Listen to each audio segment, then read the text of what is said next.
And I can't sweep you off of your feet.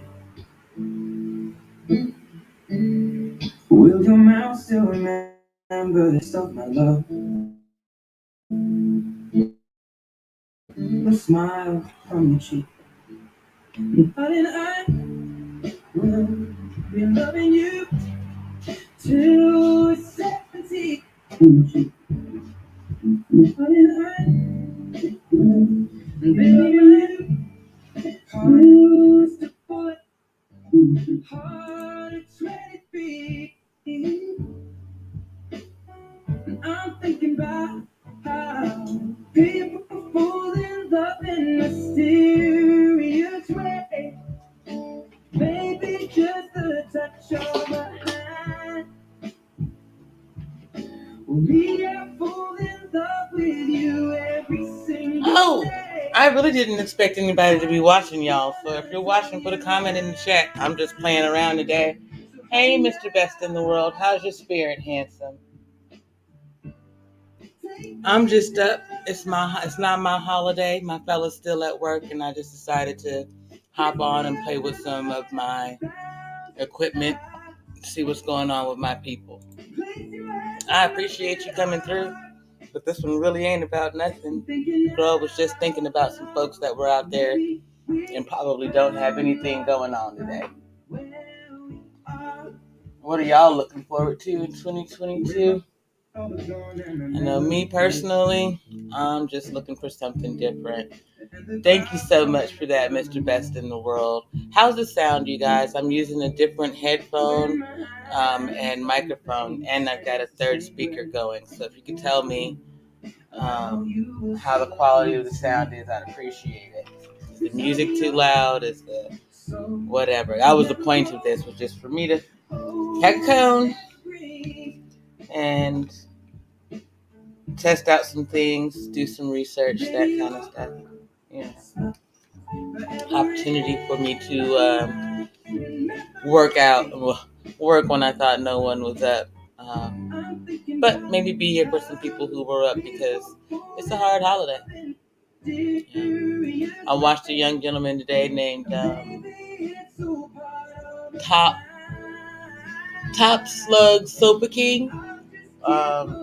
He was diagnosed with COVID yesterday morning. So all of his holiday plans with his kids and family and everything are changed.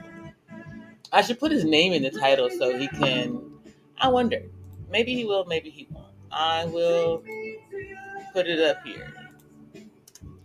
So what we do, we put shout out, and then add top slug. I think it's different words, right? Slug sofa. So I'm gonna leave him a little love in there, just in case. Oh, Mr. Best in the World, you said they are about to relax and rest. We will buy, of course. Thank you very much. I appreciate you letting me know that the sound is good.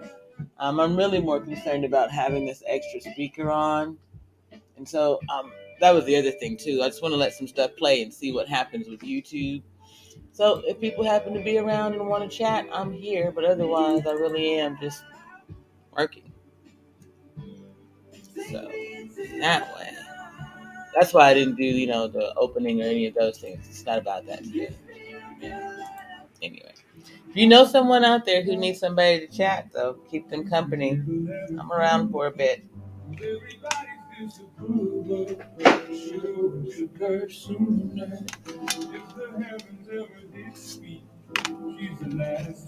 Now, one of the things that I've noticed doing this YouTube thing is that people really haven't thought about what it means to just put your words out there in the space.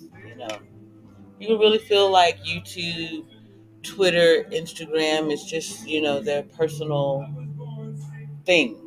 To say whatever they feel and let the chips fall where they may. And I'm realizing more often than not, Black people just don't understand the consequences of what it is that they do.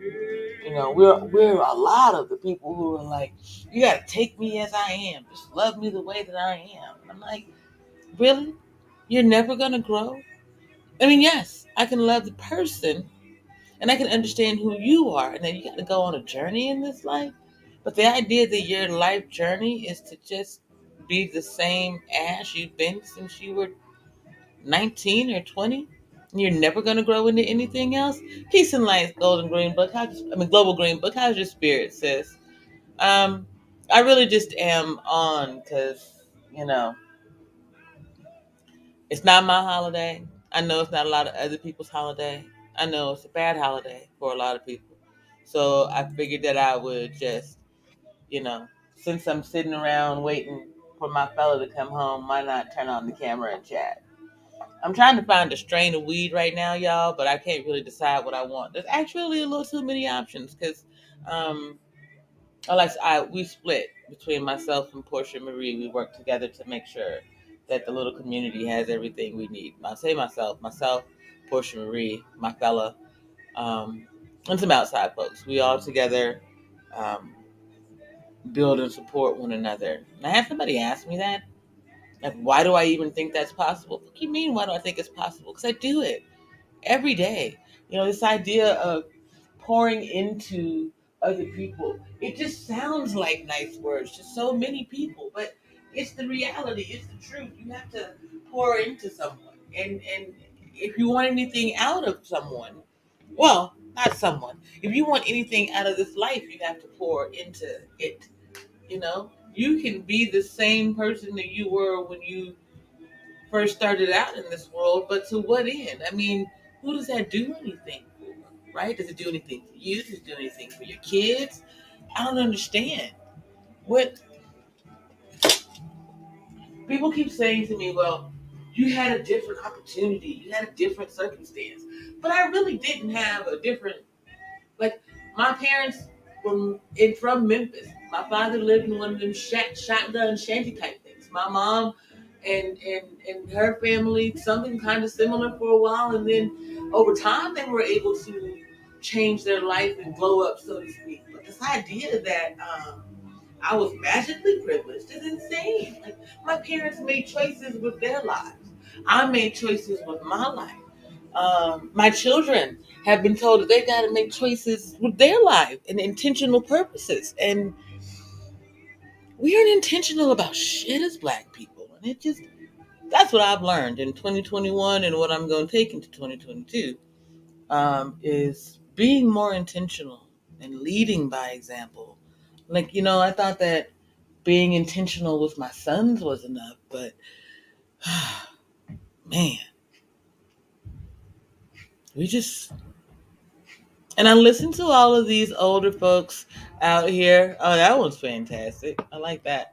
That's my first actual never mind, y'all can't see it, so let me not talk about it. Let me just go ahead and block it. I do that. And then sorry guys, it's just me, so I don't have a mod to take care of the nonsense that's going on in the chat. Anyway, not that it's actually anything important, so I just see it and I want to learn to deal with it. That's a part of this process too, right? If you're an actual creator of content, then what you're trying to do all the time is better your craft, right? And so that's what I'm doing. Hey, Marcus, I can drop the StreamYard link. I was just actually not, I'm just here. I'm just working and chatting just because. So here you go. There's a StreamYard link. You're more than welcome to come up. I'm grabbing some coffee real quick. But, well, Happy New Year to you, Marcus. I am not one who celebrates these folks as holidays anymore. And that's something I'm going to talk about next year is how we know better and yet we still don't do better.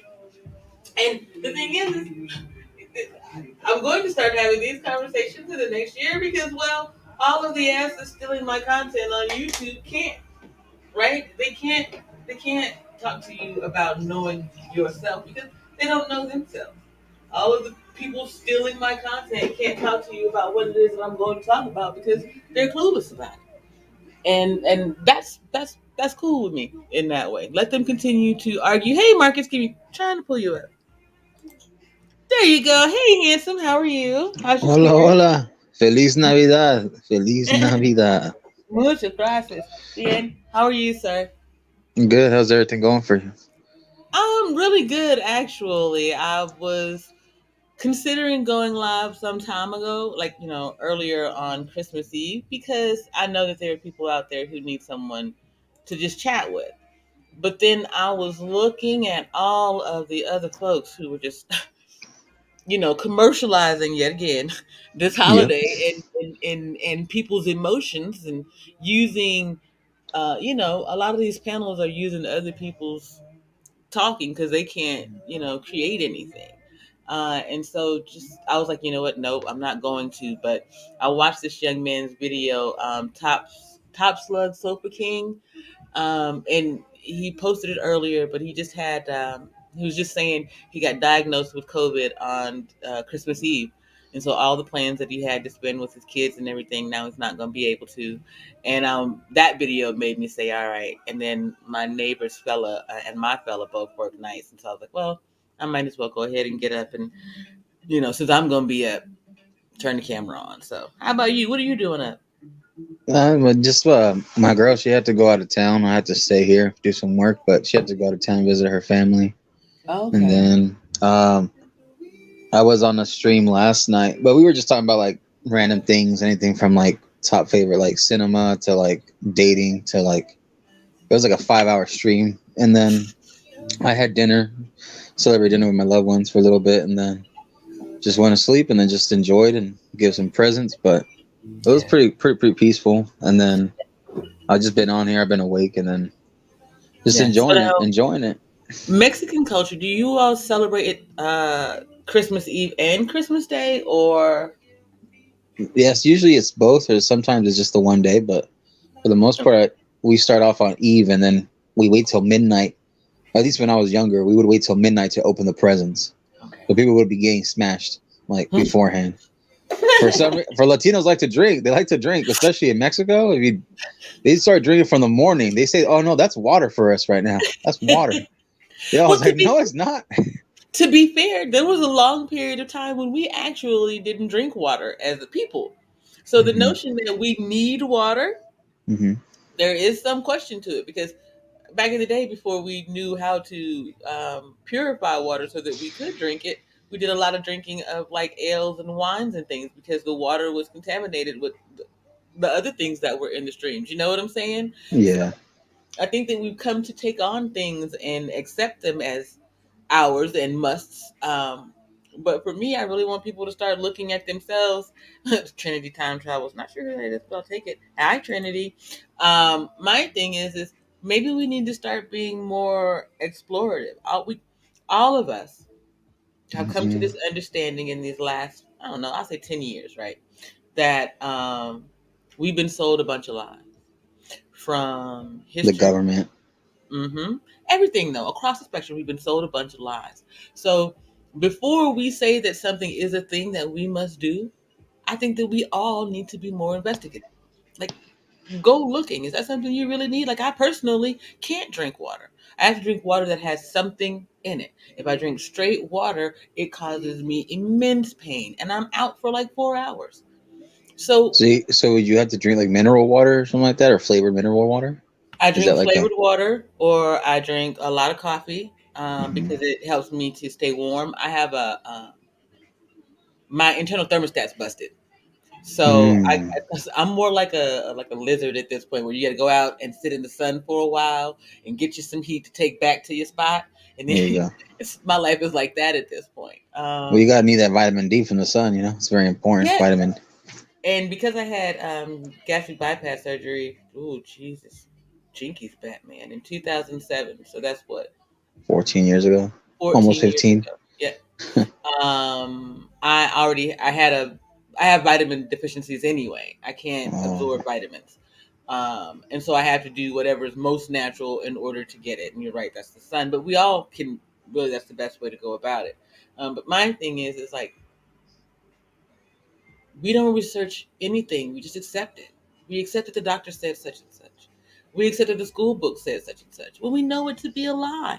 We accept that we know Christmas ain't real and we still celebrate it. Yeah, well, I think the thing too with when it comes to get medical opinion, a lot of people want to rush and get they want to get the results so quickly to see, okay, what can I do about it, instead of being patient and getting a second and a third opinion from different doctors.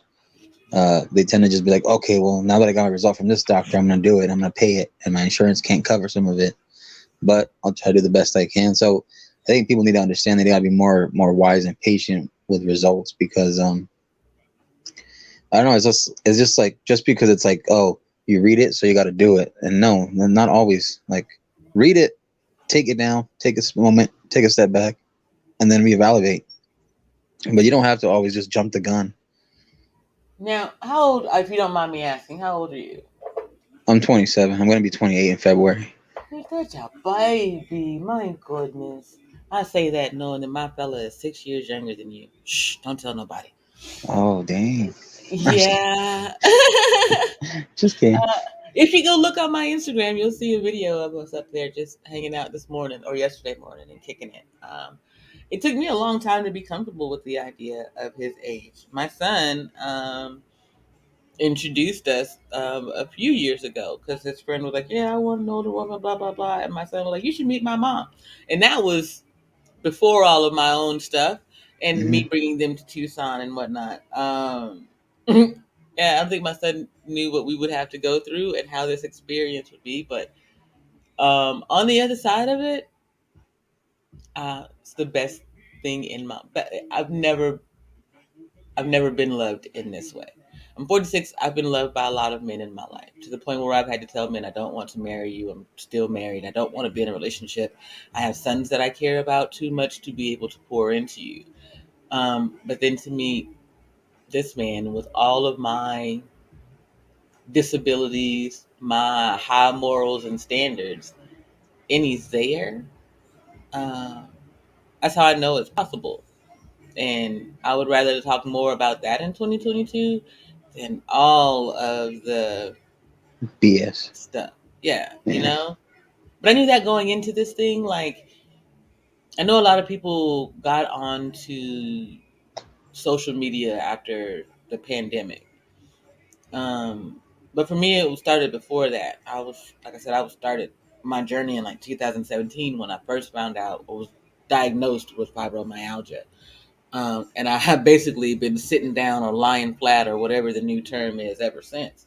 Hmm. Um, and while I understand our people can't do all of that because of work, survival, whatever, you guys are young. How do you manage to keep your emotional health in check? Um, and what would you tell my peers who can't do what I did? Oh, well, if I could give a little backstory in my dating experience, my parents and my relatives used to call me out on this, but for whatever reason, I was always attracted to older women. Now, the age could be 10, 15, 20 years older, depending on what I'm attracted to. But for my main purpose, the reason why was these women were more mature. They didn't waste time. They got to the point. It's either they want to have a good time or they want to have a relationship or somewhere in the middle. So some of the girls in high school, like, yeah, they were some were attractive, some I was attracted to, but there was this commonality where obviously they were still going through their phase of growing up, just as I was. But when I got into this experience of older women, I had lost my virginity to a woman twice my age. When I lost my virginity, 18. She was 36, but I was 18, and I was a young guy who was in fit shape, ready, who was leaving for the military, and I kind of wanted to. Obviously, I was attracted to her, but I also wanted to get it off my, I guess, bucket list, if you were to say. And it was a very interesting experience. And so for me, I took it as I took the good out of it. I took the good out of it, and then I was like, okay, well, at least with older women, they seem to know the game and they seem to understand. Hey, it's either you come with it or you understand it. Get to the point. Be honest. Be straightforward. I'm not gonna get hurt, but don't waste my time either. So I respected that from women that I dealt with that were older than me. And with some younger women, it's just sometimes it just didn't mesh. Sometimes I might be young, but I have an old soul. Is what they tell me. I'm young, but I have an old soul. Hmm. And my girlfriend now, she's like 2 or 3 years older than me. She's 2.5 years older than me, and we able to. I don't know. I guess the advice I could give to the younger audience is if you understand what you like, however, you're gonna have to understand that with dealing with certain women, whether it's an age gap or not, or men with the age gap, they either have a schedule or they have an understanding. They have their guidelines. They have their rules and boundaries. For example, my girl has been talking about she's been having baby fever. So the way I told her was, listen, right now I don't feel ready to have a baby. You might feel ready. I understand and respect that. If for whatever reason you want to leave me or break up with me for that reason, you want to start a family, I will respect that. I just currently am not ready for that, and I'm not gonna hold to you. I'm not gonna hold you back. I'm not gonna somehow try to like psychologically try to get you to stay with me. No, I'm not gonna do that. I'll respect it. If you were to leave me, that would suck, but I would understand it. That's what I would do. So, but I mean, I want to have a family, but just I don't want to have a family in America. I just don't want to have a family in America at this time. Really? Yeah, my plans are to move my businesses and move to Mexico. Because right now I'm living in Southern California, but I'm planning to move to Mexico. Yeah. Okay. What are you planning on doing? Like, do you already have a career path in mind, or I mean, I know you're Yeah. military, but Well, I got out back in mid 2017. So okay. Trump's first year of presidency. At that time, I had been going through some rocky stuff with another ex of mine. Mhm. And my father had left. He didn't have papers. So it was a big shamble. And my parents had recently gone through a split up back in 2015. But they were still like handling things out, the house, bills, etc., certain things that had to get left out. Mhm. And at that time, when I was going through a hard time in 2017, that's when I met my girlfriend that I have now. And she took the time out to listen, understand what I was going through. She had been through some similar things of injustices in the system. And we kind of meshed together, and she had a very compassionate empathy for it. And I found that, and I think that was very important, especially when it comes to a woman having that empathy and compassion. I think that's something that men would love about a woman, because it's part of feminine energy, feminine nature, Yes. and I took it very special for me. So of a you're I guess a millennial, so to speak. Um, how have you managed to not fall prey to the hype of the black women are this, black men are that, da da da da da, men are bad, women are bad? How have you managed to avoid that, or do you see it? You just happen to find someone in the midst of the storm who had the same mindset as you. Mm, well, when I hear about these stereotypes and I hear about the way they put these labels, I always got to tell people like, you got to look at the gray area, because I think looking at the gray area, I don't want to cast any stones, nor do I want to cast judgment on someone unless God will cast it onto me when I die. So for me, I think it's more important for people to. I get it, like you, because remember, Latino women have this fiery, explosive nature as well. Remember, it isn't just black women. I know Latino women who are very volatile and toxic. I know, and I met a few crazy white girls here and there that I heard of. So it isn't Thank just you. black women. It isn't just black women. I think it's certain women in general. Not all women, but there's certain women who do that. Same way with men. And a lot of men aren't they ain't saints either. Yeah, So I think when it comes to I've heard that stereotype of black women this, Kevin Samuels this, Manosphere this. Um, it's people. yeah, it's just people in general. I think we all carry sometimes a sort of trauma and baggage that we may have to let go sooner or later. Hmm. I know for a fact, maybe when I've heard, you just said it earlier, black women, they tend to have a bad choices that they've made with men. I believe it's free will. I don't want to hear this excuse. It's free will. We choose what we choose. And I feel like sometimes they go for the bad boy or the guy that may not be promising as much or flourishing as much, and he needs to get his shit together.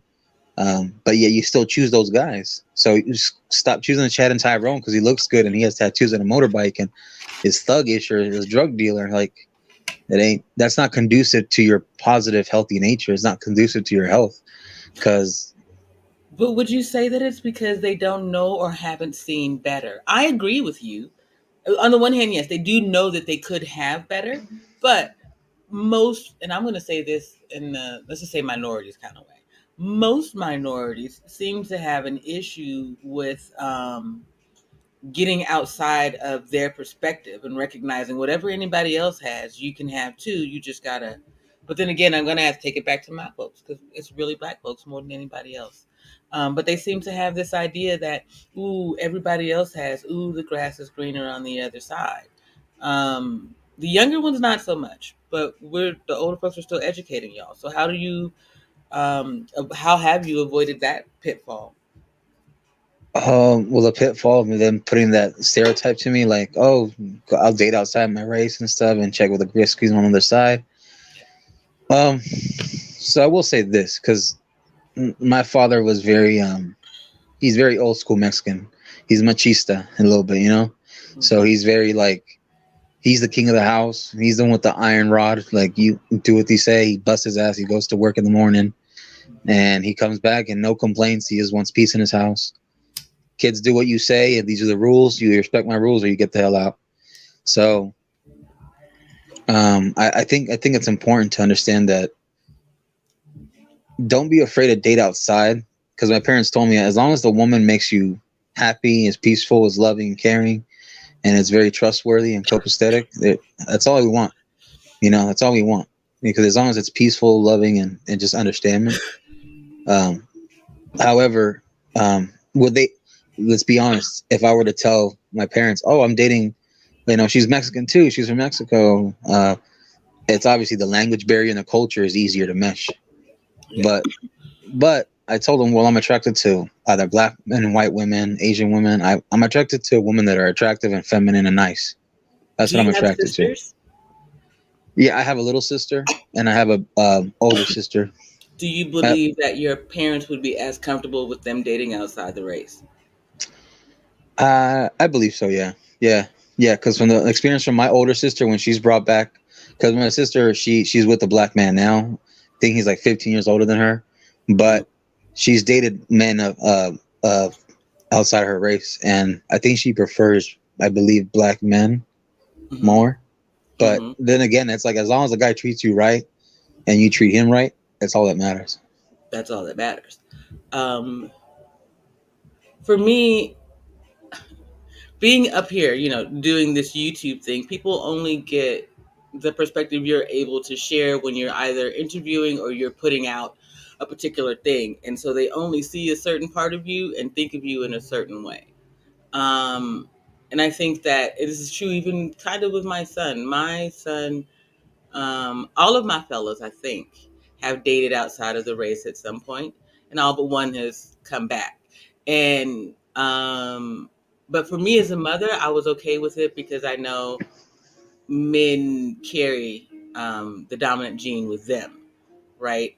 I don't know that I could be as comfortable if it was my daughter. I remember being a young black girl and having two relationships with white guys in the 80s and 90s. And those were bad experiences that I tried not to put on my sons, but to tell them if you're going to date outside of the race, it comes with a certain set of standards and parameters you need to be prepared for. Did your parents talk to you like that? Did you learn it on your own? Yeah. So for me, because for me it's kind of tricky because even though I was born and raised American citizen, my father was raised he's a legal immigrant. So Okay. my father would always be on the mindset of be careful, son, be safe. Just the way that black parents would tell their black son, be careful when you deal with a white woman because sometimes the stereotype, like I don't know, the parents could be rather racist or semi, like I don't want my son or my daughter coming home with a guy that's black or Latino. I want her to stick within the right race, to be respectful, I guess, minority panel, and so my father was more on just be careful, be safe, and then understand there's going to be different types of styles of culture. It's the way that they like and act at a house, act in home, the way they eat dinner, the way they talk, the culture. Like it's going to be different. So you got to make sure you're able to mesh well and understand and listen. Yeah. My little sister, I would worry about her because my little sister is deaf and mute. So I would worry about her when she would go and date, because I wouldn't want a guy to take advantage of her. She would get attacked, etc. So I worried about her. But then I realized when I got older, because she would try to be like push me back. She's like, "Hey, I need you to let me experience on my own." She's not, she's not low IQ. She's not mentally slow. She's missing a sense or two. Hmm. And she's just like, yeah, like I like guys. There are guys that aren't deaf that are attracted to me. I'm attracted to them. And she's like, all right, I just want you to be safe because I don't want something to happen to you. Because my parents would worry about that about her when she would be at school, come home from school, stuff like that. Dangers that the kids have now when we have to protect. And I was like, my parents were just protective over my little sister, like I was. Yeah, I met some peers on Twitter who are like your sister, deaf and mute, and they would tell me how isolated life was for them, even more so. Like, did your well, I won't do it that way. You can tell me your story in a moment. These are people who would tell me, their parents refused to learn sign language because they felt like you live in this world, you're gonna have to da da da da da da da, or you're gonna figure out how to assimilate in some way, rather than hey, we can make a way, and becoming disabled later in life, even though according to my doctors I have autism, which means that I got it. I've always been disabled to that degree. They just told me that when I was 45. But my sons had ADHD. But the thing is I see it. Like the moment that my Yeah, I have family was ADD. told, I've had yeah, ADD myself. the moment that I told my family, hey, I had a mental health breakdown, I got a couple of extra people upstairs now, it immediately became, okay, well, we need to take care of you. You can't care for yourself anymore. We can't, and the communication stopped. Kind of similar for what I would assume would be for your sister in some way. But how do you, how would you tell how would you tell minority parents who have been using that old idea of suck it up, get through it? How would you tell them this is not the way, that there's something better? Oh, I wouldn't say that's not the way, but I would say how to rephrase it would be like, listen, there's going to be struggles in the world. So I understand that there's going to be things that you might have to go through and I might have to put up with, other things that you won't have to, that you have to stand up against. I think that's more important to say. It's more of a positive, more of a strong, reinforced message. Okay. Um, and we understand life sucks. There's disadvantages and advantages. Good things happen to bad people, bad things happen to good people. And in the middle, we find that commonality, that balance, that we can get that justice, right? Because justice can be skewed, justice can be used for against in the wrong way. And um, I will say this, because minorities that tend to have this us against the world, or we have to prove ourselves. Um, I love it and I respect it only because of the fact that it makes us strong. But sometimes with that strength comes ego and pride and arrogance, and I think we need to make sure we can step back from that. Because I do believe that sometimes with us, especially Latino dads, they have a very strong, um, keep it respectful, very prideful, and they're very. There's a saying in Mexico, very machista, very machismo, and and because of that is because of the traditional values, the culture, the way they are. Like they may not have enough money, or may not have a lot of money sometimes, but they have their community, they have togetherness, they have their family. So I think that's why they fall back on how their kids are raised, the respect, the way they cherish the parent, the father and the mother. The kids have to make sure like, oh, even though I went through this, you don't have to go through this. So when you go to America, go to school, become successful, have good jobs. I think that's why a lot of the great migrations that have happened, especially south of the border, they look at this America as the land of opportunity, as America likes to call it, the land of opportunity and excellence. And understand that the value of the peso is so low in Mexico; it's like a 30th of an American dollar. Mm. So for every $1 American dollar, it's equals to 30 pesos. So now you understand why people are starting taco stands and hot dog stands and car washes, and they have the lines where the cars are going through to pass, and they're selling Right. little chiclets and stuff. You So see, it's our from this perspective out, right? From other minority perspectives out, and I've worked with. I was a chef, So I've worked with a lot of Hispanics along the way. They got a different kind of work ethic. But having said that, that the reason now I understand the reason why. And I don't think that well, I've always understood, but they don't. I don't think that the majority of people get that it's not. Oh, we're coming here trying to take your jobs or work harder than you. We recognize that, like you said, for every one of the dollars that we make here, it's 30 back home, and that means something. Yep. Um, Here, the dollar is a dollar. It's always been built on our backs, and we feel some type of way about it. But not looking at that bigger picture. Like, the Simon's in the chat, and he was saying, folks across the pond feel the same way about Black people in America. They've got far more freedoms and rights than others. And yet, we walk around with our heads down, and our children are, you know, look like lemmings sometimes. And I think it's because they don't know that same spirit. You see, it's not to me. A fighter Um, spirit, like a warrior yeah, spirit. yeah. Your parents didn't say. I mean, they did, but that was because it was at the time. You're Mexican. You stand on that. You're a man. You stand on that. But what they were really just trying to do was empower you and tell you your strength is in you. Your journey is in you. If you remember who you are and all of the things that I poured into you, you will have the life that you want. But if you are letting, if you just, waving with the wind and have nothing to stand on, the principles that I've given you, then life is going to be much harder for you. And I see it more in your peers that look like me. Um, and that's what I want to do something about, is teach them that empowerment, that warrior spirit. How do I do that without making anybody outside of the community feel as though I'm not for them?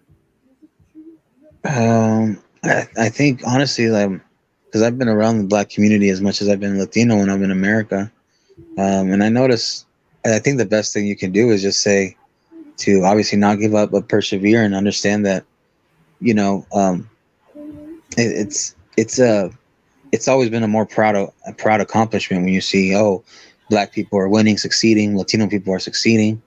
Um, and not saying you have to be exactly like them, but take notes from them, because I think it's important to understand that a lot of people that have built something out of nothing and built an empire, that's something to be said. Whether the empire is small, medium, or large, it's an empire nonetheless. But you got to make sure you start from ground zero and understand, like I hate when I see kids that are in gangs and then they're drug dealing and then they're messing their life up and they're young, because that could have been me. That could have been me, but my dad set me straight. He was a disciplined dad. He would beat the heck out of me if I would be like ever trying to dwell into that, because he's like, I do not want you to fall as under a statistic, a number, because of the prison system, that's all you are, is a number. And I don't want you to ever fall that and then die on these streets, whether it's for drugs, for dealing, for being a gangster, or for being with the cops, whatever. I don't want you to do that, because I busted my ass to come here and raise a family, and I'll be damned if you end up like that. And I remember just seeing certain friends that got lost along the way, and they had no guidance or they had no role model. They chose not to have a role model. They chose not to look. Because I remember you said earlier about the stereotype of like, oh, like the dating with women. Is it because of geographic, the demographic? Is it where they're at? You have to sometimes get out of your comfort zone. You have to get out of your comfort zone, because if you don't, that's all you're going to want to see and know. It's going to be looking at you in the mirror every time you walk outside the door. When you're walking to work, you're driving to work, going to school, driving to school. That's all you're going to be seeing. You're not really going to feel motivated as much. But Okay. So now I'm going to give you the pushback, because that's very fair, quite liberal idea to say, hey, get out of your comfort zone. Now, my question to you is, what about those of us who can't, or who don't know that they're stuck in their comfort zone, even maybe? But more importantly, what about those of us who like, have never had anyone to show them that getting out of the comfort zone is a thing? How do we reach them? uh, from Or my how do we experience, show mm, them what it is? I'd say just try to look at it from different social circles. Try to look at it from a point of, maybe don't be afraid to ask for help. I think that was my problem when I was younger. I was afraid to ask for help. I don't want to look at it as a point of looking at myself as I'm baggage to a person. I don't want to feel like I was baggage. I don't want to feel like I want to put all my stuff on you, and I don't want to do that. So maybe some kids, some might feel that way. Some are saying, I don't want to be a baggage to somebody. I don't want to feel like I'm getting in the way. Yeah, I want you guys to be able to speak up, have the galls to speak up, because no one's going to listen to you if you don't speak up. No one's going to turn your way. And I think throughout history, we had people, especially black figures, who had the galls to speak up and have this powerful voice. Martin Luther King, Malcolm X, uh, um, who was the other lady? She was a black figure. Fannie Lou Hamer, Rosa Parks. There you go. We can go down the list, but There you go. you're right, and then here's again where I would push back. Uh, Black people have always been given their leaders. I can't say for other minorities. Black people have always been given their leaders. Martin Luther King, Malcolm X, and by that I'm just saying that um, their message was allowed to go forward for a longer time, as long as it didn't, until it impacted or interrupted the status quo in a greater way. Right, of course. Um, Now, though, we're being put up, our leaders are trash, quite literally, the rap Censoring culture of us. the world, or they're censoring us, or, they're going for the fear and the hype. And so I asked this question of everybody, really, but would you know Jesus if you saw him in this situation? The one coming through saying, hey, that's some bull crap. This is some bullshit. What are you doing? Who's going to be our leaders if not ourselves? And start there. Let's just go back to the Jesus question. How are people going to recognize Jesus? Whether it's him coming out the sky and literally saying, I am resurrected. Come on, y'all, let's go. Or the Jesus in themselves to get the job done.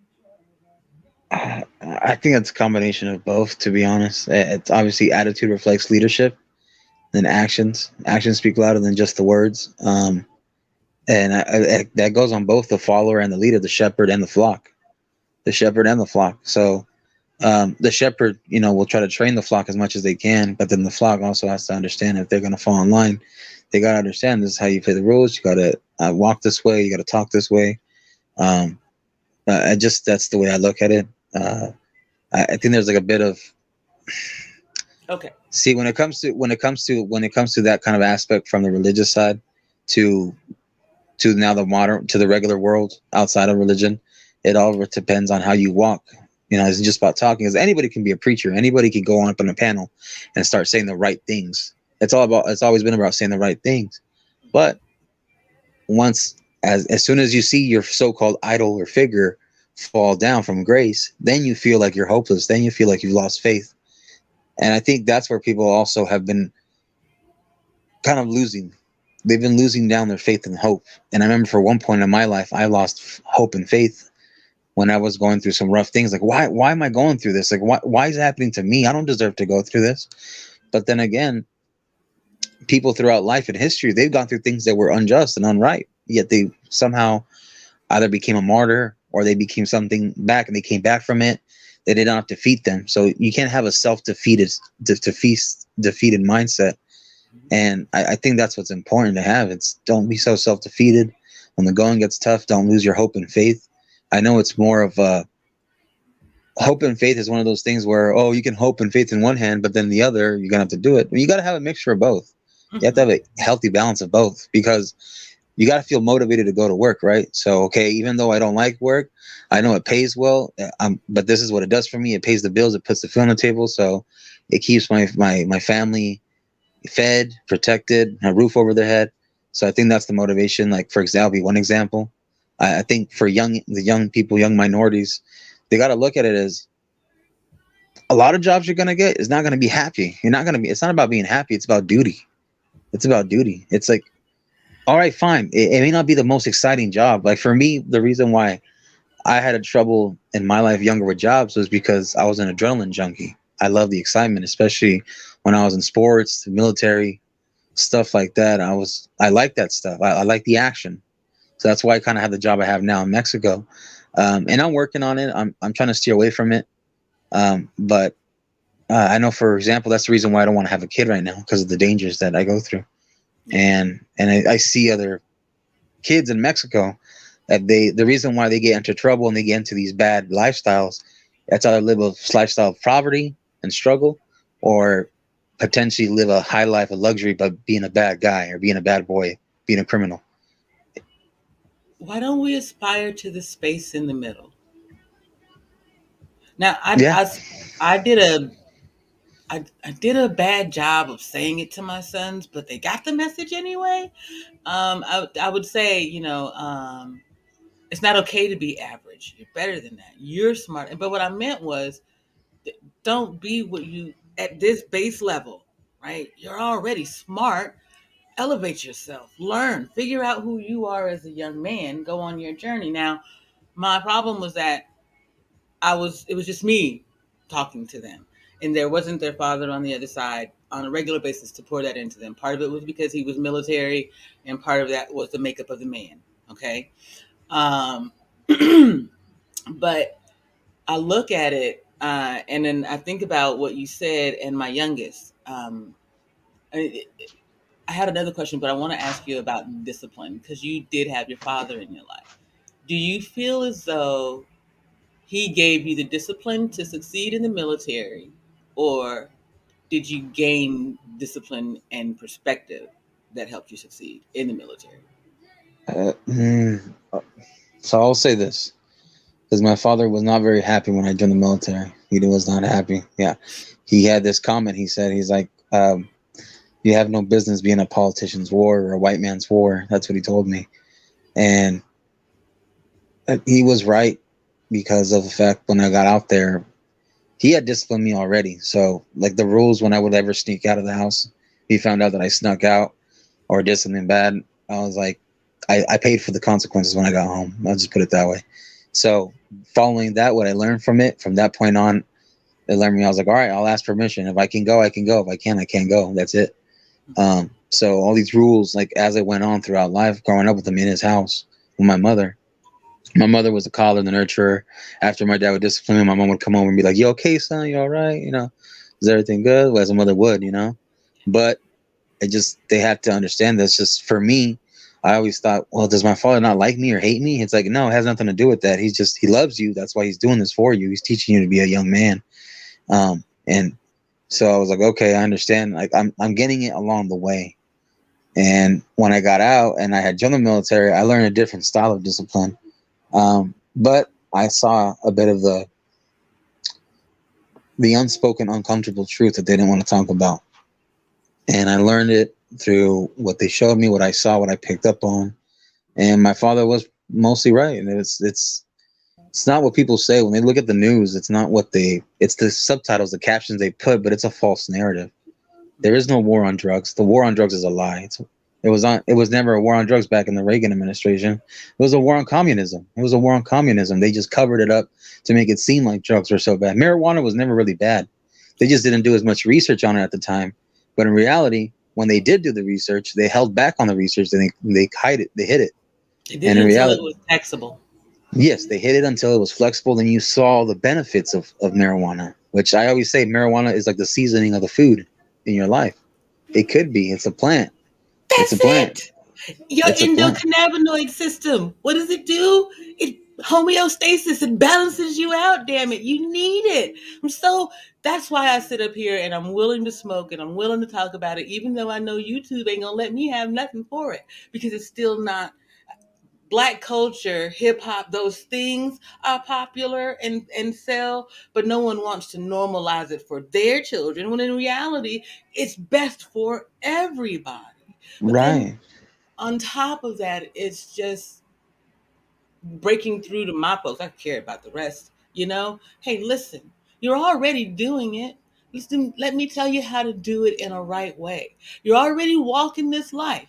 Let me tell you how to walk it in a right way. I Dude, I went from having a job where I was making $52,000 a year to nothing.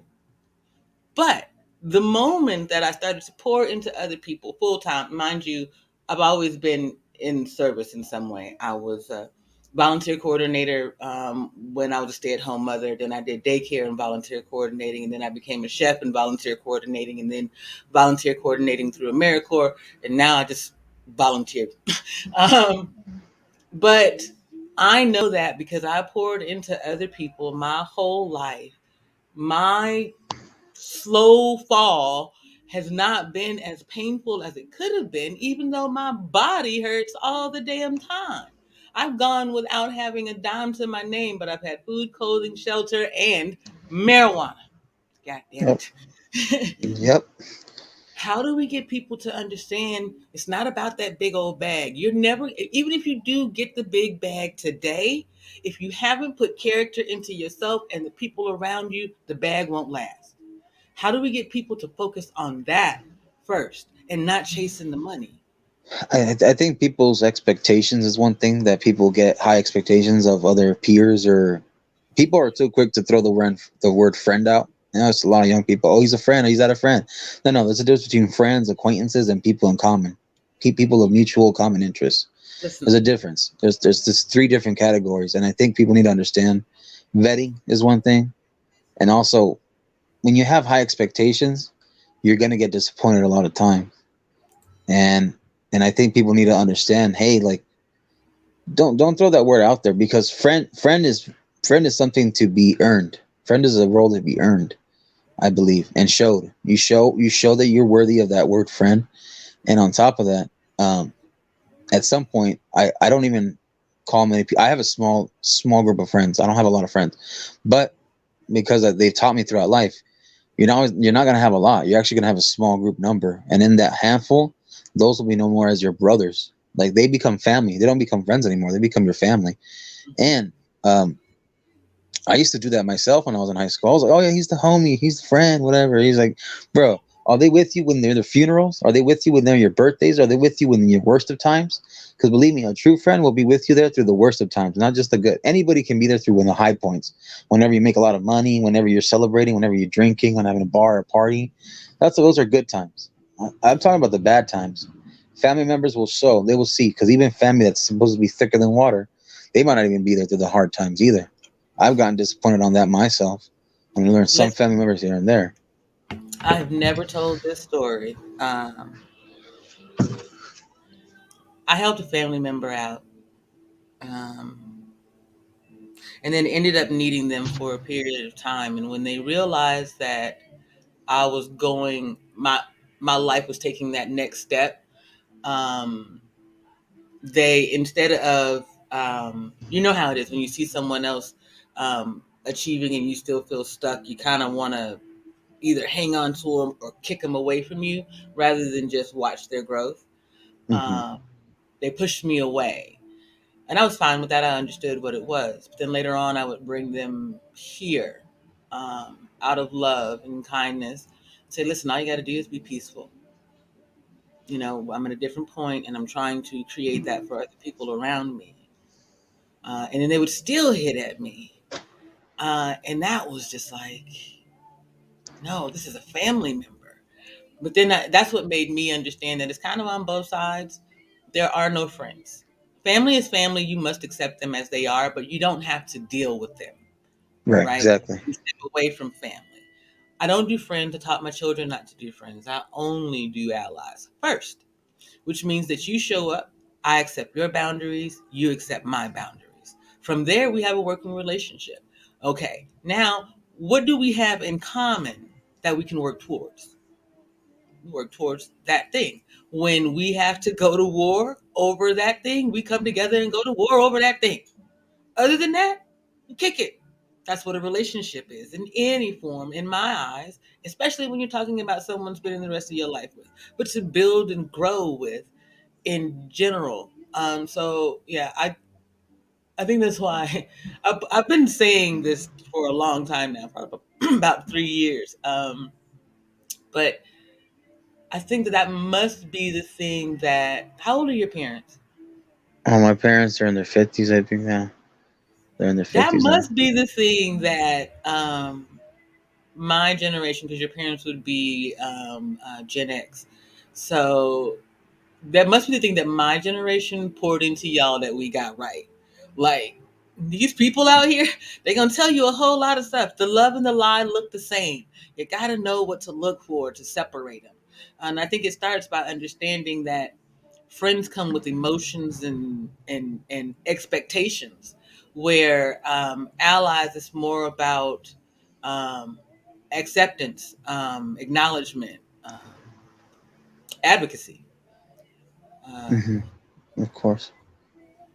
I think the thing that amazed me was watching the kids from Parkview when that school shooting happened. Rest in peace to all those babies. Goodness. Anyway, Is the Sandy Cook one? no, not that one. And listen, let's just do a cover. Lord, look out for their souls and the spirits of those they left behind. The young children in the high schoolers in Florida, Oh, okay. when their school was shot up, instead of just standing in their moment and accepting, what was rightfully their time to grieve and say, hey, damn it, this isn't okay, they shined a light on all of the Black children who they said, hey, listen, these people have been coming up like this a lot longer than we have. They've been suffering from a lot more than we have. And the media, it was just a moment to them, just one. But I realized in that moment that it wasn't a moment to them or their peers or the younger millennials who come before them. You all have always been told you're all the same, and that you have to be there for one another. So that we got the ally part right. Um, I'm looking at it from the middle space. I'm in my 40s. Um, and I see that those older than me who I really want to say their parents didn't get it right, beat up on their children now. Even though they said the right things to their kids, it's that whole do as I say, not as I do thing again. Y'all got that. Except now you all are much more about now. You're gonna do as I do and say. Uh, is there anything else that we got right? I guess like I need some hope in my peers, because when I look at my son's peers and the young ladies, I'm like, damn, y'all ain't gonna have nobody to marry. Well, I think there's something too that I think media advertisement like plays a role in their life. Social media, phones, like they look at the viewpoint of other people that are living a high life, fast life, and they want to be like, man, I want to do that. I want to get there. I want to be there. I want to live a lavish lifestyle. But there's a saying: when you make fast money, there comes slow problems. And a lot of kids forget that. Hey, you want to join the high points of the freaking ride when it gets to the top, but then once you, what happens with the roller coaster? It goes up and down, right? So when it goes down, then all of a sudden they're like, oh my god, like what do we do? Like, how am I supposed to handle this? And it's like, well, that comes with the cost. If you do steady money, there's a steady incline, you know. But if you do fast money, there's going to be a decline, and it's going to happen because I like to use the example of professional athletes when they're done playing sports. Majority of them go broke. Majority of them go broke after they go into debt. So like people want to go and buy these expensive cars, sell a lifestyle, get the jewelry, get the girls, go to the strip club, yada yada yada. And now it's like no, it's like you got to be smart. Like invest your money right, be responsible. Go to a financial advisor, talk to a financial advisor, or go on YouTube. YouTube has so many free educational stuff out there. I'm into Okay, documentaries and stuff. now you brought me back to the other thing, right? Because there are so many children who aren't getting the proper pouring into. I see it with these fake gurus, the internet scammers, the Instagrammers who are selling cryptocurrency based on Dogecoin and Elon Musk and so on and so forth. But younger folks who happen to have money for whatever the reason is. These children who have access to their parents' credit cards or whatever, falling prey to the Fortnite scams and whatever else. And then adults over here on YouTube falling prey to the similar scams um, of we'll just leave the names out of it for now. But you understand, like it's pervasive in that way, and it's really because you don't know that indoctrination thing. How do you counter that? I mean, if the kids are doing it because their parents are in some way allowing it or doing it because they don't know. What do you? Well, Well, when it comes to people going that route or taking that information in and they want to be like, okay, I want to do this and listen to these so-called fake gurus or pay these courses, whatever. A lot of times it comes from desperation. With desperation comes bad choices, and I remember, I understand. Not saying I agree with it because I've learned from it, but I remember at my point when I didn't have much, I had nothing. I was like, well, how the hell can I make quick money, good money? I want to have a lot more money sooner. How can I get more successful quickly? I think people, they tend to do that when they're very drastic, push to the edge. They'll do drastic decisions, and they won't evaluate. They won't source it correctly. And I think I just I think there's a lot of free education out there. And more importantly, look at people's resume. Look at their like example, like their Carfax. Look at the Carfax history. Like see what's been happening. Look at the resume. Look at what the pros and cons. Life is about choices. You got to understand the pros and cons. If you chose to go this route, understand it's going to cost you this much just to get information, education. Um, an example of, I think that's bullshit, is the college. College is a huge pyramid scheme. College is a huge pyramid scheme in America. They sell the kids this lifestyle. Hey, you're gonna have fun at college, a fun experience, the football games, the sororities, the fraternities, the partying, woo woo woo. But then they find out they're in debt when they get out of high school or they get out of college. I'm sorry, and they're about $100,000 in debt, and then they got to go get a job that's 40, 50K. Maybe they pay. Hopefully they get it, and they're still paying that debt off, and they may never even pay off that debt. That's why I tell kids, don't take student loans out. Go get a job and then go pay for that if you can. If that means you get the degree slower, that you get the degree slower. But hey, at least you're not going to get 80, 100 down, 100,000 in debt. A lot of people, they try to sign homes, get cars, but that will guess what holds them back is the student loans, the student debt.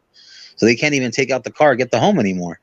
And I think the college is a pyramid scheme, just like an MLM for the marketing. So and that is technically in itself can be illegal, but American government have made it legal now to where colleges can do that for kids. So kids are already trying to escape from their areas. It's like, I'm going to get good grades, I'm going to get out of here, I'm going to go to a junior college maybe, and then I'll transfer to a big school. Those schools, depending if you're out of state or in state, they charge a certain amount. And then they're like, okay, well, I'll get my degree now. But then you don't even fully understand the degree. And I always say, if you're going to get a degree, go in STEM or real estate: science, technology, engineering, math, or real estate. Those are the money ones because those are the ones that run the world, basically. When you say real estate, can you clarify for me? I keep trying to tell people to buy land, not buildings. Right. Um, but when I say real estate, they think houses and build, buy land. Excuse me. Here's the way that I explain it to people. I had to do sacrificial moves, like you said, when I decided to leave. Um, and put down a better foundation. I had to do it and make choices that were against my better judgment, but for in the moment they were going to, or for a longer term, but still in the moment of life, get us somewhere. I did those things, right? So I went to college, but I was blessed to have VA benefits to help pay for a large portion of that, but I still had to take out student loan debt in order to live. Um, but I was able to tell my sons, hey, brother, don't do what I did. I went to a 4-year university because I was 32 going to college. When I was in college with 20-year-olds, I was like, why are you getting a bachelor's degree? Take your behind back to where you came from. And especially you talking about culinary, go back to where you came from, where it's $50 a credit hour, so on and so forth. Um, but it's a cycle of systemic um, indoctrination into consumerism and production for The business market, others. Yeah, Yeah. I don't understand. I want to explain it to people. I think if more people wrapped it, okay. The way I think of it is this: is that our bodies are physically the GDP, right? In that, if it takes um, capital, it takes inventory, monuments, and something else, right? So women came over mostly to help create. the inventory of children for legacy's sake, to have something to do in their spare time. Slaves were brought over as inventory to help till the land, to grow whatever and put up your monuments and buildings. We are physically still that. And until we understand and get our brains into a space where we do no longer buy into this bullshit, we're going to always be here. All of us, everybody but a select few people. And how do I get people to go down that rabbit hole with me, though? Mm, can you restate the question real quick? Because I got kind of lost in translation. My I know. apologies. I'm sorry. Okay, so listen, we are in the matrix. You guys are a little further out than some other folks, right? But it's all the same systemic buying When you say into, you guys, you mean males, or do you no, mean younger adults. you mean younger? Okay, younger generation. Okay. Yes, the younger generation has, and more so younger males than younger females. The younger males have not bought into the hype of chasing the bag, being able to change who you are on the outside without ever having to worry about changing who you are on the inside. Younger women get it, but not quite as much. How have you managed to maintain that understanding as you move forward chasing the bag? Sorry. Uh, Or so as you move forward trying to build your future and your legacy. so I'll speak it from a younger man's generation and from the male overall. So for men, obviously, we've known since the dawn of time we have to be the guys bringing back the food. They have the builders, the providers, the efficiency, like all that kind of stuff. We've been having to do that. So when it comes to a man, young man side, we're either taught, you got to be something. Women don't want a lazy bum. You want to make sure you're ambitious. You want to make sure you strive to be better. And more importantly, to try to be better for yourself. So my path and the recommendation I did for other people when I told them, you don't have to do exactly what I did to become somewhat successful, because I'm still learning myself. I always got to make sure people never think that you've made it, never think you've finished. Think of it as a continuing race and a continuing book until you die, because the race does not stop here. The buck does not stop here. As America, the government says, the buck doesn't stop here. It doesn't. And you have to keep going. Don't ever get complacent. However, there's a difference now when people understand that. And this is for young people. I notice it's like they think that average is bad, which I don't think average is bad. I think average is healthy as well. Like I'm always fighting for average couples to make it, as opposed to the woman wanting a richer man or the guy wanting a sexy woman. No, it's not always about the sexy or the richer man. It's average can be healthy. Average can somehow, because they've done a demographic statistic where they said once a person earns 80,000, their happiness does not rise. They actually more stress in it, because you're all about work now. You're no longer about a balance. You're no longer a balance. You're just nothing about monetary, getting the money, going to work. You're sleeping at work. You're sleeping in your office. You're not even going to dinner anymore, back with your kids. If you're the husband, if you're the mother, making that much money, you won't even have time to date as much. And if you do, you're going to have experiences where this quick life, you're going dating quickly, hook up, whatever. This hookup culture now, it's all rampant. It's all flopped. So it's like an Alice in Wonderland rabbit hole now. And so now we have standards for men, these standards for women. We have this race that we're supposed to get somewhere. And there was a statistics and surveys they did across the nation, and they said they asked both male and female students, and the female students were choosing the lesser paying jobs, but they were choosing the more sociable jobs, which is the wage gap has been debunked on that. It does not exist because of gender. It exists because of choice. Men, however, were choosing over astonishing amounts of STEM, which is science, technology, engineering, and math. And they were choosing other high paying degrees, which I always say, if you're a man or woman, even if it's boring, choose that degree, because at least you'll be better off then, if that's your mission. And I think it fascinates me because, again, it has to be your choice, but it also has to understand what comes with it. You got to understand what comes with these choices. Uh, Women are okay with it. They're fine with choosing the sociable jobs because women are more socially calibrated than men. It's proven. It's biological. women are more social caliber than men. It's always been like that. It always will be like that. I'm not fighting the biology of it. Uh, so I think I've always noticed the funny discrepancies in that. Women aren't as interested. A lot of women aren't interested in science, technology, engineering, math, etc. They're not into that. And that's fine. Um, Men are choosing like the first responder jobs. A lot of guys that want to be cops, firefighters, work in EMT. Um, and then women are choosing nurse engineering. They're being nurses. So we need that. Uh, and I think you just got to make sure you're smart. If you're going to go to college, make it worth it. Get the job that pays the most. That way you can pay off the debt quicker if you were to take out a student loan. Real estate, when it came to the real estate, because I'm going back to your point of real estate, a reason why some people struggle with real estate when they say, oh, buying a building instead of the lot, you got to make sure that with the lot and the empty and the land, it's going to cost you money to build it up. So people can choose to build in graphic design and architect, however you want to build it, it's going to cost money. So I believe, in my point of view, maybe that's why they don't want to choose an empty lot, or they want to choose the dirt land, because they don't want to build and they're going to know that it's going to cost you a good amount of money. But um, they I'm also with have to you. understand they got to be patient, though. So if that means you got to build a house from the ground up, you'd be surprised how much profit you can make from it if you make the house nice, if you put it in an area where expenses, gas, food is close, the city is close, schools are close, libraries close. If you pick these lands where there's smart areas, where it's very central, commercialized, things are close, restaurants, bars, nightclubs are close, then you're going to have a great opportunity to sell a house, because people need to Well, understand. let's just be realistic about the times that we live in. Okay? If you have land and you have a car, you got somewhere to stay.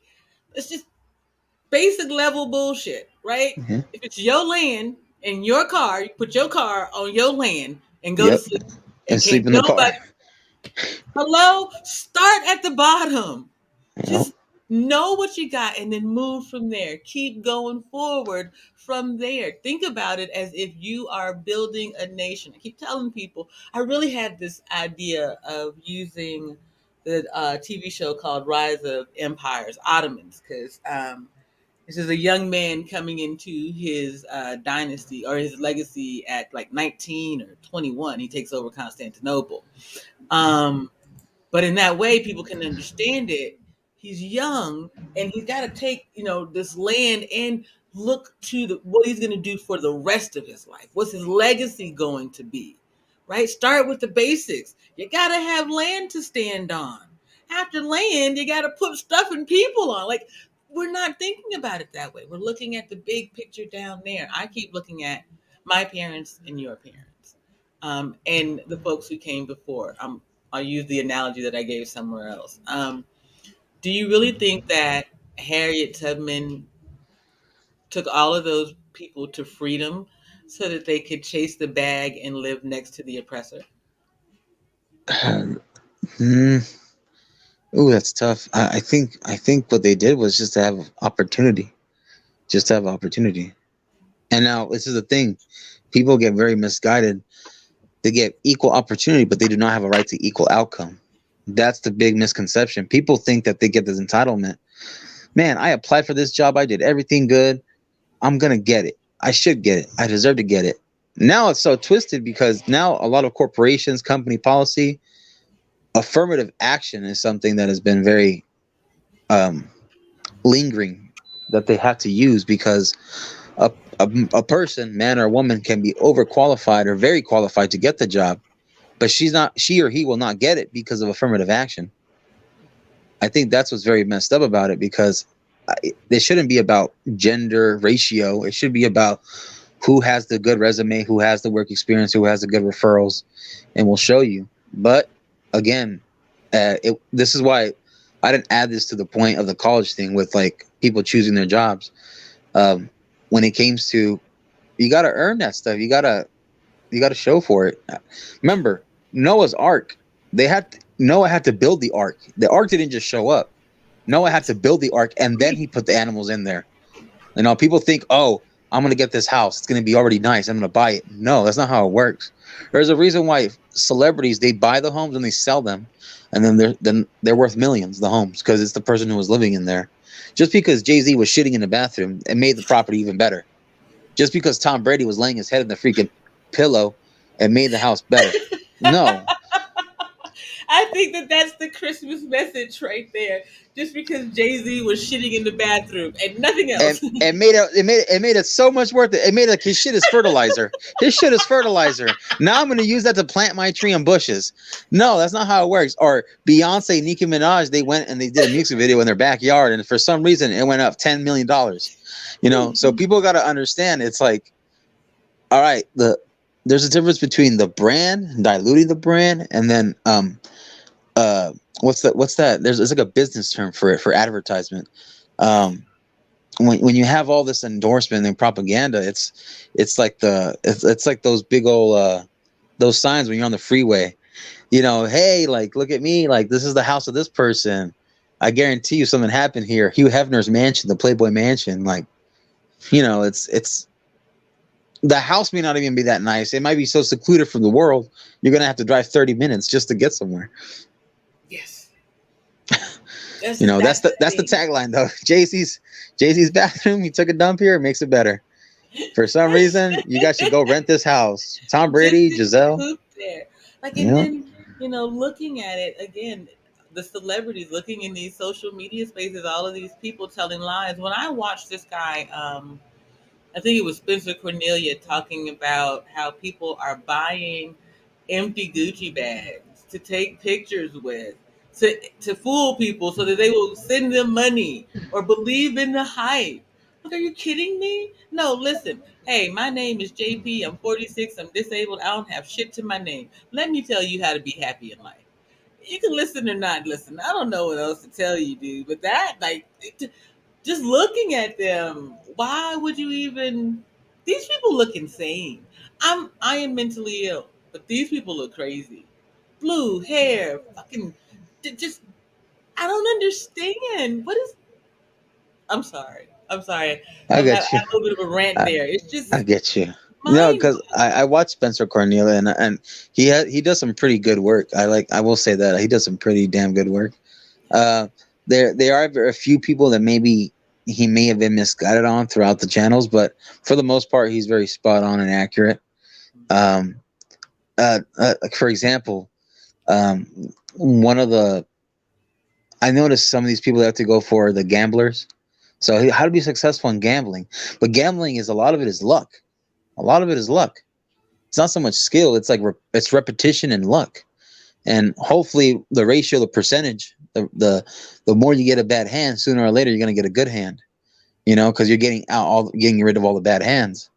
Um, and again, it's like, oh, well, you got to be this way. You got to be fast. Like, uh, then again, there's a reason why casinos, they buy you out and say, hey, you're no longer able to finally keep playing. We're gonna max you out at 1.5 million. Now you're done playing at the casino. Now you have to go to another casino. Get out of here.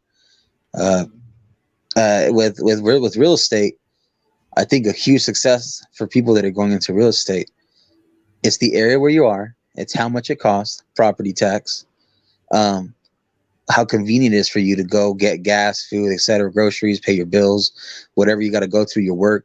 Um, location, location, location is that's the main message for when it comes to real estate. Also, the rules and the laws of the state where you're at. That's a huge benefit to you too. There's a reason why there was a mass exodus from California to Texas last year.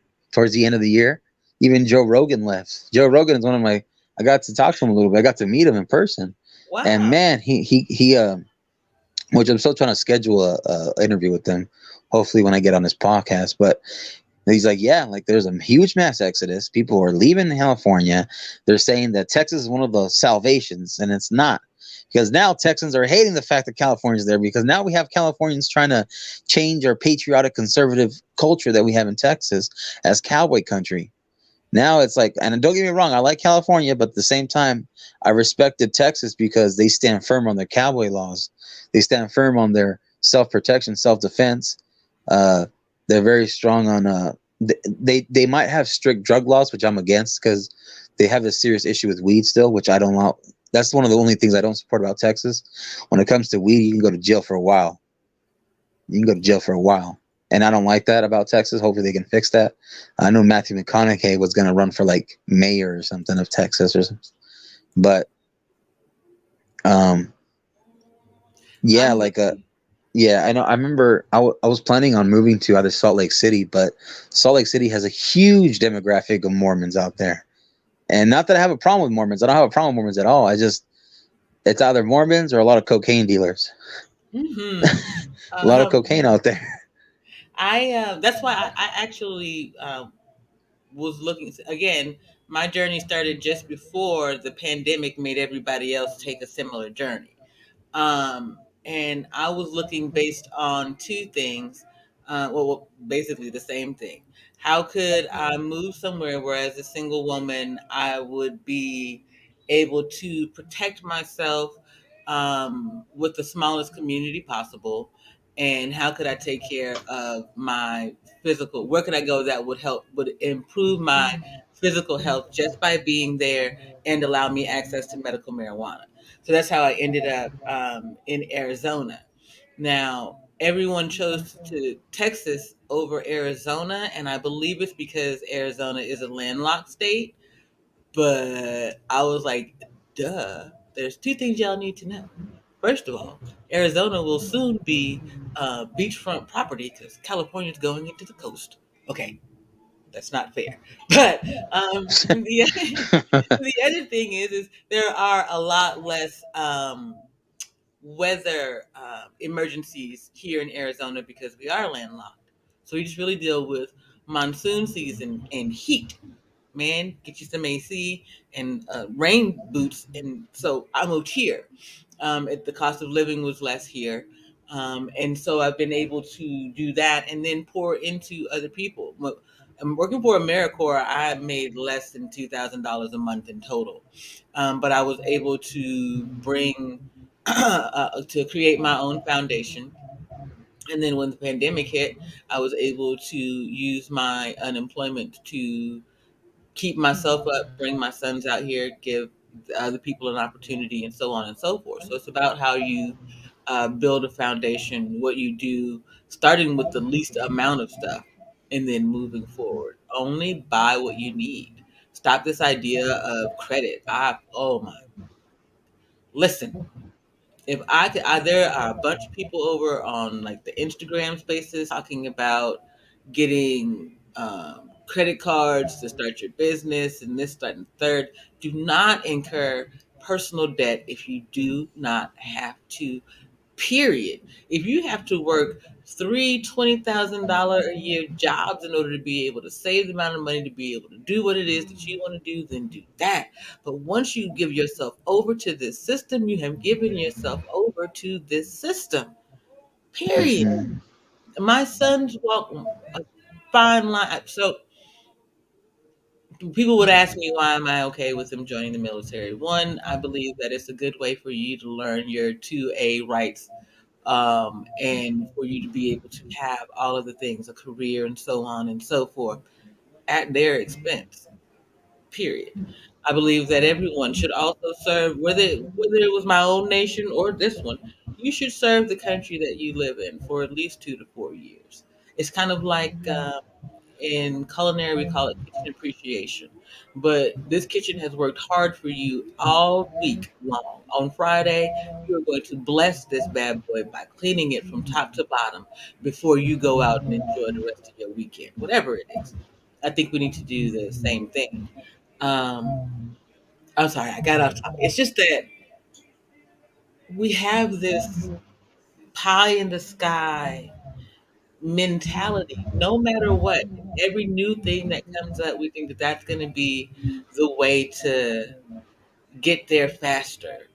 And so many people get sucked into it again and again and again. Again, the love and the lie look the same. Your generation seems smarter than the generations that came before, but then it seems like these generations younger than you, not so much. So, are they going backwards or is it just me?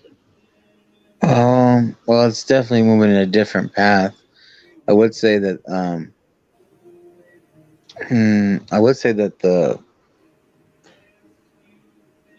all right. So I did some research yesterday, and the way things are going now, it's obviously all going to be technological based. It's all going to be, um, they're doing this thing that I heard that was very dumb, but it's called the metaverse.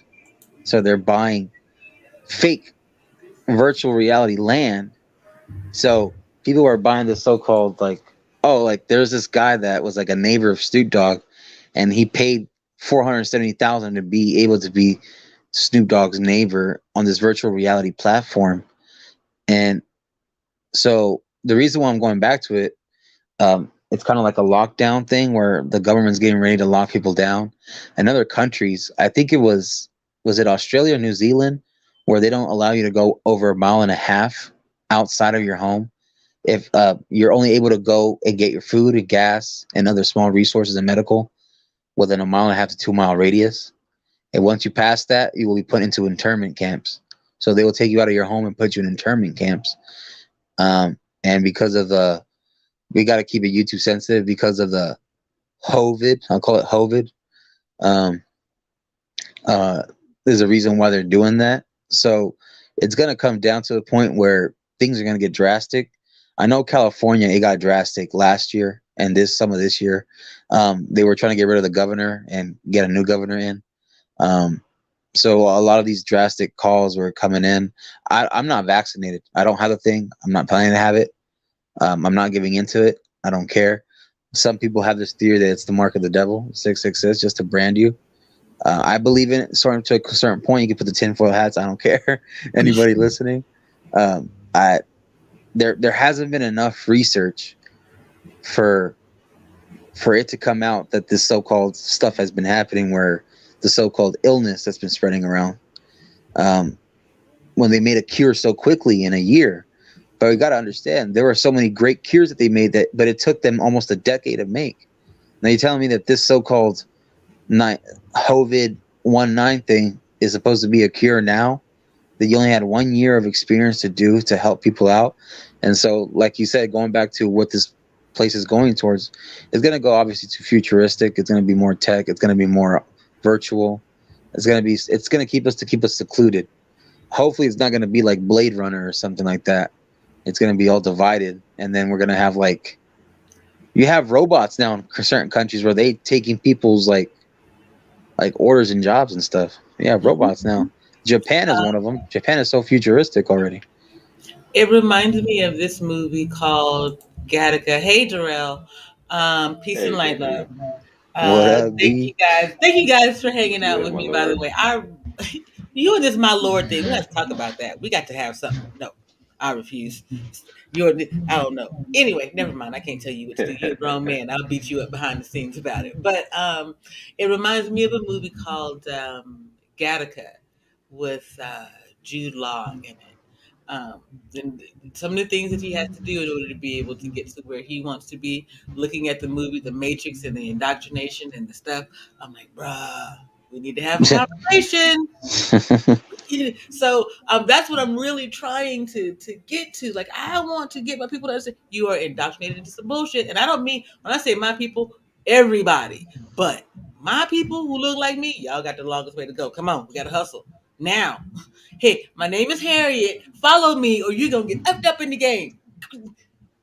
Anyway, sorry. Yeah, there was I remember growing up in Northern Cal because before I had bounced around the nation and I had done my stuff in the military. When I was young, I grew up in the Bay Area, and I remember hearing about. I know we talked about I think on Daryl's podcast a while back, but we had talked about the Bohemian Grove and the elites and the running, and they get together once a year or every 2 years, and they do this thing with like a ritual with the owl statue, which Drake has a symbol of it on his clothing. And All facts. yeah, and I remember we're talking about it. I was like, why are these old ass people dressing up as druids and tiki torches getting close? Like, what's their point of getting together? And I knew what they all had in common. They had drones of people that follow them. They are influencers to some sort of degree, or they have followers to the masses that they have that will do what they say, or just because they say it, they take it at face value and run with it. And I just found it very interesting. And then when I got older, I think recently I heard there's an interview like of this a female. I think she's a hip hop rapper, and then there was another person talking about it. And they're in Hollywood, running in L.A. There are these so-called secret parties or secret gatherings, and they have to put their own blood, on a contract or their signage. They have to sign a paper with their blood and make a deal to be able to get access to this group or this so-called cult. And I was Yeah, you like, talking bro, about the like, story that Alex Jones first covered a few years ago. yeah, that was for the Bohemian Grove. The other one with the younger celebrities, these rappers and stuff, they were saying how they would meet up these back doors or these certain areas, these passageways. They'd be like, oh, in order for you to get access to come through here, you have to make like a blood sign, and you have to put like a drop of your blood, sign it on this so-called document, make deal or something. And I was like, you're basically selling yourself to the devil. So now we have, for the ones that did do those signings, those deals, you have the influencers that follow them. They have, or sorry, followers that just kneel to them, follow them. And now we have mass exodus of people doing this. The whole thing with Astro World, which they were trying to uncover Man, and that like was so show, sad. that was very tragic. Like, and not just that, but I don't really blame Travis Scott as much. I blame the security. They didn't do the precautions, because Coachella Fest, that doesn't happen, and Coachella Fest, that never happens. And I've worked Bro, Coachella at Fest a first I couple was times. blaming some of the parents for taking their kids to Astro World, but then I forgot that they put Astro World in Fortnite too. I was playing Fortnite when they had Travis Scott in Fortnite, so it made sense that kids want to come to his concert. I had completely forgot that, so I think you're right. Like the security should have been bolstered, knowing that children might be at the event as well.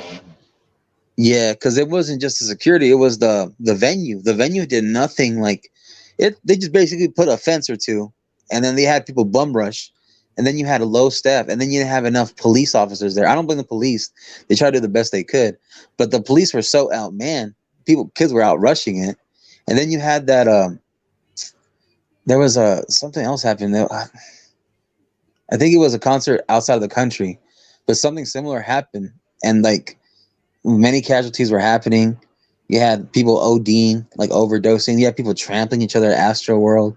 You had in Coachella Fest. I don't know if anybody has ever been in Coachella Fest. When the weekend was here, people were being stomped over, and on his virtual background boards, the pixel boards, there was 666. And Mark of the Devil, Mark of the Beast, stuff like that, and yeah, people were trying to ignore it, or people were taking it in. I'm like, bro, like you guys don't see the bullshit propaganda that you guys are trying to swallow the hell up. But hey, you want to follow them. I like Wicked games, but that doesn't mean I'm going to be doing everything that these artists do. And I think that's a problem. That you have to do everything that this guy does. He's a false idol. They're all false idols.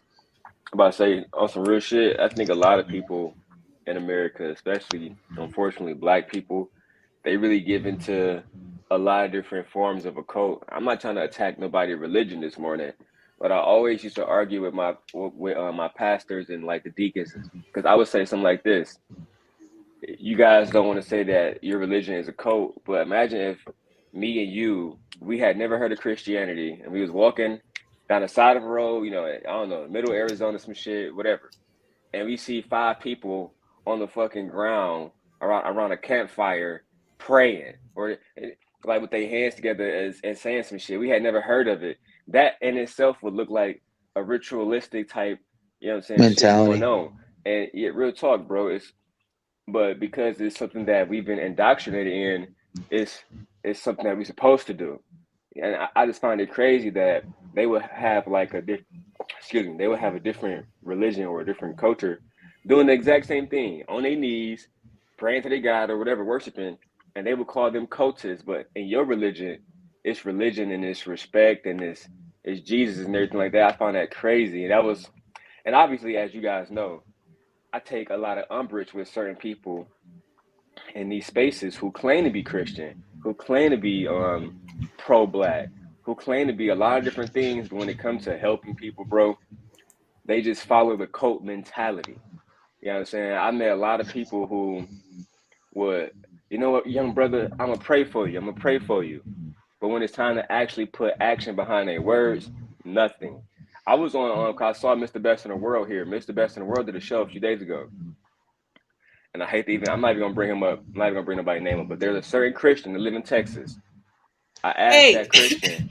bro. Okay, no, this is important, JP. I asked that Christian. I'm not even gonna. I came in here very peaceful, I right? think I know what you're Not talking yours, but I about. came into. I think I know what I you're came talking into about. Mr. M3. I came to Mr. M3 very peaceful, right? And I said, "Can you just say what you're doing in your community?" Cool. You think I'm a bad person, but can you just define what you're doing in your community and talk about that alone, right? Nobody could, bro. And it was me and and all of us was up there. I was the only one that would say I worked for the Borgen Project, et cetera, et cetera, et cetera. A lot of these people they get into a cult mentality. And I went to church last Sunday. That's what I did for my community. Come on, dog. I don't know. It's to me, it's very, very, very, very sad. Very, very, very Yeah. sad. So I think for the church that I would go to, because I go to I would sometimes go to Mexican Christian church, Spanish church, because when I went to an Americanized Christian church, English church, I noticed that there was such a very there was too many cameras. It was too, it felt too forced. Like it felt too what's the word, advertised. It felt too advertised. And so when I went to the Spanish one, it was more private. There weren't any like media cameras, nothing like that. It was more of a one on. It felt very direct, even though it was a huge number of people there to listen to the Spanish priest, or I mean, sorry, the Spanish pastor. It felt like the message, he was hitting you right to your heart. So I had to. I noticed the differences between more Americanized English church. Because remember, people got to understand, there's religion and then there's church. The church is an institution.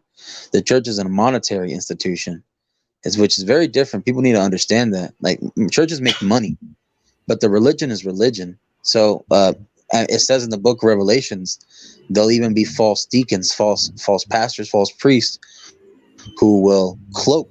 It's just like that Red Riding Hood story, and a wolf in grandma's clothing. So it'll be a wolf in a shepherd's cloth, but it'll actually be a wolf. And you got to be careful who you listen to. Like my mother loves Joel Austin. That dude is making bank though, and I know for a fact he's getting some girls on the down low. I know for a fact he's getting girls on the down low. Bro, My he don't mom even be loves reciting Joel. Joel. Allegedly, He don't even excuse me, I ain't recite gonna lie, scriptures. Allegedly, I'll say allegedly. Yeah, man. He never recites scriptures. He get on there and be like, God said do this because of love. And I'm like, oh shit. I've never seen him recite a scripture ever. Not once. I know exactly what you're talking about. Is The that young man who is that? runs the mega church. Yeah, the guy who's like young. He's like women always say, oh, he's very attractive. He's handsome. Slick He's got back that white look. hair. Oh yeah. he's a prosperity No, preacher. slick back. He has slick back like black hair, or like brown hair, right? Yeah. No, yeah, I Because said he white, is like a white pimp people. named Yeah. Slickback. Stop it, y'all. There you go. Yeah, and then there's another Another one is guy. Creflo Dollar in our neighborhood. Creflo Dollar is the worst one in the black community, in my humble opinion. His literal name is Creflo Dollar, and black people go to his church. Just think about that, bro. Cref. Oh my God, I'm gonna go back on mute. Yeah. There was a. You guys see the movie Rebound with Martin Lawrence? He's teaching a middle school basketball kids. Seen that movie, Rebound? I Mhm. did, yep. Remember how Martin Lawrence, he plays another pastor? Like he's playing multiple characters. He comes in all loud with the loud red suit. I feel like when I see pastors move like that, they're only moving for one thing: status quo and money. That's what they're moving for. Hold on, Yeah. let me mute myself real quick. No, you What is good, man. interesting to me that I've witnessed is because a lot of these spaces you're talking about people who are branding themselves, whether it's a preacher or a content creator. What name do they give themselves if they're not using their own name? What name do they give themselves? And even in your case, Darrell, what's your channel called? Uncut with Darrell Long. Oh, is that bad boy not? No filter, no chaser. No My I man filter. had just I had an I idea could have for a named name it for Beautiful Daryl Long. Lies, but I don't like lying to people. I was gonna say if Daryl Long were to start a podcast, it'd be called Uncut Unfiltered with Daryl Long. That'd be a good name for a podcast if you were to start it. I I need told to him Um, start it immediately. I told him that he should do the Bad Buddhist broadcast because that's how he was like. I'm a Buddhist. No, you're not. No, you're a hopeful Buddhist, but not a Buddhist. He yeah, tries so hard to be peaceful though. I just I do try. We had Anton on Conversations with King yesterday. What? Yeah, How'd that go? You know I'm not going to watch. You can plug your show, but I'm not going to watch. he came in to quote unquote apologize to Tawana for creating a environment on his show that was toxic and very detrimental to her in a sexual way, which she already told you about, JP. Literally, she told you herself about. Yeah, unfortunately, he came in as a married Christian saying that he had receipts that Tawana was behaving in a bad way or whatever. But he didn't want to talk about these receipts. He he never really apologized until we had to really get on his ass. But he was one of them people that reminded me constantly, and the people who support him, that in this community, in the black community, you can say, I like hitting black women, but it's for entertainment. Because I've talked to black women, and I'm gonna go ahead and say their names if you don't mind. This is Christmas. Okay, Making listen. good. Oh, No, no, no, no, no, okay. no, no, no, no, no, no. I'm talking about the I am Courtney Michelle's, the Hold Just on. Pious. Listen. It's already here now. It is there now. I'm just saying that, as a black man, I get confused when I meet black women who support men who openly admit to beating down women for basically almost nothing, especially considering I was in a situation where I could have got stabbed just a month ago and I did absolutely nothing. So I thought that was very, very, very interesting that black women would be saying, well, it was just entertainment, knowing that if King and me came on our live on Monday and said, we like hitting women in the chest for fun and it's entertainment, nobody gonna support us and everybody already think that we toxic now. So I thought that this is why I believe in the cult mentality when it comes to those Christians, because a Christian, no matter if you live in Texas or if it's Anton, they can go do some foul shit, drop an apology and say, well, you know what? I spoke to God, and after I did all of that fuck nigga, hoe nigga shit, God gave me a pass. And to me, I always thought that was interesting, like very, very interesting. Well, I will say this because I understand where you're coming from. So when it comes to the religious aspect, people need to understand that uh, even though humans are imperfect, that does not mean you should be given the pass to repeatedly do said wrong thing over and over again. Because then it's like, oh, it's just like I'll throw a nickel or a quarter in a wishing well, or go get blessed by holy water and wash my sins, or go talk to the Catholic priest and go in his confessional and wash my sins. Uh, so I believe, yes, like I understand where you're coming from. I don't believe people should repeatedly do the same thing wrong over and over again, because at that point it's just an excuse and a bad habit that don't want to get out, or as they want to say, you got demons inside you that want to take over. Um, but I also understand that if you're going to be a guy who's a pastor, who's a priest, who's a whatever it is, a deacon, you're going to be looked upon as the example, as said. So if you're going to walk that tightrope, you got to make sure you got to walk it appropriately and talk it as well. So I mean, I get what you're coming from. I just hopefully that the misconception of the religion, it's not the religion, it's the individual themselves. Oh, my bad. I First get of what all, you're saying. I get what you're saying. You talking about JP because you talking about the video with me and Christiana. yes. Oh, yeah. Do you have that video, or do you want me to I share? no. I'm I on my need. phone, but Um. I hop down and get on a computer if you Yeah, if want you me to could do really that, show please, it. because I would like for you to be able to go ahead and share your story. I want you to put the I can't make you do anything. But Right, hopefully, if we can go ahead and get this information out there, some of this vendetta and nonsense going back and forth can stop, and you can sweep away all of the nonsense from 2021 when you go into 2022. That we are going to right. do something different, and I would love to be able to have you on this journey with me, but I really cannot. I love you. I love that little girl. And if you know this, what you put out into the world, you get back, my bad Buddhist. So we got some work to do. Okay. So yeah, if you can do that for me and then I'll get the grab the video video, right now. please, and we'll just have But the I want to tell conversation. people about the video before I'm about to download it and we can watch it all together and Okay, whatnot. you tell them about the video, then you can go do that while I answer these chats and get ready for the mister to come home. Go ahead. No, yeah. So what ended up happening on November the 7th is me and my daughter and her mom was all basically in the house together, living our normal lives. And what ended up happening one night is, I guess her schizophrenia just got the best of her, and she attacked me and my daughter. After that happened, I was already talking to my cousin Phoenicia, who has been on a few different platforms. But I was talking to her, and she happened to be, she just started screen recording. And because I got the new iPad Pro, you feel me? It has a effect called center stage, where the camera moves and follow you around. So I end up getting the whole thing on camera. Me having to hold her down, me having to hold her back, calling the police, her having the knife, et cetera, et cetera, et cetera.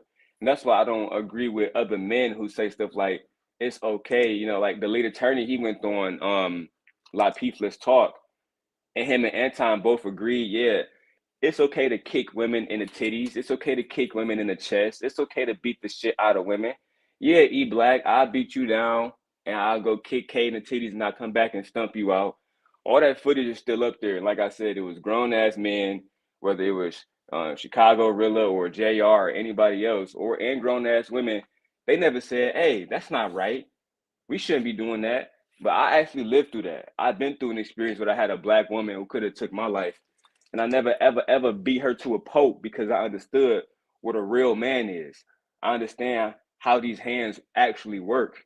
And to me, I got the video downloading right now. I'll make sure I show you guys. But to me, it was a crazy situation to even have to live through, and to get online and watch so-called TLA said leaders that. of young black The men.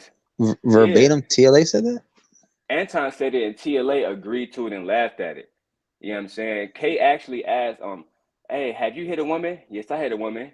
Did you win? And then he started laughing, and the lead attorney, what do you mean did he win? Of course he won. Of course Anton won, as if women can't even defend themselves. But he a little fruitcake anyway. So my whole point, you know what I'm saying, when it comes to these leaders, because I'm gonna show my video. JP saw the video that night. She saw the video that night. She saw the police reports that night. She talked to my family that night. You feel me? So when I get in these spaces and I'm already a man who's been through it, I see other men talking like that. I be like, dude, I know you soft. If you're gonna let a woman put you in a space where you feel like you can beat the shit out of her because she hit you once or she smacked you, you're not a real man. You're not a real man. And what congregation are you representing? What congregation of people are you representing right now? Because I don't want you in my community thinking that if one of my little sisters, if one of these black women, if JP coming to you and she talking too rough, in your head, you think that you can beat her to a pope. To me, I always thought that was crazy. And then it's the same thing, JP. That's why I was so upset about the whole Tawana thing. Again, Tawana told you her story. I was up there on there. Yeah, she fucked with Rilla, but Rilla didn't protect her. There's video proof of that. Yes, and she told you this. She talked to us directly, me and JP directly, saying that women, she was when she got married and she was posting her wedding pictures, people was coming under the fucking wedding pictures. Hey, you just went from Anton Dick to your husband Dick. And I happen to have clips of that shit of when Anton was saying it, running around telling people that he had a Rolex watch video that he took of her when she was on the panel, when they were supposed to be friends, making money together, making content together. He took a video of her to try to use against her later. That's like if me taking a video of JP and Marcus right now to use against them in the new year. It's nothing real about that. It's nothing Christian about that. So, JP, I got the video downloading right now. It's probably gonna take about a good 10 more minutes because it's 4 GB.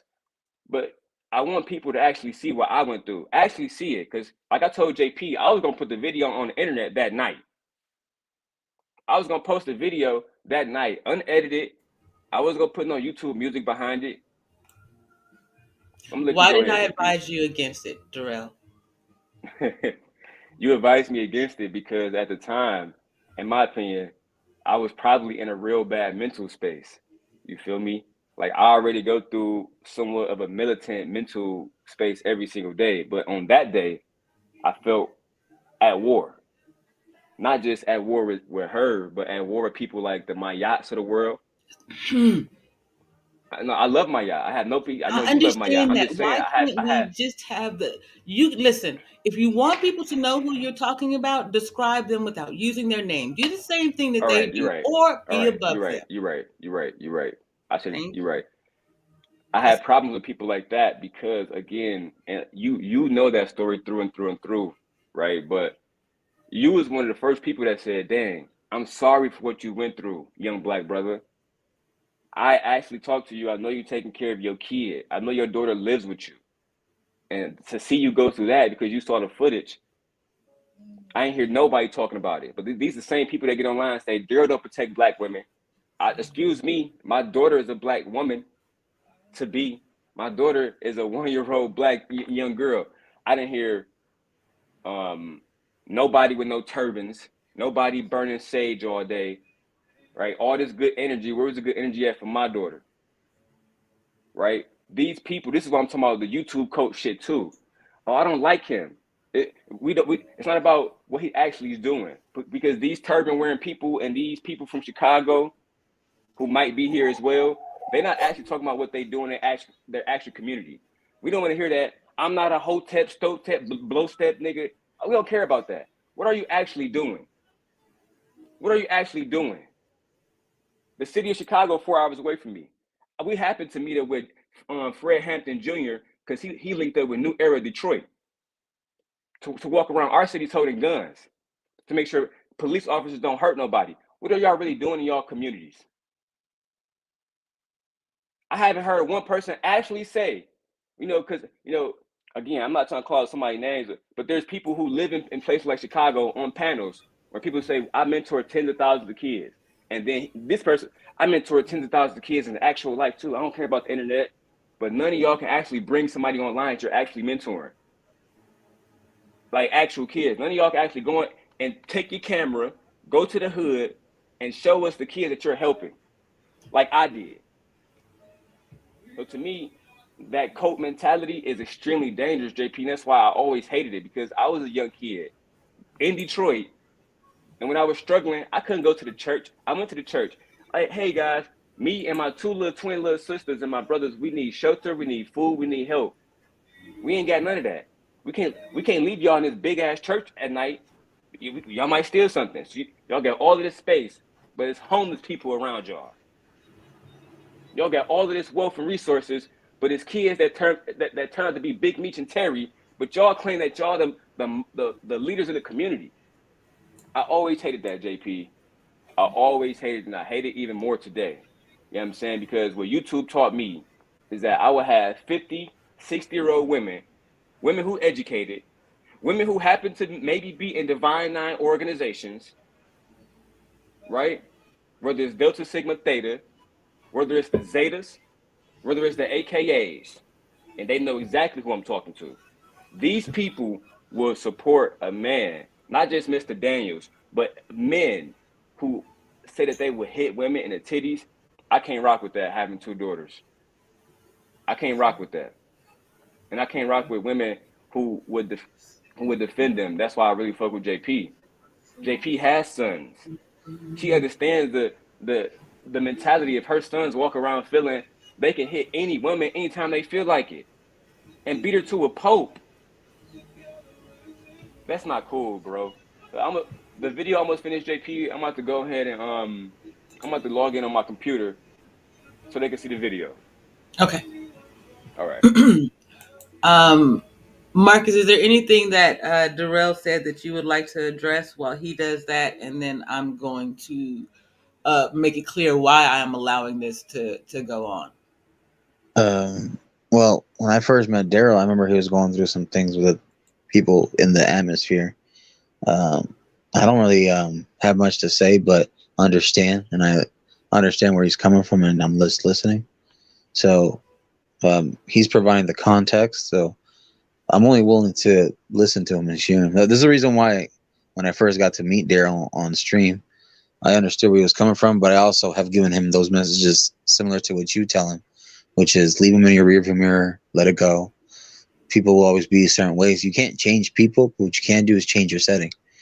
That's what you have control of, and change your circle. So I always tell him, I text him on personal number. I always tell him wish him the best for him and his daughter. And just people are going to be that way. Some people you can't change. Some people will change for themselves. You can't make them. You can't force their hand, and you be visible, be wise, and stay clear. Stay clear of the path. And I think the way you talk to him is similar to how I talk to him, just on different words or different levels. And just hopefully this is just a chapter that he can get past through. And I can't speak much for the other people on the outside.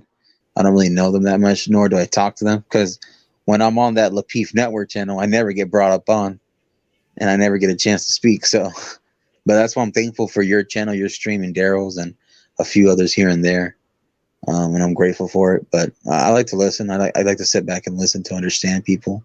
I don't like to listen just to respond. So I think that's more important. I think that's the huge misconception with some of these platforms. It's a lot of echo chamber, and they just want to listen just to respond, and then they want to do their own thing and not really listen to your own story. So I think Daryl, what he wants to do is just make sure he explains the story and the great details about it, which there's nothing wrong with that. There's nothing wrong with that. Just make sure you don't stay in that area, though. Don't move out of that area. I think that there's a feeling, even to me, that he's not been given that space to do so. Everyone else, I felt this way too. Everyone else, when I felt injured by another platform, a lot of other people had things to say. A lot of people felt some type of way. Some people did actually reach out and check on me. They're mostly the people who were in my community or who felt some kinship to me through viewing me on that platform. And I understood all of those things and parameters when I walked away. And I was, but unlike the gentlemen who went onto these platforms and could defend their honor and their name and character by, just standing there and being boisterous and whatever, I'm a woman and understand and respect men full well. And I know the dynamics of a bunch of men going at each other, and then I'm a soft target. I'm sitting duck. So I just left. But I had to accept the repercussions. And so I took a lot of time away from the internet or really this was particular space in order to make sure that my foundation was secure and what I was bringing forth, everyone could be comfortable and my allies could be at least comfortable in me. But I realized that something that we're not doing is having the conversation about being a woman alone in this space. One, I was never actually alone. I just was small enough that I didn't feel that I needed to be as concerned with my personal safety. My mental health safety, I understood, but my personal safety. And then I actually started talking to some of the gentlemen who move in these same spaces. And, they were talking about how, no, just because of what I say in my community, I keep my gun a little closer than I normally do.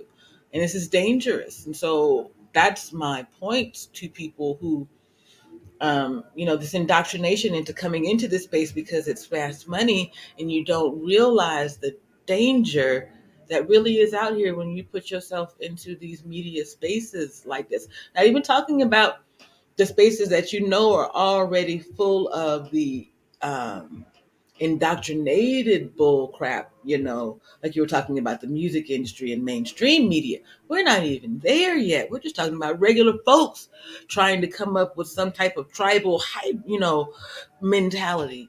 So when I look at it, I'm with Darrell. You got to, I've got to be able to look at you and see in that moment who you are and whether or not I can rock with you. I don't think that current content creators in this last round or the ones who are considering it are coming up. And so I just really want people to understand, one, these are regular people coming up here, no matter what they tell.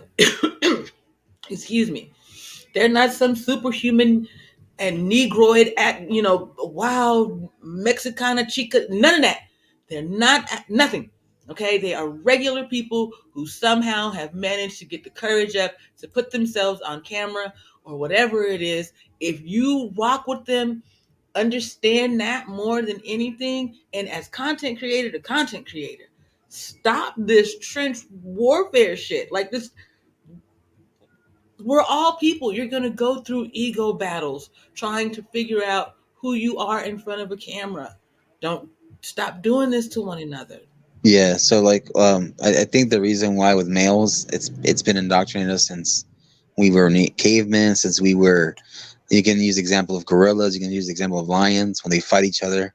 The testosterone is there, the buildup is there, the disagreements will be there, and then you have to show who's the top dog.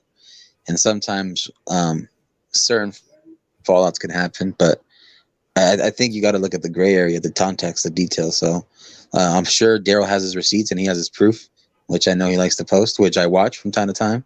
And I will not lie that sometimes it's kind of very entertaining and amusing. I got to give him credit for that. Yes. He has his receipts. So and this is why I say people, like, you don't think on these platforms that you're untouchable. Marcus, you are not can you hear me? untouchable. Yeah, I can hear you. You're not I want to untouchable. break No this one. down. This Okay, whole hold video on. down. Hold on just a second. First of all, Darrell, I am going to give you the floor for this. Second, you're gonna have to show me how you did that so doggone well, punk. I'm like, man, you just pop right up, open up a new window, two new windows up in this beast. You don't say nothing to the kid. You got some tricks you ain't shared with your cousin. It's cool. It's cool. But No, we can talk about it afterwards. I did the same thing with Also, OG Patrice in that Michi video. I was gonna say now one of my new words that I use on a daily basis is dusty, because I never hear someone say dusty more than Daryl. And man, was that shit comedy, because I'll be walking around the house and I'll be like, yo, that mailman is a dusty. You know? I would say my dog is a dusty. My little pet dog is a dusty too. I'll be saying it. I don't know why. I just have fun with it. The men They who exist, listen to man. me won't admit it because I'm very girly. So I say "tadar" and things that no grown man will allow himself to say in front of other people, but I know they say it behind closed doors because they call me. Yo. But Jarrell, Or beta. I say I'm going beta. I beta. mean, we can Okay. keep it like this, JP. I don't really need the floor. It's No, no, okay. no. It's fine. The only thing that I want you to be able to say it. All I'm asking is let's just try to avoid the outright personal attacks. Get your story out. Yes, ma'am. Okay, I'm going to give you the camera and the floor. I'm going to go take a pause for the cause. I'm listening now. Go Yes, ahead. ma'am. And everybody who know me, obviously, I have a police report to go with this. I'll show you guys that first. The responder, her name was Officer Stacy Cole. So I'm wait till that zoom in. Boom. Officer Stacy Cole responded with her partner, Officer Cassidy. This is the complaint number from that day. You see, I have no problem showing proof. Because I'm a man of my word. I am who I say I am, off camera and on camera. Now let's get to the video. JP, you got to. Oh, never mind. There we go. So the person at the bottom is my younger cousin Phoenicia. She was recording the whole thing. Christiana had already started attacking me. As you can see, the camera started moving by itself. So now Christiana is here on the couch. I'm trying to calm her down. I'm trying to get her to not have a schizophrenic attack. She kept attacking me. Now, this goes on for 51 minutes. So this is why I was saying, when men get online saying a woman attacking you is the reason why you can beat them to a pulp. That's no, you don't. I never had to beat her to a pulp. My one arm was able to hold her back and keep her away from my daughter and call the police. Never had to swing on her. Never had to do none of that different stuff. But see, that's her phone in my hand because she had slacked my phone out of my hand. My glasses not on my face because she had punched me and had a knife. You know what I'm saying? And all of this is in the police report. But this is what I'm talking about. When I talked about this situation, this is the same situation that E Black. So the police was at my house, right, Marcus? E Black went online the next day. I wonder why they're at your house, because you're an abuser of women. You don't see me abusing no woman here. You see me restraining her and calling the police. And the police gonna pop up in this video so y'all can see who was arrested, who was not arrested. And she was arrested for actually fighting the police. We're gonna get to that part of the video as well. That's right. Because too often men have proof like this. I have custody of my daughter after this. I haven't had one black woman, not one, come to me and say, I apologize. I'm sorry for what you was going through. Shout out to Red Lipsticks Vibes. She started helping me afterwards. JP started showing me love. These are the same people, you know what I'm saying, online that said they care about young black girls, the young black community, right? You can see I'm on the phone with the police. I never put my hands on nobody. What y'all don't know is I already been stabbed right here in my right arm. It's a big ass motherfucking slash going down my right arm. I already been stabbed by a real person. I wasn't worried about a woman having a knife on her. I wasn't worried about that in the slightest. You get what I'm saying? So I recorded this for proof, man, because in too many situations, black men are mentally abused, physically abused. And if I wasn't there to protect my daughter, she would have been actually in real life danger. And that's what people don't want to talk about. This is why I was so mad at E Black. I'm sorry, never mind. I don't want to say nobody's names. This is why I was so mad at Christians who may live in Texas, right? Because and also I was also mad at females who wear turbans who allow a Christian from Texas to repost a video that was happening with me out of context, and you run around and fucking believe it and spread it like propaganda. Daryl's calling black women bees. Now, guys, keep in mind this. I had to fight to get just to get my daughter back in my home, and I posted the proof of that. And I allowed this woman in my home where she wasn't paying no rent, where she wasn't doing, she had nothing to pay for. Just come there every day, wake up, take care of your daughter. And it's still that way. My daughter in the room right now sleeping. Right? As you can see, I'm on the phone, just talking to her. Have my cousin as a witness. Let me go ahead and drop that police report for y'all real quick while this is playing. Y'all, it's crazy. Y'all thought I was gonna be playing games out here like that. But I want to thank JP for for giving me this platform. Let me go ahead and No problem, Jarrell. While you're doing that, let me just address something that you said there. I sit on the other side of this same thing. For me, looking at this video, not only did I see a young black man trying to do his best, but I'm the one with the mental health issues, and people would say a host of things were I in that situation. I don't know what to call it, blessed to have I don't know. I won't say. What I know is that I work very hard not to allow my anger or my hurt or my pain to rise to the point where I am aggressive towards my fella. And I think that that's one of the things that isn't talked about either. It's why I speak from the way that I do, from the side in which that I do, and why I share my story in the way that I do, so people can understand that whether you're talking about somebody in these YouTube streams or somebody you meet in the streets, at the end of the day, we've got real issues and problems that you do not see. And because you are injured or hurt, you attack under that in that way, or you're not trusting. But by doing so, none of us can speak to each other. None of us can unite. None of us can figure out how to move forward and have a more peaceful existence. I call it the indoctrination problem, but that's just me. Anyway, I'm going to give you back the floor, Darrell. it's okay. Could you put up that police report? Thank you so much. This is the police report for those who let me see. Oh, my bad. Now I can go down. So before we can go back to the video, cause I paused it. This is the police report from that incident, right? And you guys see, this is the date I requested it up here, highlighted. Okay, let's go down and see what it says, because I don't want nobody to say, "Well, Daryl's lying. Daryl's lying." This is the police report from East Lansing PD. This is what actually happened right here. You all can see it. Christiana Davis, et cetera, et cetera, et cetera. And a lot of her information has been highlighted out. But she was arrested for assault. You can see it right here where my mouse is, right here. I was never arrested. I was given custody of my daughter the same night. They talk about what weapons did she have, et cetera, et cetera, et cetera. Now I'm gonna go back to the video because I'm gonna take this out. And you can put back up the video whenever you're ready, JP. To me, it was very interesting that people would try to contextualize me, JP, as a man who don't take care of his kids. a man who is not responsible, a man who doesn't make sure that his daughter is safe, a man who does anything other than go hard for black people. If you're not characterizing me in that manner, you're doing me a disservice. Just that simple and plain. And you know what's crazy too is we got a lot of different people who say, I care about mental health, I care about black people. When I came to them with this story, the only thing they cared about is my beef with Anton. I can't go against Big Daddy Anton because it's all about building our platforms. We can't build a platform unless we get help from Big Daddy Anton. You know what I'm saying? And the only reason I'm not calling y'all out by name is because JP asked me not to. I did it yesterday on King's show when Anton came up and tried to cop pleas, and I'm still making the Surviving Lot Peace movie. Period. At the end of the day, what I learned is people on the internet. Let me not say this because JP's also on she's on the internet.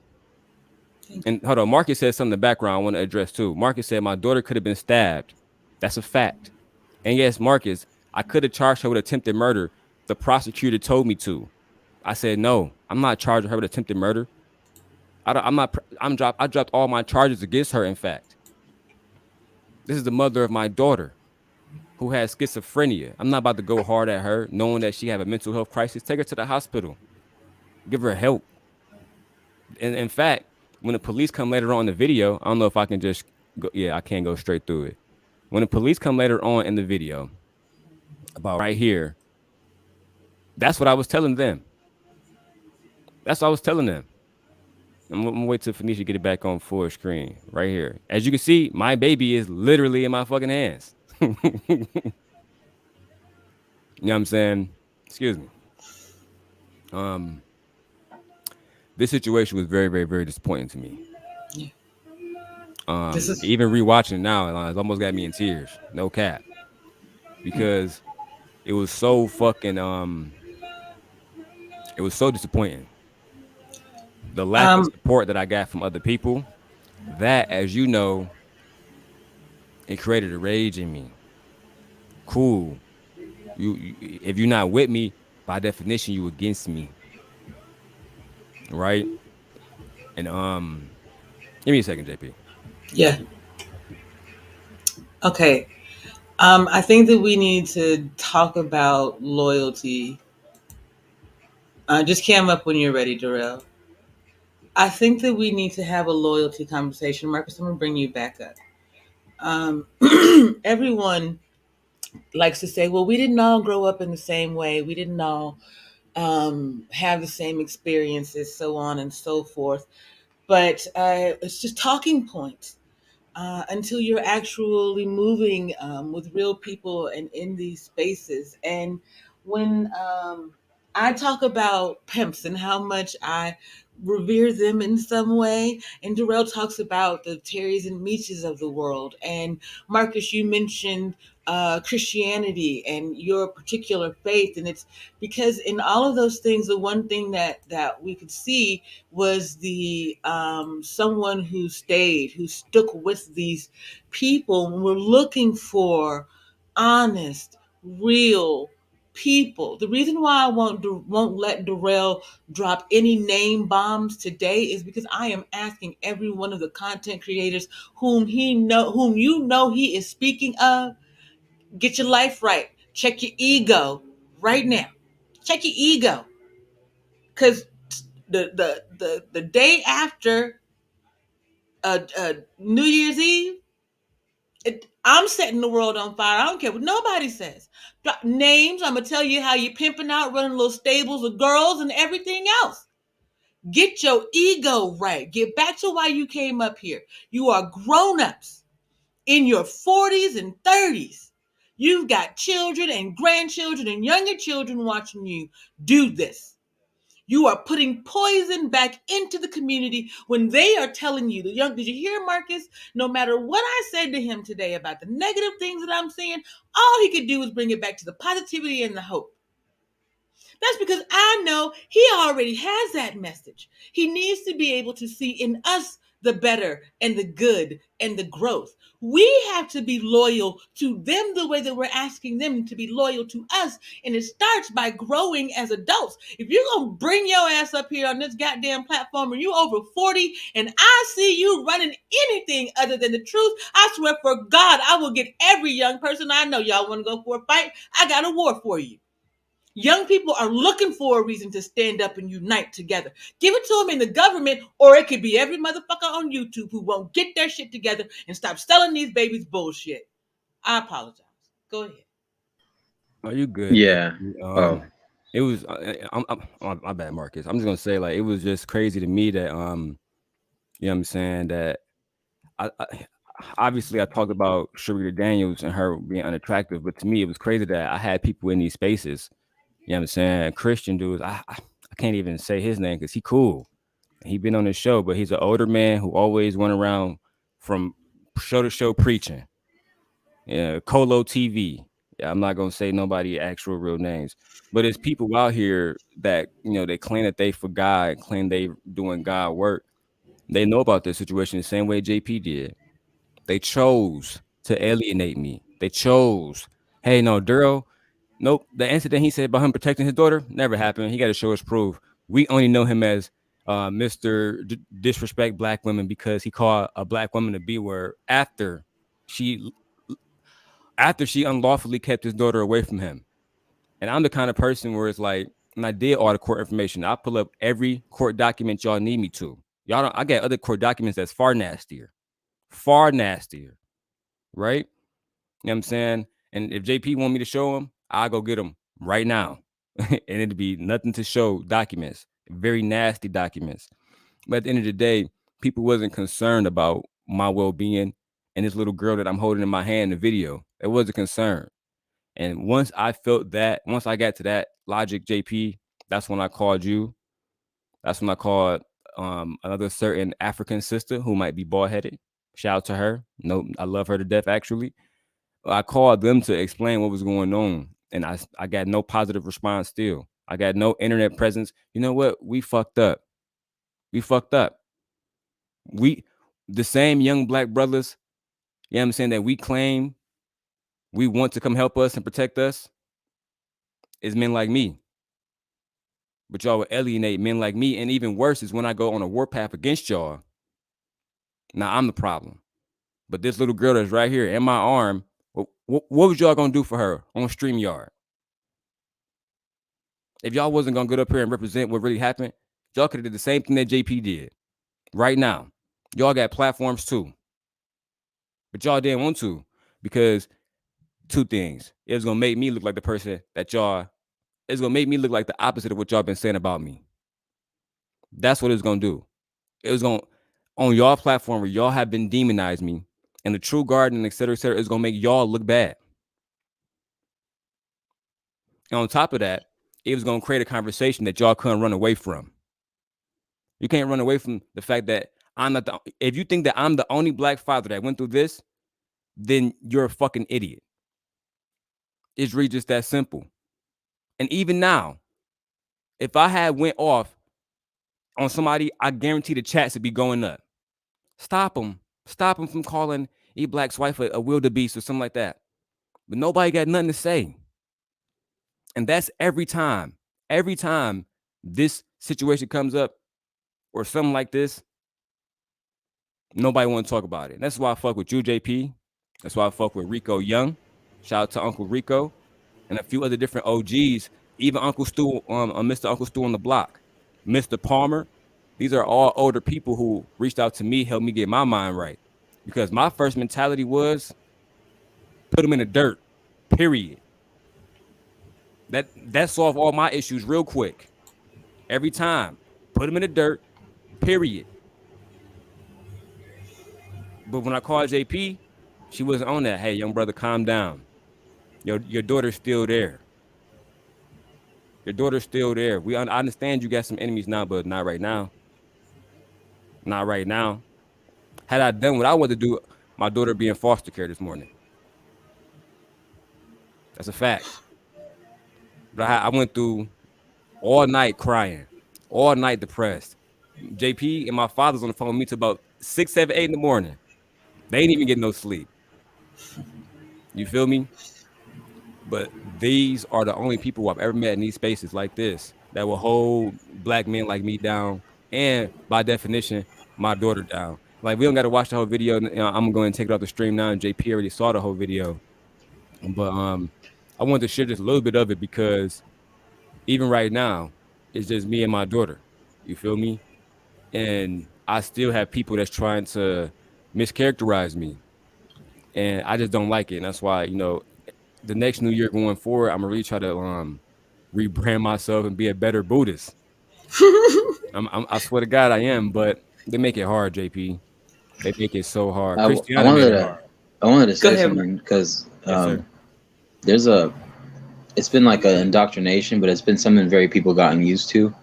Whenever a man has gotten to go through his struggles, whether it's through the legal system, the court system, and just men are expected to just take it, but then they forget that there's equality for all, which means equal punishment. Justice is equal justice, is what it's supposed to be. But when a man bats an eye and he has his proof, they still don't want to hear it. And then there's no consequences for if a woman were to do the same action as a man would do against a woman. So I always felt like there's this. Um, I was watching this video that they had posted on another channel. It was a woman that had done paternity fraud, and there's really no consequences in a lot of states for paternity fraud. Man had gone to prison for not paying child support for a child that wasn't his for 5 years of not paying child support. He went to prison for 5 years, got out. He had a great relationship with his actual biological son, but the other son, which the mother was kept taking him for court when they were young, he had moved to a different state. She had filed for a court in the opposite state to do that on purpose to get him in trouble. And guess what? He ends up going to the prison. He ends up becoming from the system. He gets out. He goes through struggles. He becomes somewhat successful, but still, it's another thing of paternity fraud. The same consequence or crime that a woman would commit, a man would get 3 times more amount of the time than a woman would. So for every 5-year cases for a woman, a guy would get 15 years. They would exactly do the same crime, same damage, yet the man would still do 3 times more of the time. And what does that tell you? Marcus, that's why I had to record myself because no cat, which y'all can't see and hear is the audio. Bring the camera down, Darrell. You can smoke. I'm not one of them Okay. people. I smoke on camera. I ain't know, JP. My bad. You're fine. But yeah, you're not a that's why I dusty. You're recorded not a myself, dusty. brother. No, You're not a dusty. I actually just swapped out. No cap. My father. A lot of people. Let me get this out the way too. I have a great father. He co-signs my vehicles. Okay. All right, guys. You guys can never expose me for that. So yes, my father came up here. He swapped out the AMG and he gave me his Audi. All right. Now, so yeah, my actual life never really changed, brother. But the reason why I recorded that situation is because all right, go ahead, JP. I recorded that situation because Marcus, as soon as the police got there, you wouldn't believe the first thing she said. He hit me. He hit me. He hit me. Lock him up. He hit me. And worse than that, Marcus, I'm going to spill all the beans because I come from a certain kind of family, and I would never ever go against my family for nothing. But he hit me, and his family killed 16 people. Oh hell no, no. And y'all see, I'm always smoking. JP, no, I'm always smoking. I had about maybe 3 or 4 ounces here in this room. Police didn't give a fuck about none of that. Scales and everything. They saw this. They didn't give a fuck about none of that. They knew for a fact that I was taking care of the house. They called the leasing office. The leasing office said the rent paid through the year. Mr. Long paid the rent all the way to next August. All right. This man is not leaving his house without his daughter. Period. The police made it clear. And then once I showed them the video, they basically said that she was lying. And then she attacked them. That's a part of the video we didn't get to when she attacked the police officers. But if you go type in her name right now, she's only being locked up for federal aggravated assault against a police officer. I had dropped all my charges, bro, but to your point, she was willing to throw me under the bus for some shit that didn't even happen. And how many black men have that happened to? You don't got no proof, but you got to leave your house now. You got to leave your wife now. You got to leave your kid now. That's crazy. and you still have compassion and empathy to not press those charges. This is the No, I'm thing, not gonna though. press charges against her. And this is the That's thing, fine with though. it. But this is the thing. Now that because she assaulted that officer, and it's up to the district attorney's office if they want to keep pursuing, because you can drop your charges, and the state could still pursue her for crime, No, because they are. They made it's it clear, bro. it's a numbers game and it's a monetary game. So it's conviction rates, money, and if she gets convicted, well, she becomes a part of the state now. She becomes a ward of the state. Well, Marcus, So one thing I didn't tell you, my brother, is that one of our good friends, her name is Lady Shelby Stansfield. She's an AKA here at Michigan State University. We used to all live together. mhm. She and her father is a police officer. He's a sheriff in Detroit. Before my daughter's mom attacked me and our daughter last year, she beat the shit out of Shelby, bro. And the police was already upset because this is the sheriff's daughter. You get what I'm saying? So they grew up watching this little girl. They know her. This little girl is a peaceful young person. You know what I'm saying? Most of the AKAs I know, they all feminine and et cetera, et cetera. Not all, most of them. You know what I'm saying? So when she got beat up, I had got the call, hey man, Christiana, she pregnant and she just beat the shit out of Shelby. I said, it's no way possible. It's no way. But then Marcus, she beat her up. I get a I get a report. Let me see if I can put that report up right now because I wasn't gonna do it, but we here now. I want JP to see it. I never showed nobody this one, but let me see if I can make sure I got the right one. Oh yeah, it's about to go down. It's about to go down. I won't. This is the only one I'm gonna show JP All right, because I Captain want people to see what I was Overshare. dealing with. Real talk. Yes. Thank you for holding it down so I could put on something a little bit warmer. The Tucson don't seem to want to warm up today. No, you good. You good. Let me make sure I find this exact one. So she had a track record, and then do you know if the police are still pursuing that? Is it still open? Yes, sir. Yeah. All right. Is that this the window I need right here? But black women talk all the time about how they have to do that for men. They cover for you. They don't. I don't tell the whole story. Da da da da da. At the end of the day, what is it? It's people. It's the decisions and the choices that we make. And if we're not more careful, we're going to continue to do this harm.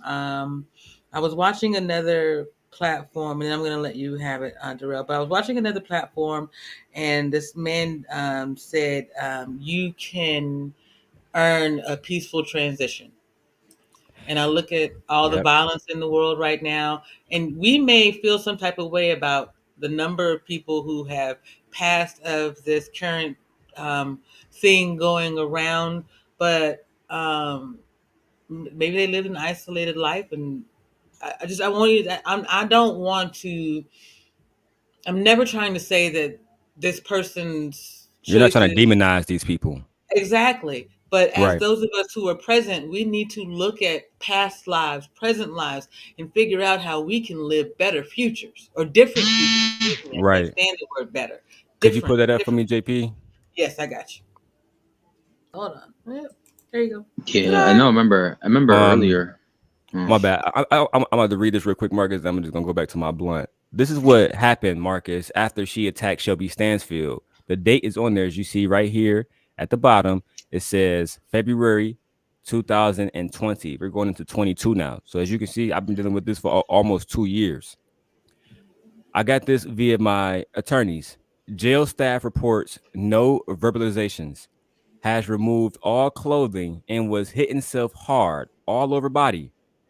Uncooperative, lunged at nurse and guards, appears dazed and not in reality. And the witness signed right here at the bottom. And as you can see, St. John's is where the prison is here in East Lansing. It's very, very, very close, about 25 miles out. In the middle of nowhere. So if somebody was to escape, they would have nothing but trees and woods before they get back to any populated areas where they might be a danger to. But I showed this because this happened in 2020 of February. What I showed you guys happened in November of this year. So this is something that I had continuously been going through. This is something that before I joined conversations with King, before I went that Anton, I was already going through this, right? So, and I had talked about it. I had talked about it. JP had talked to me every single day. She knew my whole situation. She would Okay. see, my bad, JP, go ahead. I want to ask you a question though.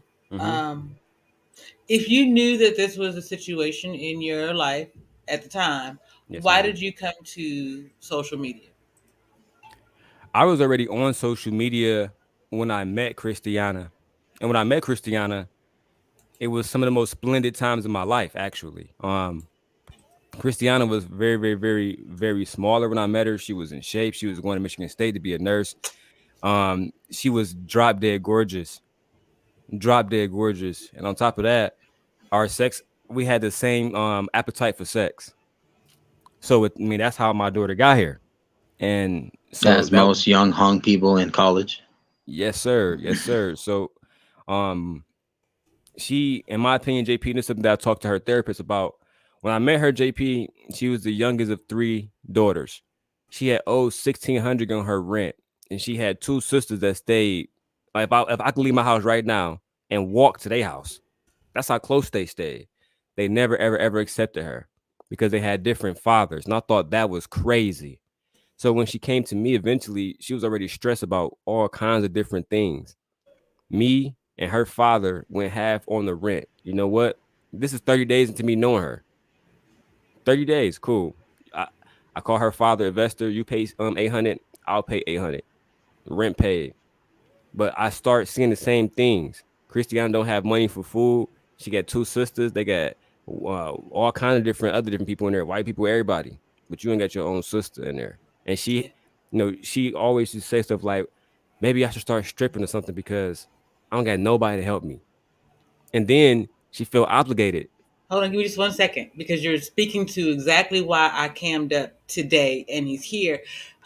Peace and love to you, Top Slug Sofa King. Brother, you and I started out in this journey some time ago.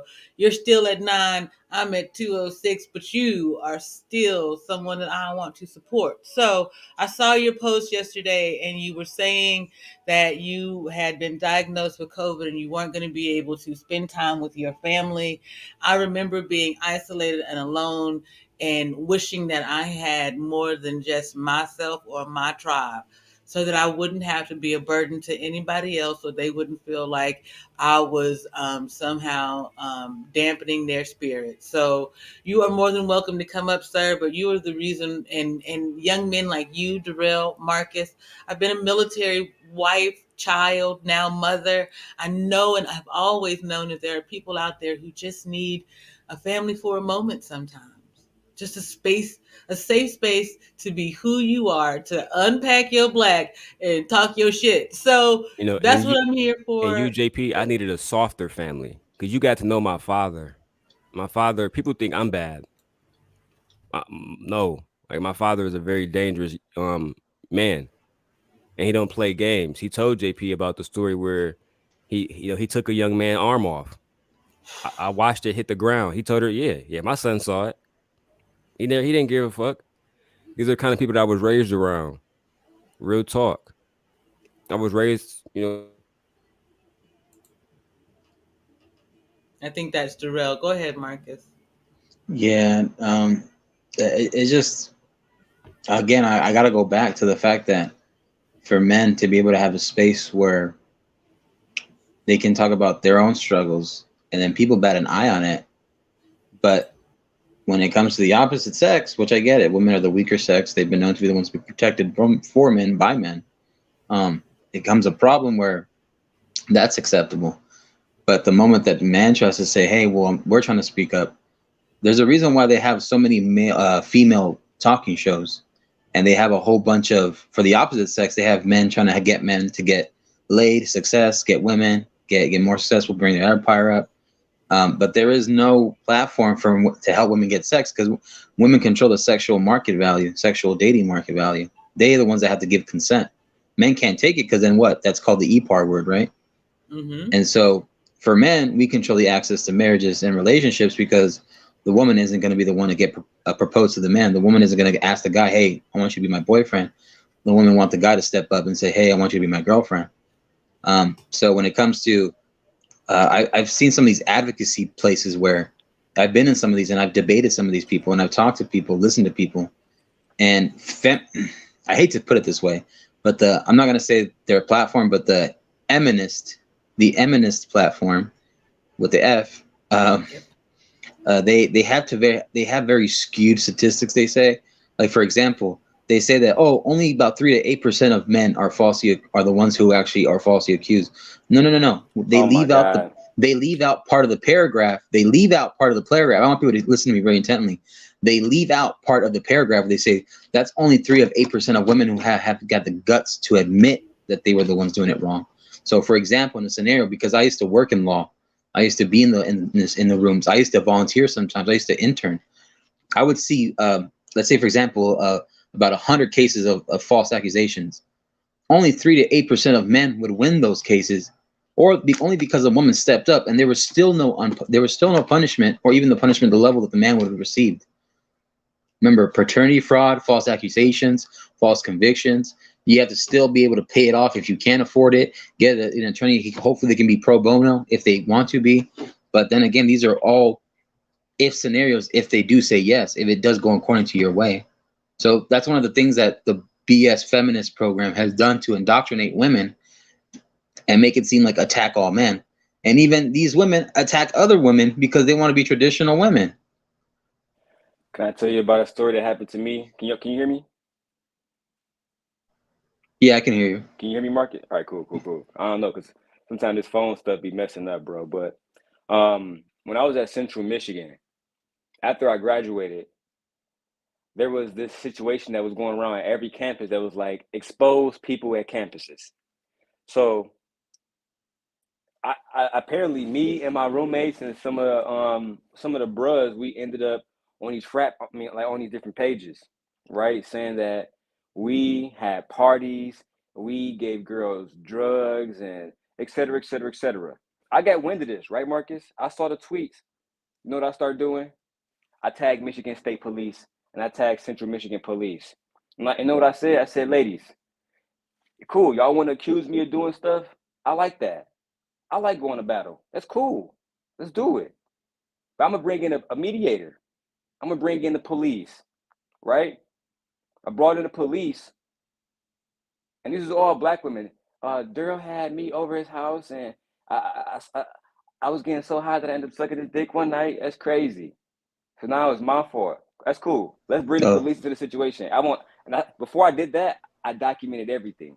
So, and guess what they did? They started deleting shit, right? The police said, all right, Daryl has brought himself to the situation. He's even said that if you, I said, hey, I turned myself in. I'll sit with y'all the whole weekend. Cool. Let's let these ladies get it off their chest and let's see who gonna come out on top.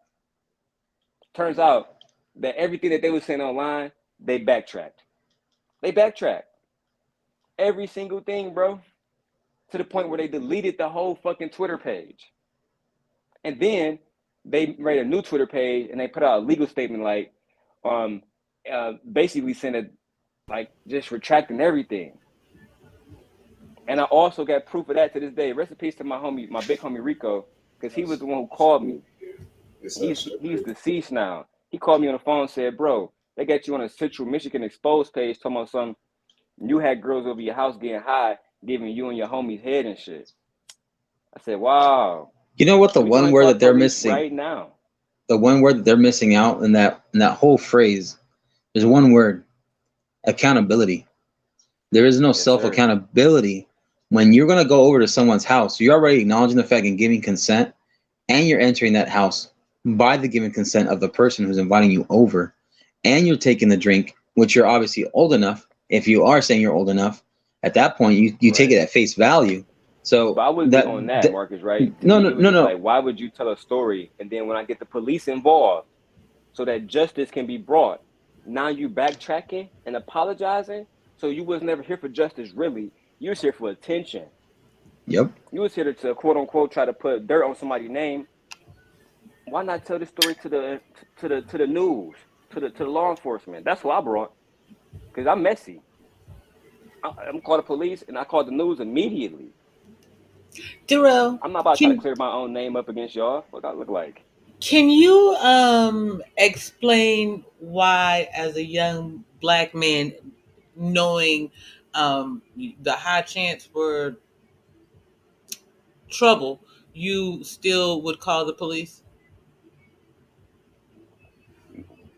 when for one, JP, I've never told you this.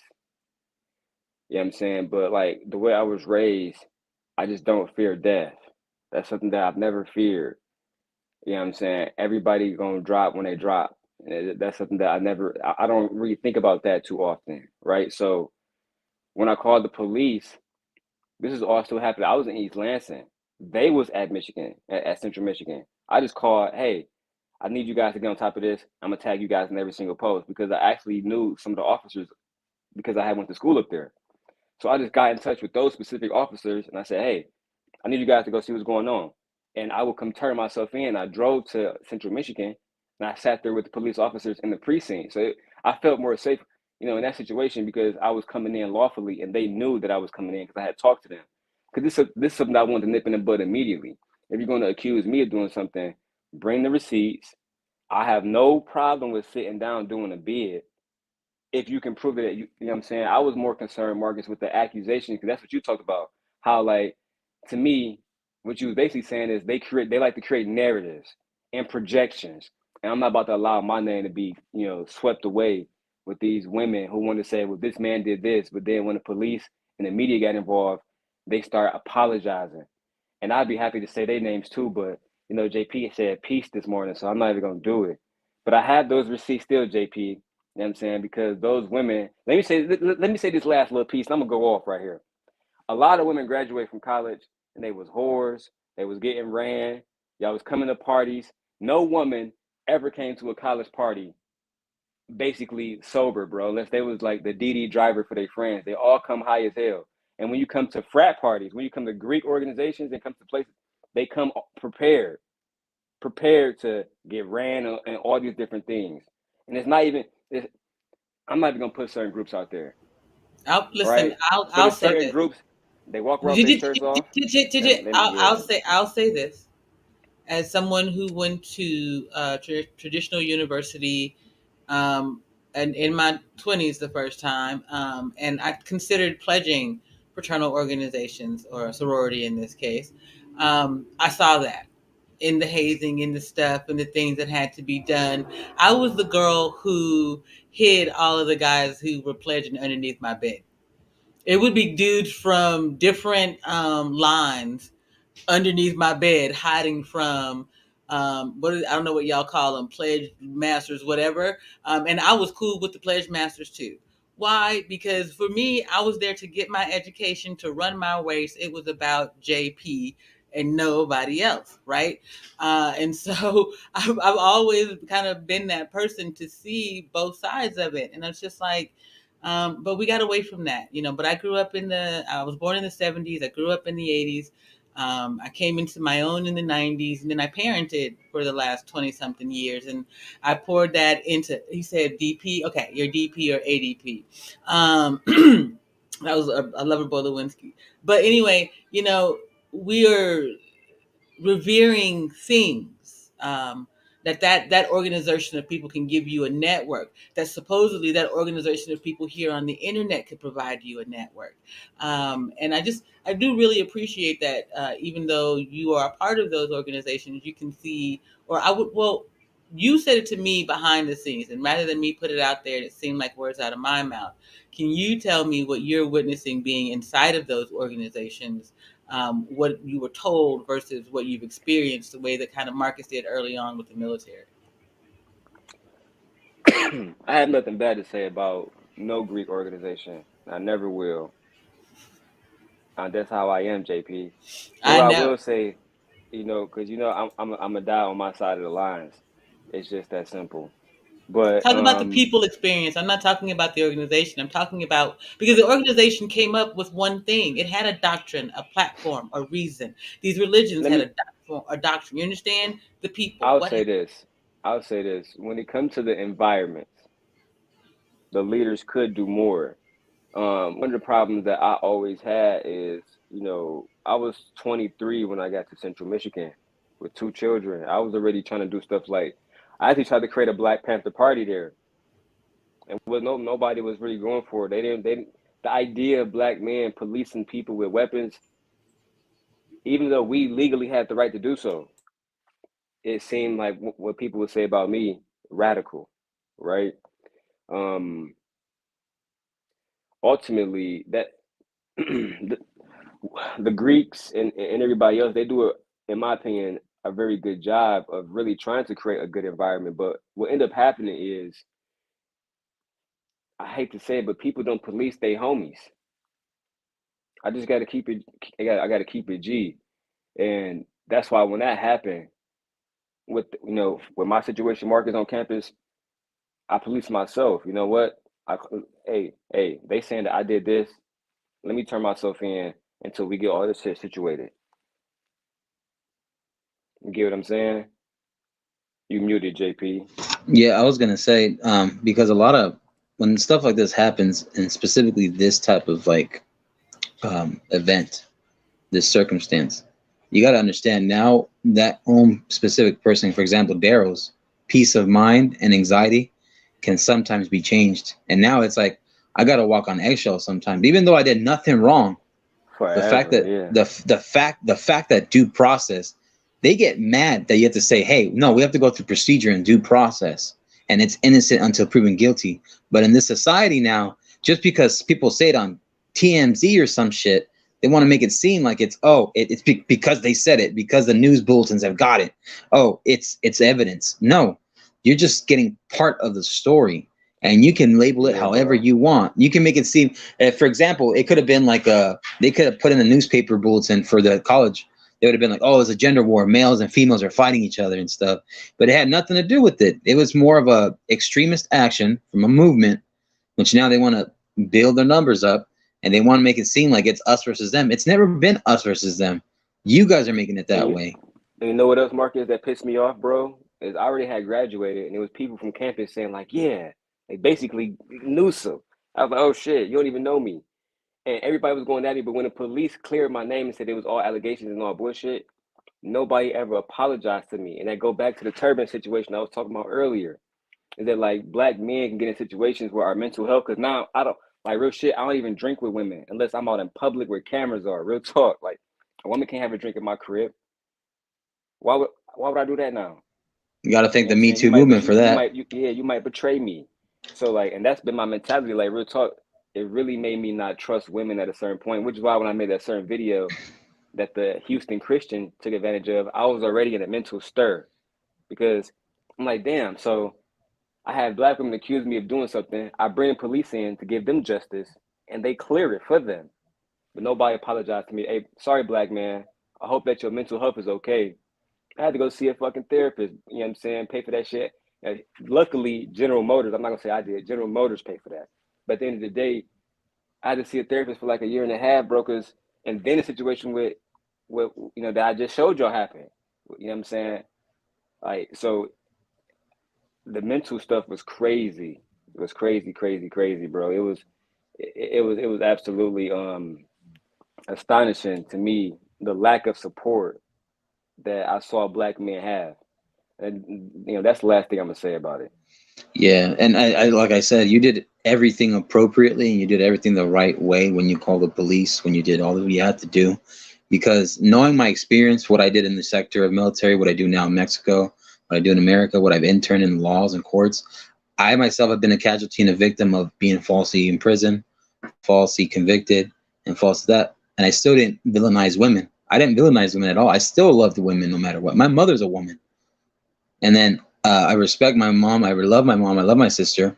Now, what it taught me was I got to move carefully, because the society how it is now, I mean, there's such an extremist movement where members of minorities, you could be Latino, Black, Asian, Middle Eastern. You don't know how many Middle Eastern friends of mine have gotten harassed, uh, hit, beaten up because they were called terrorists, because they came from a different country. And I was a guy in the military, and I saw that. I was like, no, no, no, no. These people are some of the sweetest people. They just share a different ideology.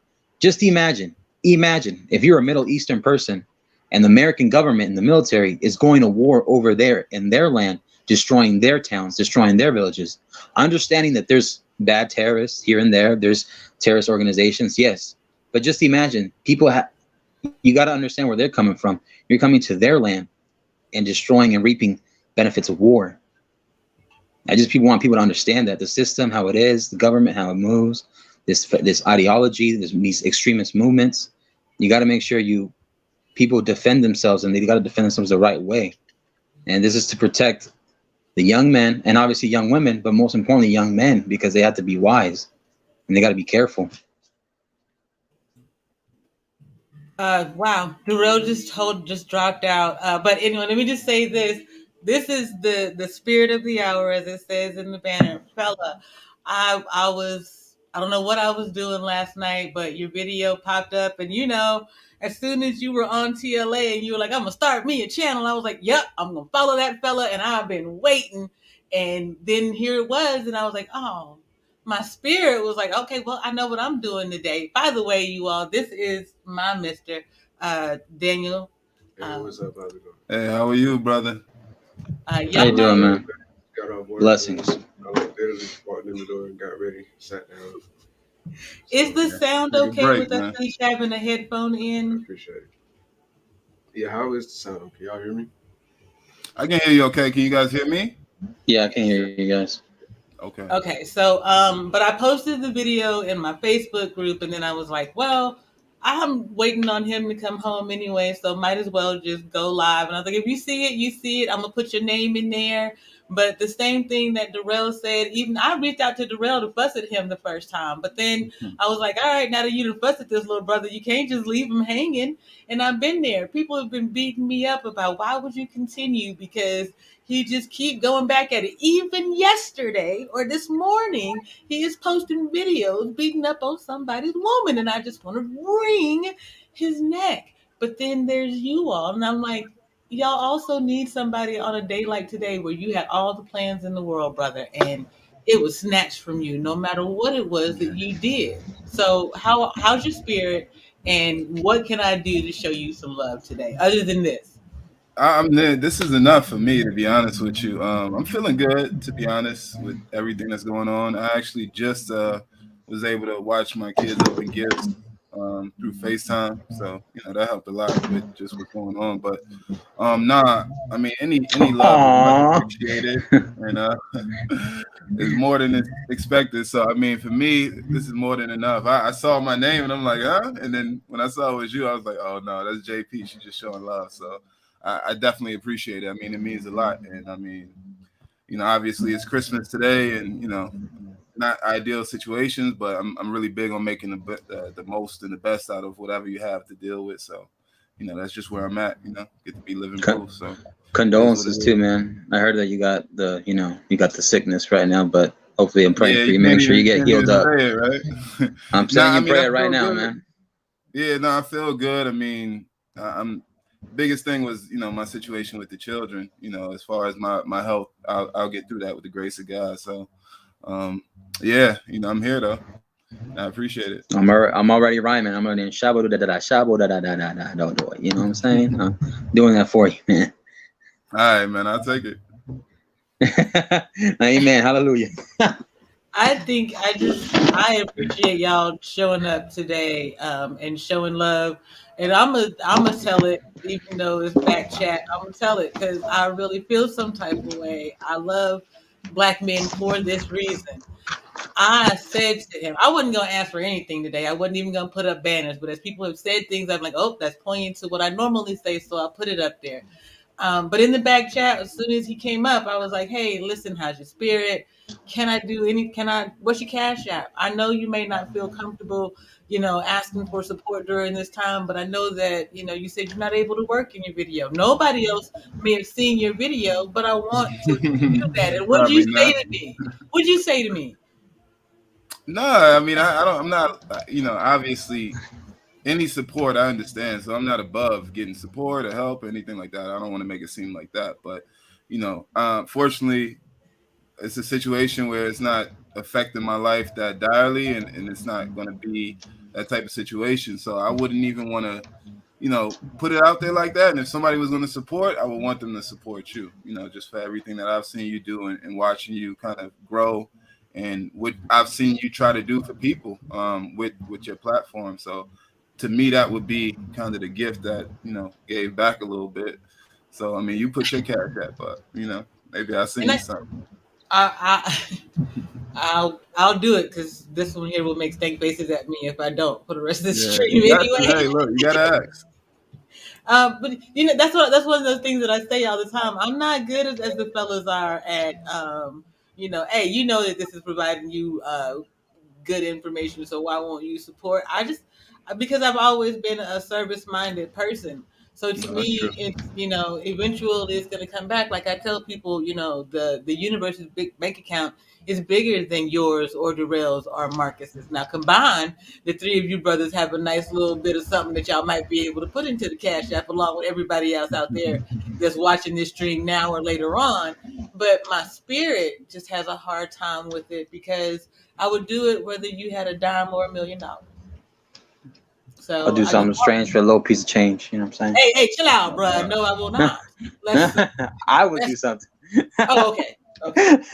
Wait, hold on. Let me get the other banner back where it say unpack your masculine. Go ahead and talk about it, Marcus. We've been serious this whole time. What would you do for a piece of change, sir? I think the farthest I'll go is get married. That's probably the farthest I'll go. I'll do something. That's strange for me. That's strange for me. That's gonna cost you. Exactly. Exactly.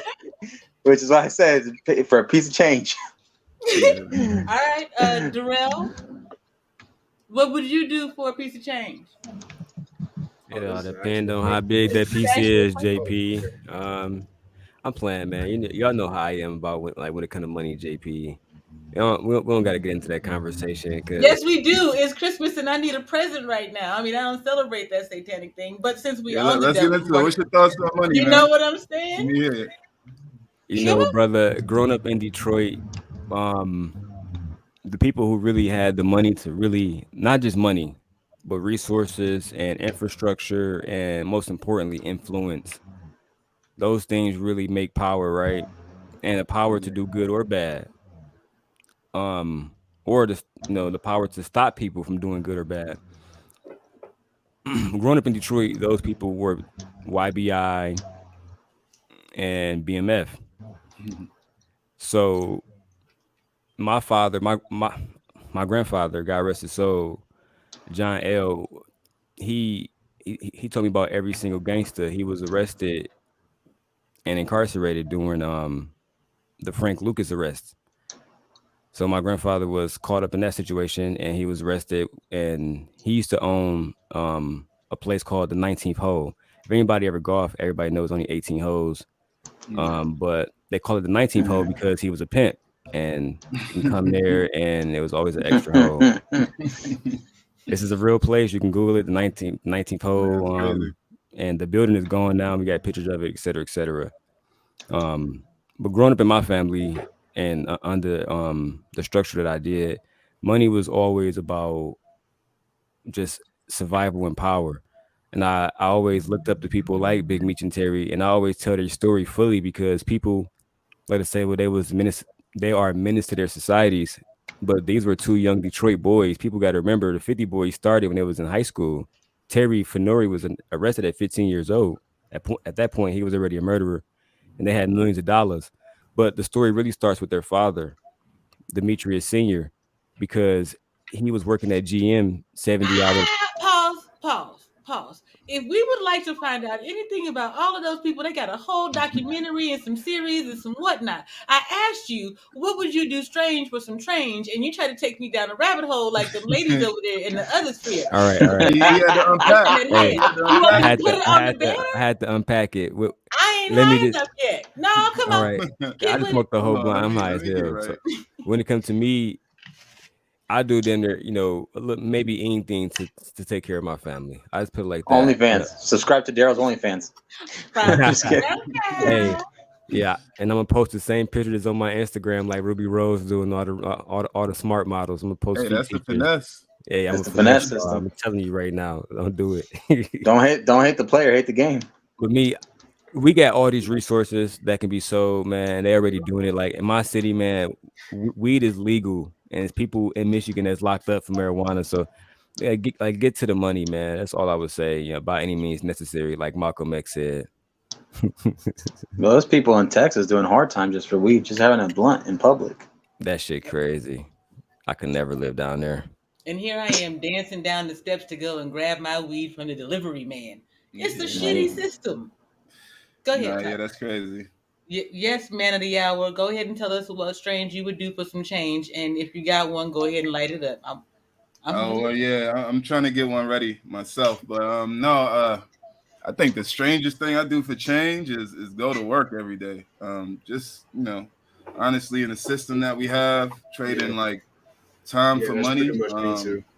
I mean, when you really think about it, when you really kind of like dig deep into it, you do your taxes at the end of the year, whatever it may be, your monthly budget, you start to look at it and it never really adds up. And I think that's for me, like one of the things that I'm really kind of fighting against in life is being able to like jump into that rat race every day where it's like, unless you really kind of building something and kind of doing something for yourself or something that's going to have some lasting kind of impact, um, you just never really feel like you get that time back. You don't really get the return on investment.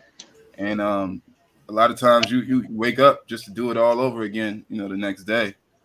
And like even That with this situation, with me, catching COVID and everything, one of the like kind of hidden benefits was the fact that I JP said earlier, I can't work right now. And I do something where I go in, I do the same thing every single day, and I got to try to make money every single day, and just not having that pressure, honestly, on a day-to-day basis. I mean, there's a much different kind of outlook in just what I get up and kind of look to do. So, obviously, working for the man, I guess you could say, punching the clock, whatever it may be doing. I know, some people have more glamorous jobs than others, but as long as you're not doing what you want to do for yourself, I think that's kind of like the strangest thing that we as humans kind of get up. And I saw somebody talk about a meme the other day where they talked about the hours in a day, and they say how there's 24 hours in a day, right? But obviously, let's say you sleep 6, 8, however many, you got 16 more. You put 8 in at work. As a man, they say if you don't have a second job or you're not working 60, 65 hours a week, you're not doing it right. And so now I got to put, additional time to where it's like I got maybe out of a week, I maybe got 20 hours to myself split up over 7 days, where it's like I couldn't imagine like just doing that for the next 40 years. So um, I'm just thinking about that is always just kind of crazy to me. And, obviously we do it. We got responsibilities and all type of things like that. But I think for us, any of us, that's probably the weirdest thing when you really think about it. I Agreed. had a I'm gonna smoke. let I you had, I talk agree for a with little. that too. Yeah, I agree with that too. That's definitely something I can relate to. In fact, that's something that I was just going through recently, mentally and emotionally, just kind of like coming to terms with the fact that, like, at the end of the day, I may be aware of what's going on around me in terms of society, in terms of social structures, capitalism, infrastructures, institution, all that stuff. You know, but it's like at the end of the day, I still got to do what I got to do to take care of myself and my loved ones. Support myself and my family. And so where I'm at right now is investing more time to be home.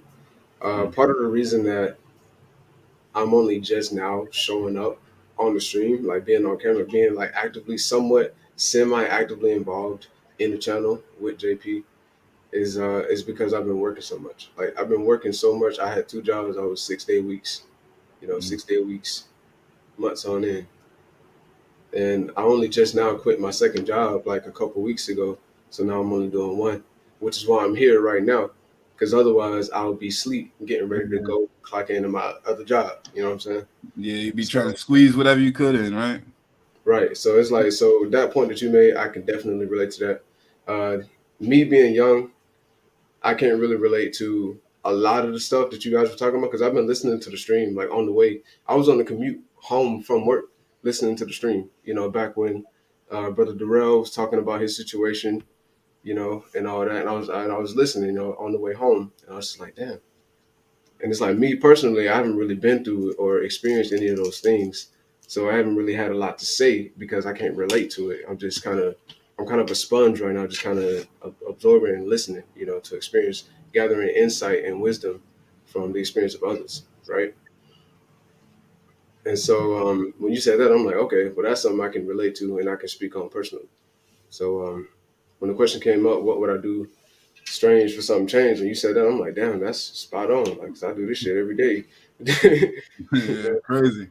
So, But yeah, no, no, that's good, man. I think that's good that you made that decision. If you definitely know it was a good decision for yourself, and like that's one thing for me, a big thing about like what I want to kind of achieve with even this whole like getting into YouTube and putting energy there is trying to find a balance between like what I have to do as far as like the things I do for my responsibilities, making money, being a man, that whole kind of, paradigm, and like things that'll actually bring me like some type of fulfillment or like bring some type of lasting benefit to my family or my children or my loved ones, because I think that's where, as men, the problem is we never really going to get that much of a break, right? We're going to have certain responsibilities, and we should want to kind of be active and do things, but it's where that kind of energy goes and how that is kind of translated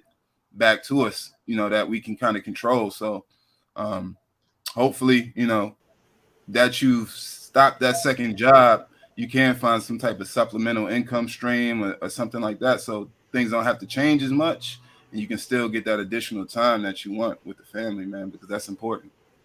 Yeah, I right. always talk about that, bro. Is like, it's not just about idolizing them because they sold drugs or whatever. It's really about idolizing the fact that they was not going to work for somebody else. That they was going to find a way to make a way for not just them, but for everybody.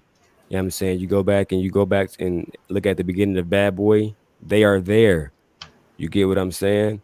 Real spill. So, and because of that, they got out of jail. Rolls Royce, et cetera, et cetera. Everybody eating, and that's the kind of men and women I like to surround myself around, because let's be honest, one of the main wars against us is we don't get access to these resources. Oil, we don't get access. Bro, they locked the black man in Detroit up because he started a garden. And it reminded me of what happened to John Africa in the 80s back in Philadelphia with the move movement.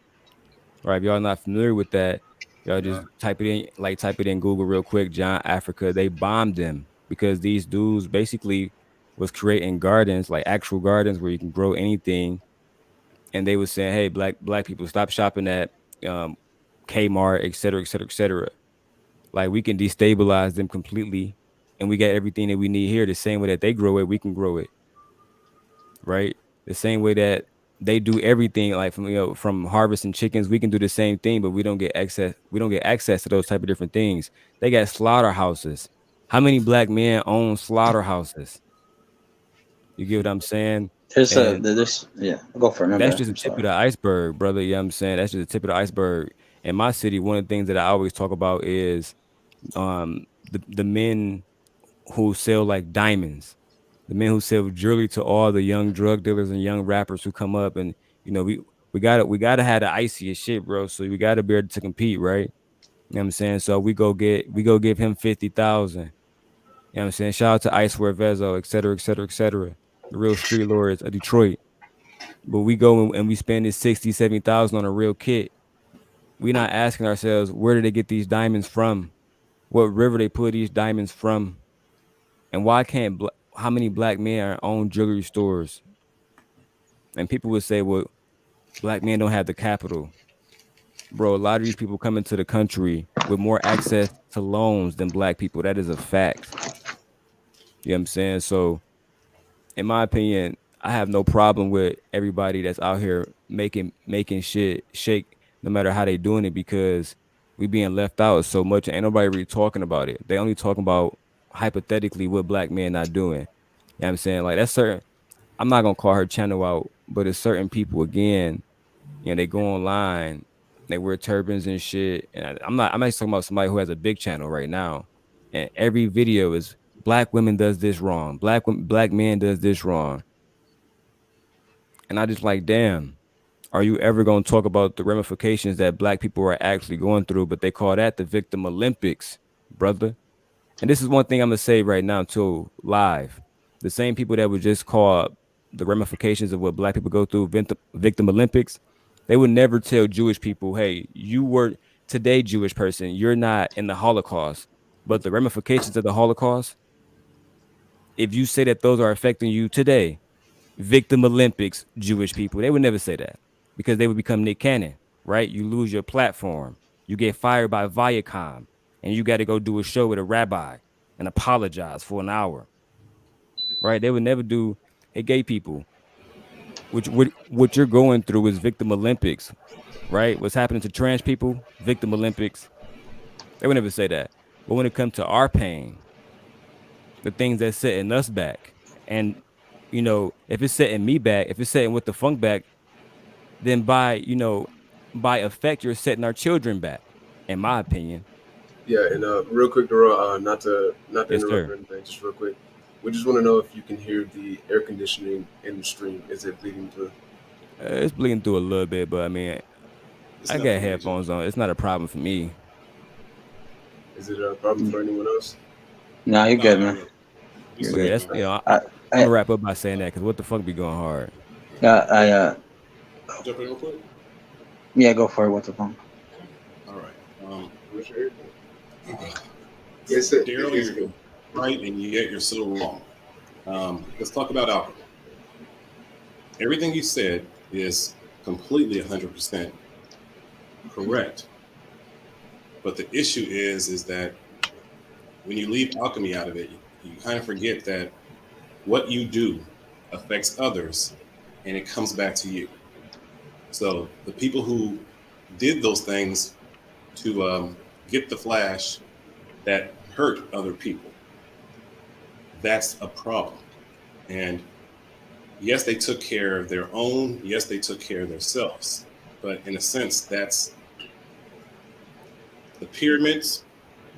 You step on some to get to the other level. It's the same concept. Think of the 33 levels of Masons.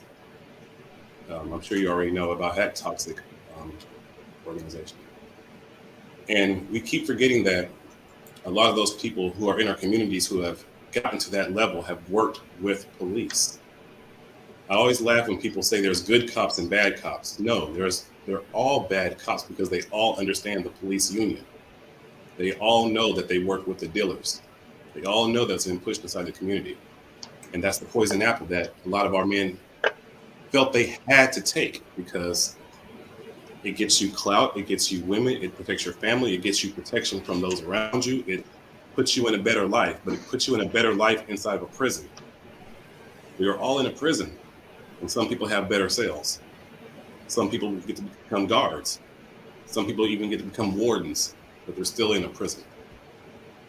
That being said, I said this to you once before, and these damn elders, they'll sometimes stop the gems from landing.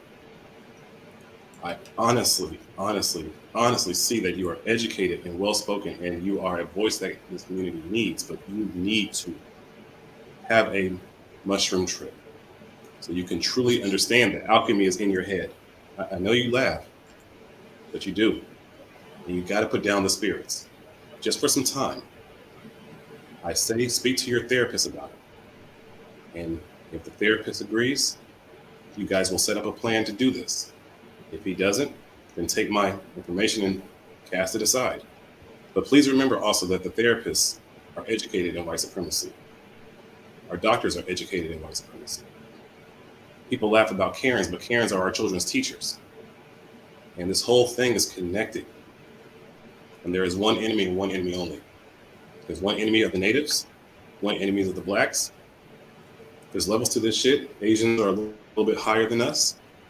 A lot of people think Latinos are lower than us, but in actuality, no. They bring in more money as far as product than we do. We provide the entertainment for the world, and that's our value.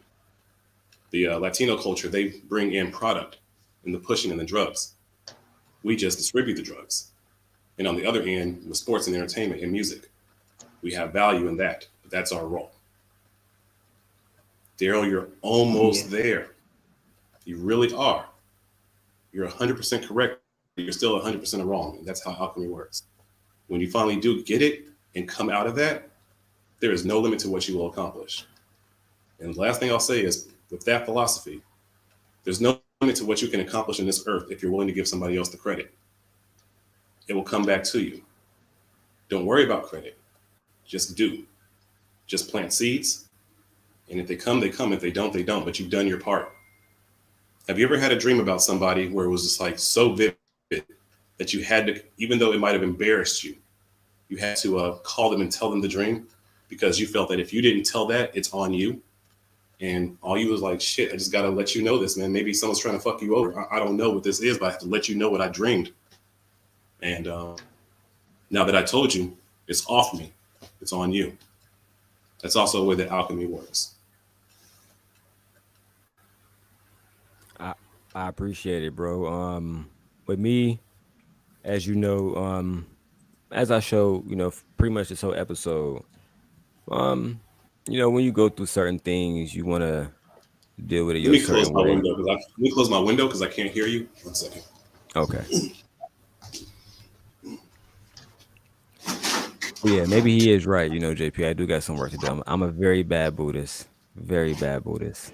You know what I mean? But I appreciate you admitting that and giving us all of that Christmas gift on this glorious, not our holiday, forevermore labeled here as Fellas Day. So every year from here forward on this platform, as long as I got one, all of hmm the fellas, y'all pull up. You can unpack your masculine, and from now on, we'll just call this. We'll do it a day out of the week. But anyway, y'all go ahead. Y'all got the floor.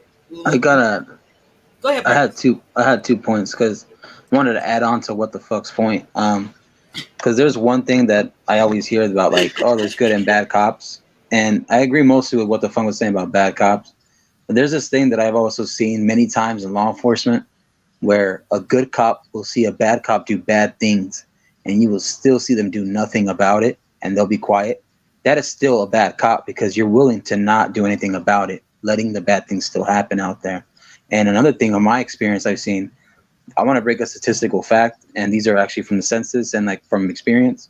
The three forms of the highest corrupt and bribery and extortion of cops are customs, U.S. Customs, Border Patrol, and the jails, the COs. They're the three levels of the highest statistical when it comes to officers that have been convicted for bribing, for extortion, for abusing the law, for all the above. They're the highest forms. And I've had many people who have come up to me when they say, hey, should I go into law enforcement? What should I do? Stuff like that. Because I see these things on south of the border in Mexico and some of I'm it here sorry in to interrupt. Can America. you say those three things again? I want to make sure I digest it correctly. Do we say the three things again? The three? The three levels of law enforcement, they're the highest. Yes. Yes. U.S. Customs, Border Patrol, and COs, so corrections officers. They're the Thank three you. highest levels of the most corrupt, the most abusive, the most unjust, where they've actually caught them, convicted them, or charged them, and yet they still get away with it. They still have no reform, and I think that's a problem that we need to have more reform policy. I don't really believe in abolishing police, but I believe in reform, restructuring the policy, restructuring the way they do the academy, and it's very wrong because in their simulations, they never have a white guy in their simulations. It's always a black guy or Latino in their simulations where they do the training and their videos. And it's the black guy or Latino guy committing the crime in that set status quo simulation of a crime occurring. And they never want to put a white guy in it. They always want to put a Latino or a black person in it. And that's known. That's public knowledge. Queen of Kings, yes. And if you have read it, look up the graphic novel Kabuki, written by David Mack. Go in blind, get all the volumes, all four, and trust me.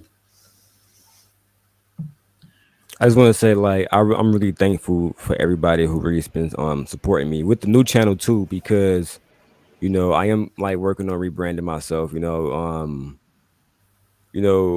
for most of my life, what the funk, I've been, I don't want to say a soldier because I don't want to like take credit away from actual soldiers, but that's what I've always thought of myself as, and in my family, You it's are like, a soldier, sir. It's a war. You are a soldier, yeah, and you played the game correctly. You're a soldier. yeah. You can call yourself that. The problem in that is sometimes you just go way too hard for no reason, and that's just me sometimes. You know what I mean? Sometimes, you know, but at the same time, I think about what brothers like you saying. I think I start thinking about the oppression. Then, like what the brother, on top of me was saying about, he shouldn't have to do, 60 hours a week to live like this. There should be, other means, but I'm pretty sure even in his community, somebody is keeping them away from him and giving them to other people. And shout out to the dojo of manhood, because he was talking about how people came into the country. They passed, I think, 4.5 billion refugee like bill that gave them basically money for coming here. And I was like, damn, that could have easily been reparations, but to each his own. They passed the Asian hate bill after 7 people died. I mean, I'm like, damn, 7 people, that's crazy. Yeah, I'm saying we never got a stop the black hate bill. Yeah. So I always think about stuff like that, and talking to JP, like she always say, I instantly get like a fire inside of me, and I just want to just do what the Black Panthers did. They went into those city capitol buildings with guns and was like, "Hey, heard y'all making laws in here. Cool. We need to sit at the table. We're not asking for a seat. If we got to ask, we might as well let these triggers off, and we all can die. And then the next generation can start making laws and use this as an example of maybe what like what to do come. Like we need people that's willing to die like that, and I'm perfectly fine in that. Like I think that at the end of the day, I But do why need ask for a to. seat at the table and not just build your own community? I'm willing to do that too. I talked You have about one that. community. That was one of the first things I talked about on King's show, right? We was talking about building another Black Wall Street, and people was like, "No, it's not gonna happen." And I think it No, can it could Hey, happen, happen. hey, but it could hey! run it down. You It got could happen. one more time. You got one more time to drop your little advertisement in the middle of my doggone. She Okay? said, "Stop playing with What you me." talking about? Don't Okay. you gonna respect? What you Okay, go talking ahead. about? No, no, I'm no, no, no, not no. you. This That's is between me and JP. yeah. I'm going Yeah. back to what I was doing now, but y'all go ahead. Yes, ma'am. But I was talking about building a new Black Wall Street, but a lot of people don't want to do it because it's going to take years to do it, and they don't want to have the community destroyed. That's what happened to John Africa in the 80s. They dropped a bomb and they shot their whole place up. Kids in the building and everything, babies in the building in diapers. They didn't care. It went crazy. It's on HBO. I got a whole documentary now. But it's crazy. I always wanted to do that, bro, but I think we need strong people that's gonna like by any means necessary keep people from out of it. You know what I'm saying? Then we need people who are on the political side of that, who are going to treat the political people the same way. We're not trading with you. We're not doing nothing unless you do A, B, C, and D. We're not playing in your NBA games. We're not playing in your college teams. We want the LeBron Jameses of the world, the Carmelos. Instead of y'all going to Syracuse, go to Howard, right? Go to HBCUs, put money through their pockets, make ESPN go to them if they want to see Black athletes. Y'all ain't got no Larry Birds no more. It's over for that. You know what I'm saying? The NBA is us. The NFL is us. Let's keep it G. I mean, outside of Tom Brady, shout out to Tom Brady. But at the end of the day, it's just like we make up so much of the culture. We can snatch everything away from them. I just wonder why we don't do that. And I always Can come we? back. Always come back to the fact that they don't want to go against them. Like I, JP, in my opinion, if we do what I'm talking about, they're gonna start a war instantly and start attacking our leaders Then let the instantly. world see it. Then let the world see that. I believe that.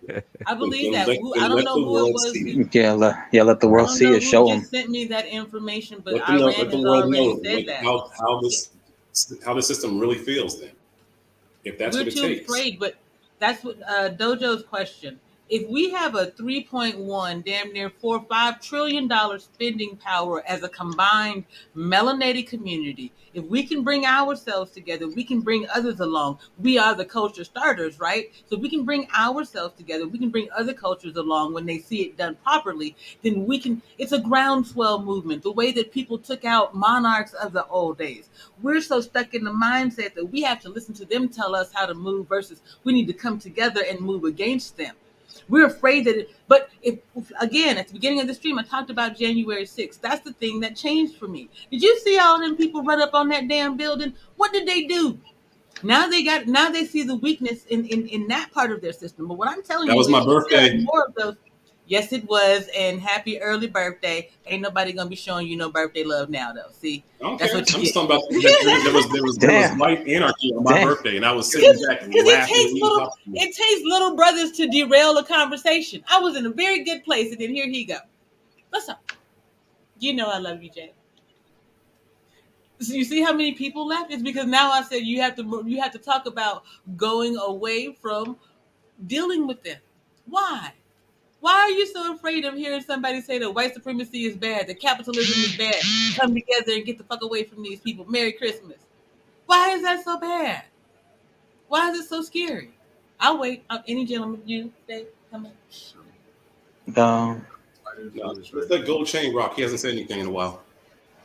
There you go, Top Slug. You can tell me Damn, I'm you call always me too Gold much. Chain. What's Gold good with the chain. funk, man? How you doing, brother? Beyond tired. My kids killed the shit out of me today. Oh So man, I'm here I ready hope they to enjoyed and you did too, man, Oh, for there's sure. people.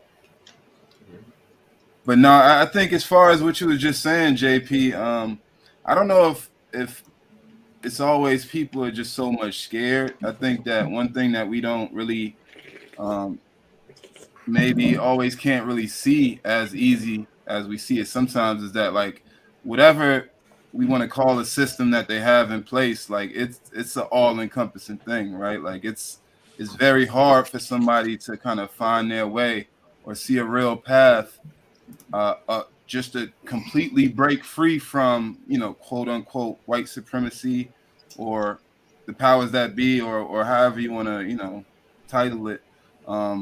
But until we have that type of like infrastructure where somebody can feel secure enough to really fight the system and deal with all the concepts that come with it, we can't expect it to be something that happens on a mass scale. To be honest, that's just um, I would say that's how people's mentality works, and it's not just a black or white thing. That's just kind of how people move, kind of as sheep. If they feel scared or they feel like there's a certain level of protection, um, they're gonna stay with that, right? And then obviously, as black people, we do have kind of that crabs in the bucket mentality that always kind of holds us back in the sense that if you can give one person the idea or even the false sense of like them having a leg up, they'll be willing to push somebody else down. And I think that that's kind of where things have to change, just from like a mind shift and everybody just kind of come into a different type of perspective on like how they look at the next man and how they look at themselves in the world.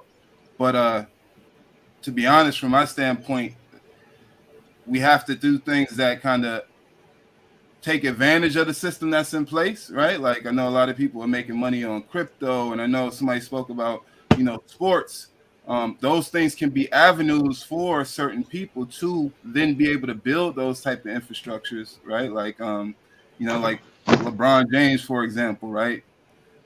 He got good at playing basketball. Obviously, he was gifted by God with his physical stature and those type of things. But I can imagine at this point in life, he probably employs easily over 500 people, right?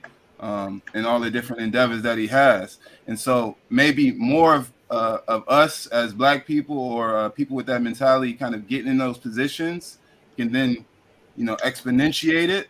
But, and I don't want to sound like against anything, but like the idea that we're going to get people to just totally just fight the system, I think that would be kind of a lot of wasted energy, because we know people, unfortunately, they think like sheep a lot of times. They're going to go with what's safe. And then as soon as they're faced with any type of like pushback, they'll give it up, So it has to be something that's foundational from our children on, and just how we kind of look at life and what black people want to kind of achieve too. And then, I mean, the results may not even take hold in my lifetime or hopefully my children's lifetime, but it's going to be something that works the same way the negativity worked over a long period of time.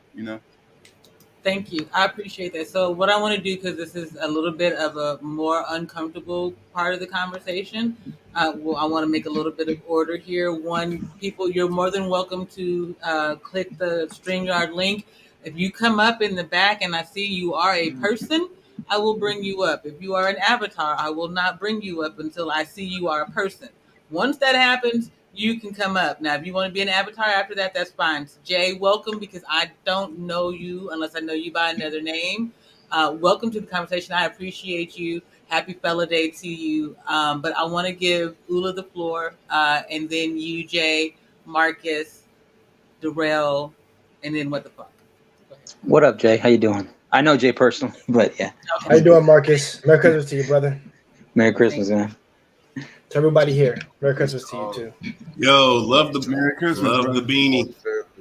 You know it, man.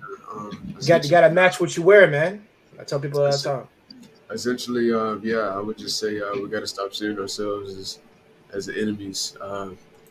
It's been indoctrinated into us since birth, through the public school systems, through the real estate systems. Like everything has been put into a place for a specific reason of programming our minds to a certain reality, right? And so it's been going on for so long and has affected the majority of us because of that time, to where it's just all that we know. Like our prior generations, the ones that knew what it was like to actually be there during the time, during the times of the civil rights movement, during the times of segregation and all the stuff, the lynchings, like who's actually experienced it or were close behind or were the children or grandchildren of ones who directly experienced it. They know what it's like. And so there's more of a passion burning with them. But like as the generations gone on of the oppression and incorporating systems, layers of systems to ensure that oppression works, a giant series of fail-safes, essentially. Over time, with it, once they got the machine put together and oiled, with it running over that time, now it's all that, my generations, I'm Gen Z, my generations, parents and grandparents, and I mean, we'll be lucky to even, a lot of us, our grandparents is like where it stops. Like, we'll be lucky to see if anyone's got any great grandparents or great greats, because like most of them, they died, you know, and so we don't really have a lot of guidance. And, we're still trying to figure the shit out on our own, but we're doing it while navigating the system, which is specifically programmed to alter the way that we perceive. And so, Remember that line. You it's nailed it rooted right there. it's rooted so deeply that now you walk down the street and you see another black person. Usually your first instinct is to be alert or like raise your awareness level. Like, who is that? You know what I'm saying? Like, if you lived a certain way, if you grew up in a certain environment, that's just all you really know, is that people who look like you could be your opposition.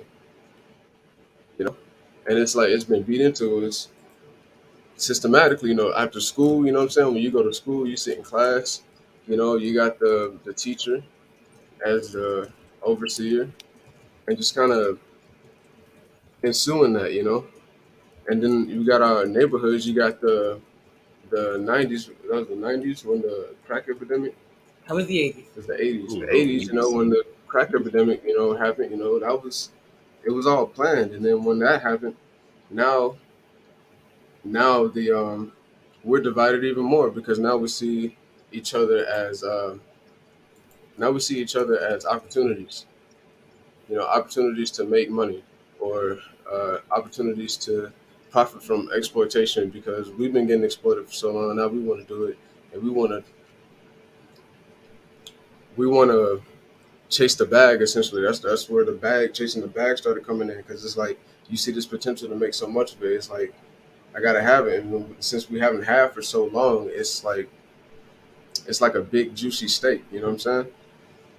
And so You want to? the point that because I'm gonna talk for a long ass time, my bad, y'all. But the point that I'm trying to make is just like, we see ourselves as enemies first, and everything around us tells us that we are our own enemies first. And we have to infiltrate the media and what our families, what we are allowing our families and our peers and allies to see. You know, our black people, we have to really, on a touch by touch basis, really educate ourselves, like re-educate, unprogram ourselves, and really like start to actually love and show true love to our people, and not fear our own people, and not to alienate ourselves, because that's all we've been taught. And so it starts with the individual communities, the individual families, and then the groups of families, the neighborhoods, the different blocks, the even if different gangs, different sets. Like, we have to stop seeing ourselves as enemies and actually unite and care for our people, for the survival of our own race. And that's pretty much all I gotta say. Mic drop. Go ahead, Jay. Don't Well, don't first forget of all, about the 2000s, the rise of Nelly, and oh the loss yeah, of lyricism. yeah, Once Black people learn that you don't have to have lyrical value with what you're saying, and you can do nursery rhymes, and that shit does better. Um, I blame Nelly. I blame Chris Tucker for killing our empathy, from being so Mm. funny with saying you got knocked the fuck out. And now whenever we see someone in the street get hit and knocked out and concussed, our base reaction is you got knocked the fuck out, laughing, instead of realizing, wait a minute, that person's been assaulted. Now it's World Star. Saying, Now it's brain damage. Has brain damage now. Years lost of life. yeah. Go ahead, I'm Jay. just Thank saying, you right? again. Welcome It's to our the base panel. reaction, isn't it? I mean, you want the funk? Actually, he just hit it on the head when it came to that. That's true, because we really should be laughing at that. I know it's played for a joke in Friday movies, like it's hilarious, but guys, come on, let's be real. Dude, you just got assaulted. Like, come on, guys, that's not something to laugh at. I mean, technically, if you were born in the environment, you're gonna mold into what the environment makes you. And I know some people like to use that as an excuse, but it does happen. Because I think one of my streams I talked to Marcus was here. Marcus was here on my stream like I think 2 days ago, and I talked about it when I literally went to go visit my biological dad in the area that he was in. I felt stupid. A little bit louder. Oh, sorry. No, I said sorry. There's wind in my background. I don't know why. The wind is blowing crazy over here in freaking South Carolina. It's crazy. But when I went to go visit my biological dad, and I realized the area that we were in, I generally felt dumb. That don't like, because I'm out of college. Well, I'm still in college this time, but I was taking a break from it, and I'm realizing why I'm getting more angry here than I did when I was over there, because it was just a little bit more peaceful. So it's like my group of my family members started having an effect on me, and it started like I started doing things that I wouldn't like that I don't do. The minute I started getting angry, I'm like, okay, I got to get out of here. I literally called up my grandmother and grandfather. I'm like, yo, you guys got to come and get me. Get me out of here. This ain't right. This ain't right. This ain't me at all. This ain't what my grandmother and my mother and father raised me to be. This ain't right. So I got away. I got out of Dodge, and then things slowly got back to being what it was. And I realized, yes, What it age can were you have when an you did effect this? on you. What age? I was 22, because I graduated when I was 24 in college. Yeah. Okay. And like I said, I just got out of that phase of like that high school, a little bit of that high school mentality. And, it was fresh in education at the time, because I was willing to learn. I wanted to learn different things. Like, I tell my friend, listen, I love my peoples, but because I know them best, but I shouldn't be doing things that is like a detriment to showcase that we're just, this is what we are. This is what we always will be. No, that's completely wrong. We're not like that.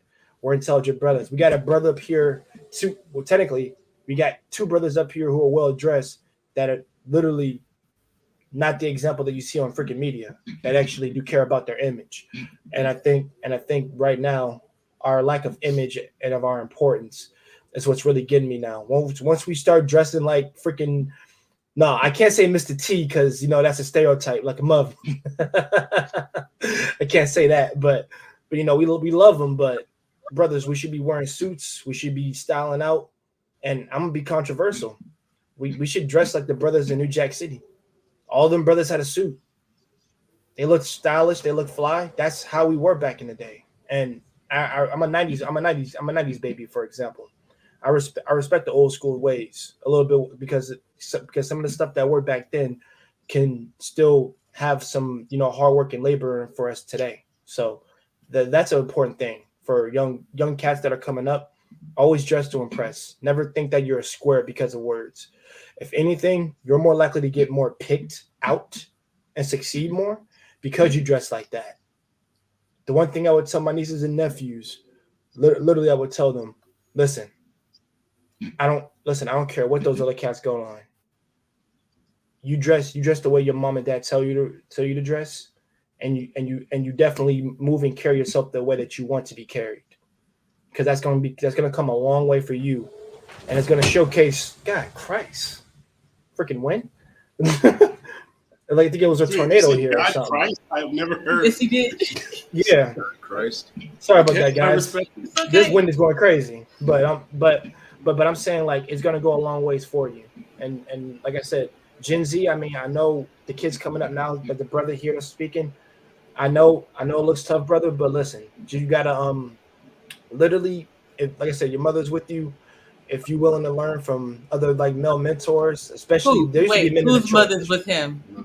Oh no, I don't know. I don't know, but I'm just saying. But like if he, like I said, if you're willing to learn from like male mentors. My bad if I messed up. My bad if I because I don't know. But I would say like if you do want male mentors, so it's always in the church for me. We're high, so now it's more funny than worth explaining. I'm sorry. Wake and bake. Wake and bake. Hey, it's cool. It's cool. Like I said, No, it tickles me at this point. This is his first time being on a stream with me on Instagram this morning. Though we went live so people would see it, or yesterday morning.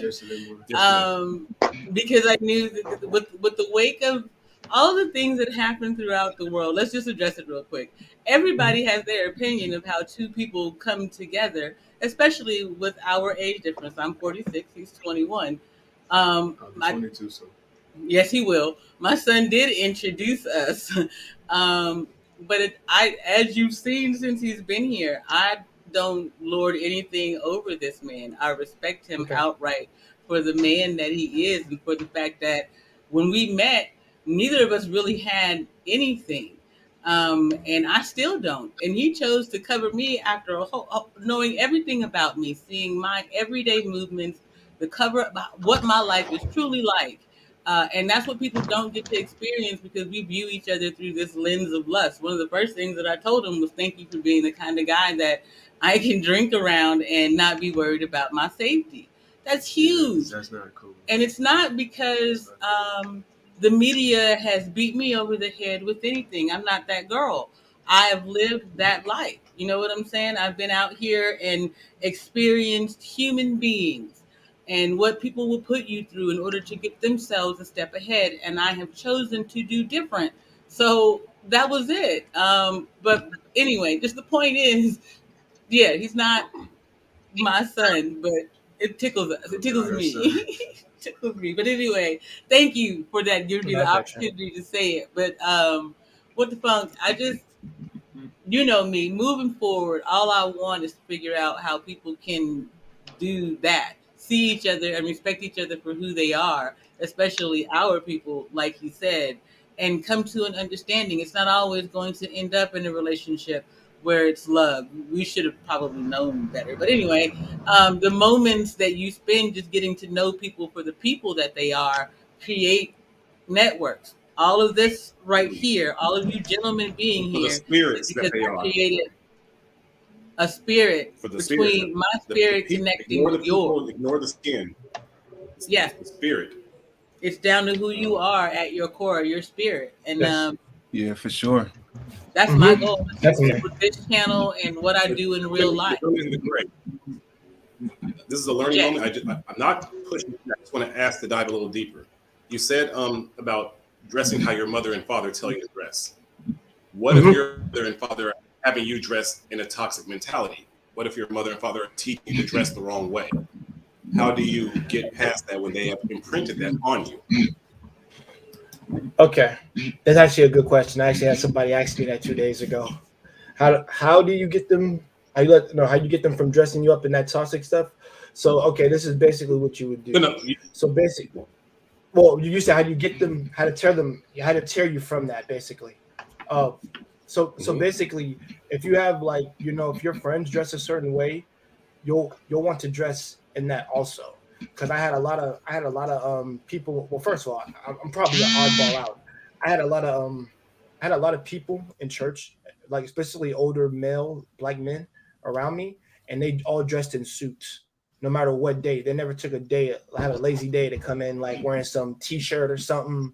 They never did any of that nonsense. So I had a lot of influence around my life to tell me, like, because I actually did rebel from wearing that. I did. I'll admit that to everybody here. I actually did. The rebellious phase of what teens have to go through, the reject out of their parents. But I would say, as I got along in years, and I came across men that actually come across me on the street and says with suits on, they said, "Yo, young man, you ever thought of I know. Listen, I know this is a time period you can wear whatever you want to wear, but you ever thought about investing in a suit?" I literally had random black brothers who are just businessmen come up to say, like, you might want to invest in a suit because you got to understand a lot of our generation back in the day, because you're a 90s baby. If you are a 90s baby, then that means you probably are the last post of that generation that took up dressing right, besides your dad's age, because that's the last representation of us like dressing well. So it goes a long way for you. Those are the words that he passed on to me. Go ahead, man. I would like to push back and say that we as older adults, elders, have to admit. Yo, she got a problem with that. I know she's got a problem with that. It makes me. Okay.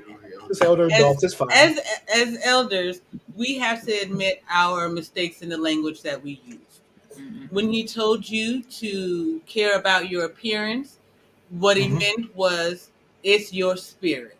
Because you know what happens when you put on that suit? You glow up a little bit, right? You feel a little bit taller, your chin gets a little bit higher. But what he didn't tell you is that's actually you inside of there. If you can speak to that every day, when you look in the mirror, I got a post on my Buy Me a Coffee Morning Monday. But if you can stand in front of the mirror every morning and look at naked you and love that image and talk to that image, the clothes don't matter.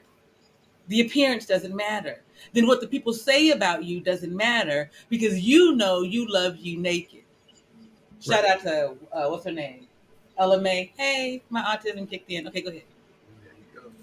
No, but actually, that's actually a good point that you made, because I think you should, because that goes back to following what you believe in, but also how you were naturally born. Adam and Eve were born with no clothes, literally. So if you can love yourself without the extensions that you have on, then that means that just gives you more confidence in yourself, no matter to have confidence in whatever you wear. And I do agree with that to an extent. I definitely do agree with that, because you do. I'll be honest. Some brothers that I do know did have a suit, and some of them didn't exude the confidence, but some did have it on, and some did exude the confidence. And I would say it boosted your ego, boost your ego a little bit, but it's like a push to make you be what you want to be. If you are really in tune with yourself and your spirit, then you will become a stronger person. But I think what also needs to be done is the work that you put in yourself. I've always said that before. Work on yourself. That it's very vital, important for a young man, regardless of anything. I don't care what anyone tells you. I actually love hard work and labor. Now, sometimes it can be grueling. I'm not gonna say it's the best thing to ever do in your life, but it's what you were technically designed to do. But I think if you got implemented early by your grandfather, like I did, because I love my grandfather to this day. He got me to pick up sticks, got me to rake at below 13 years old to do all that stuff. And I help my grandmother all the time. I told her like, Mom, Grandma, you gotta go outside. We got this. You know, me, Rick, Jake, we got this. We got this. We'll knock this out.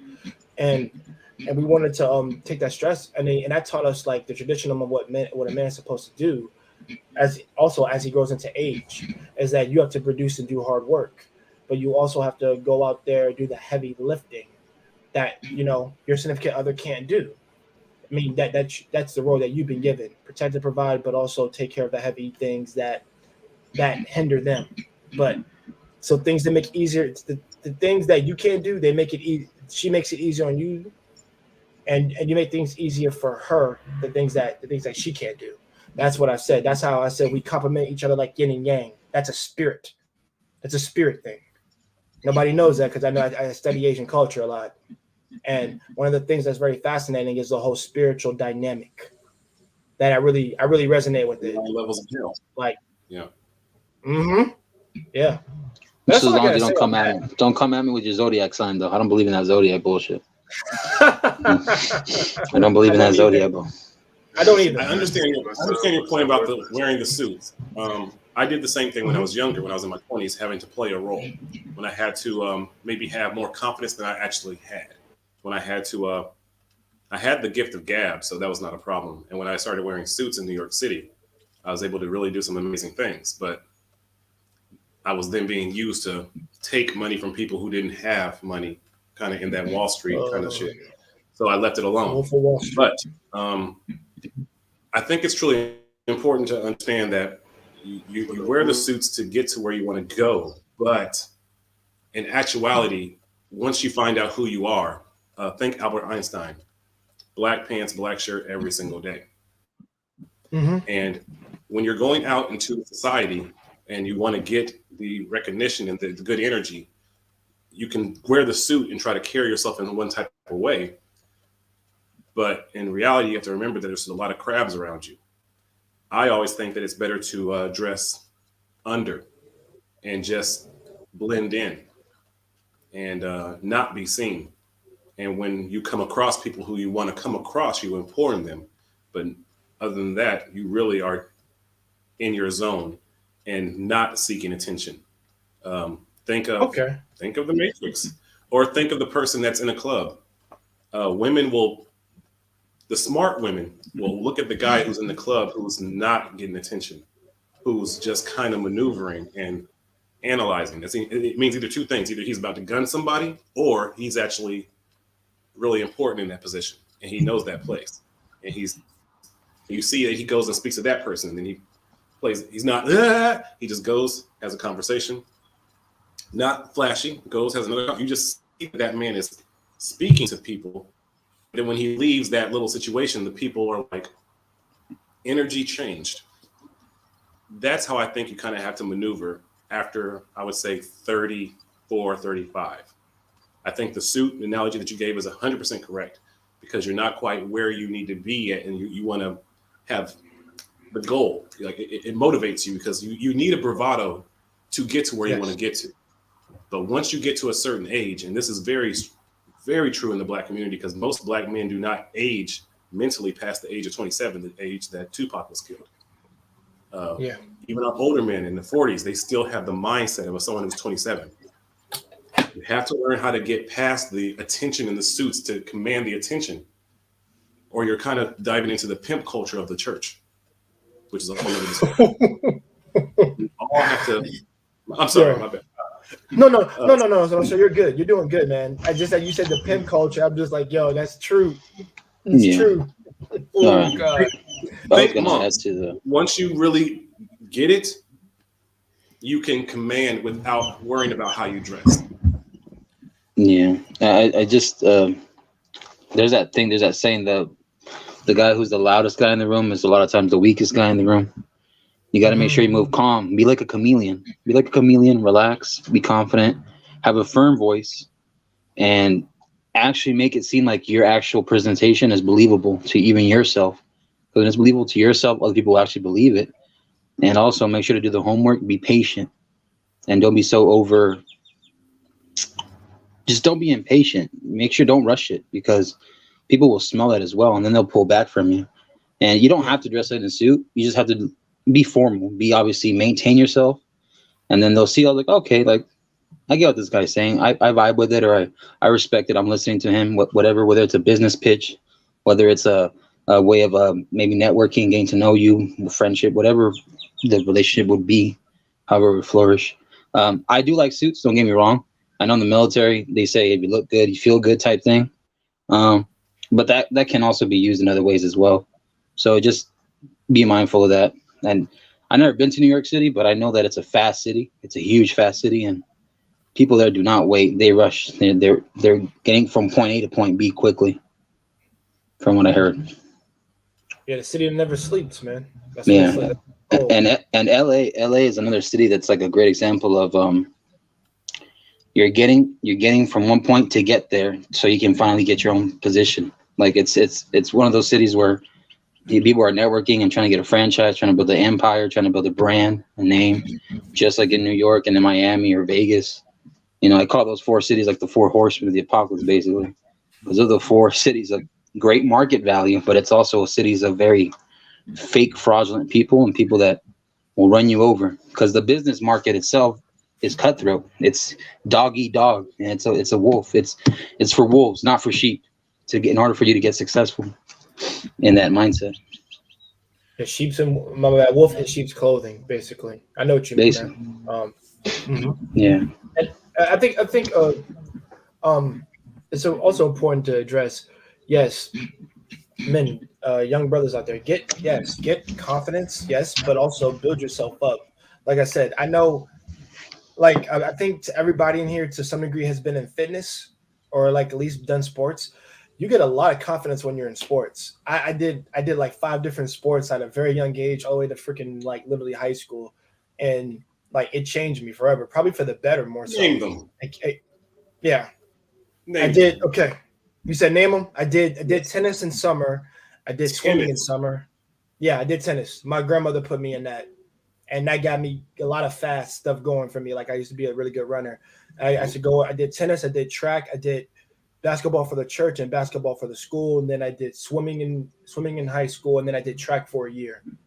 And that's because I wanted to build up cardio. That helped me really build up things. Can you tell us a little bit about your experience swimming and how you were perceived?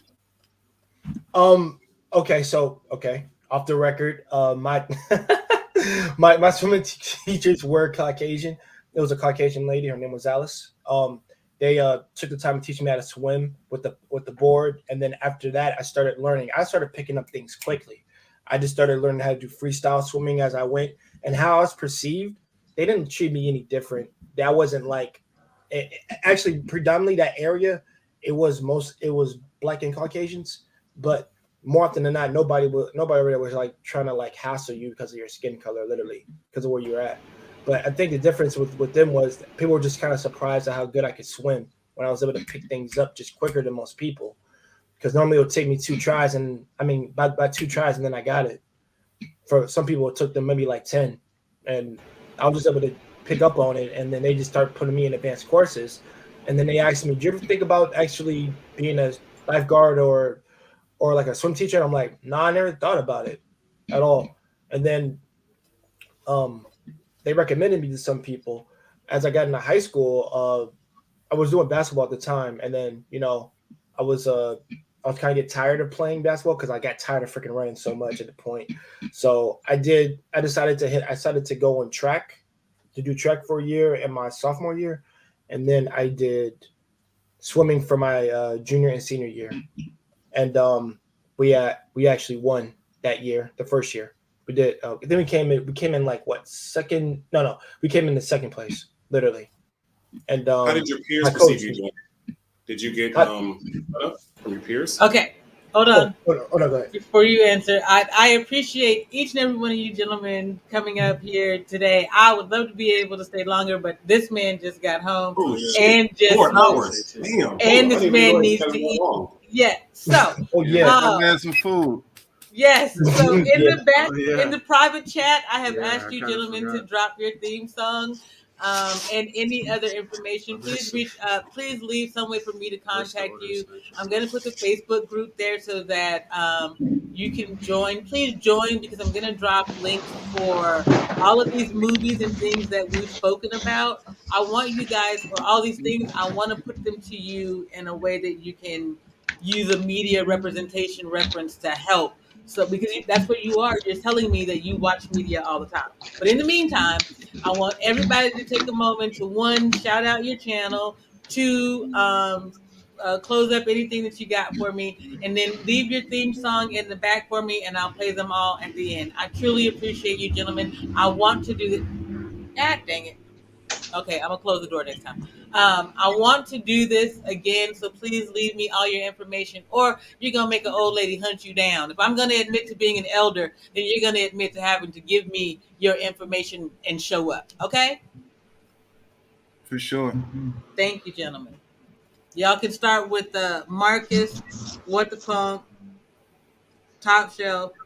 Top Slug. I don't know why I want to call you, because I'm an old drunk in my spirit. So Top Slug, and then Jay. Thank you.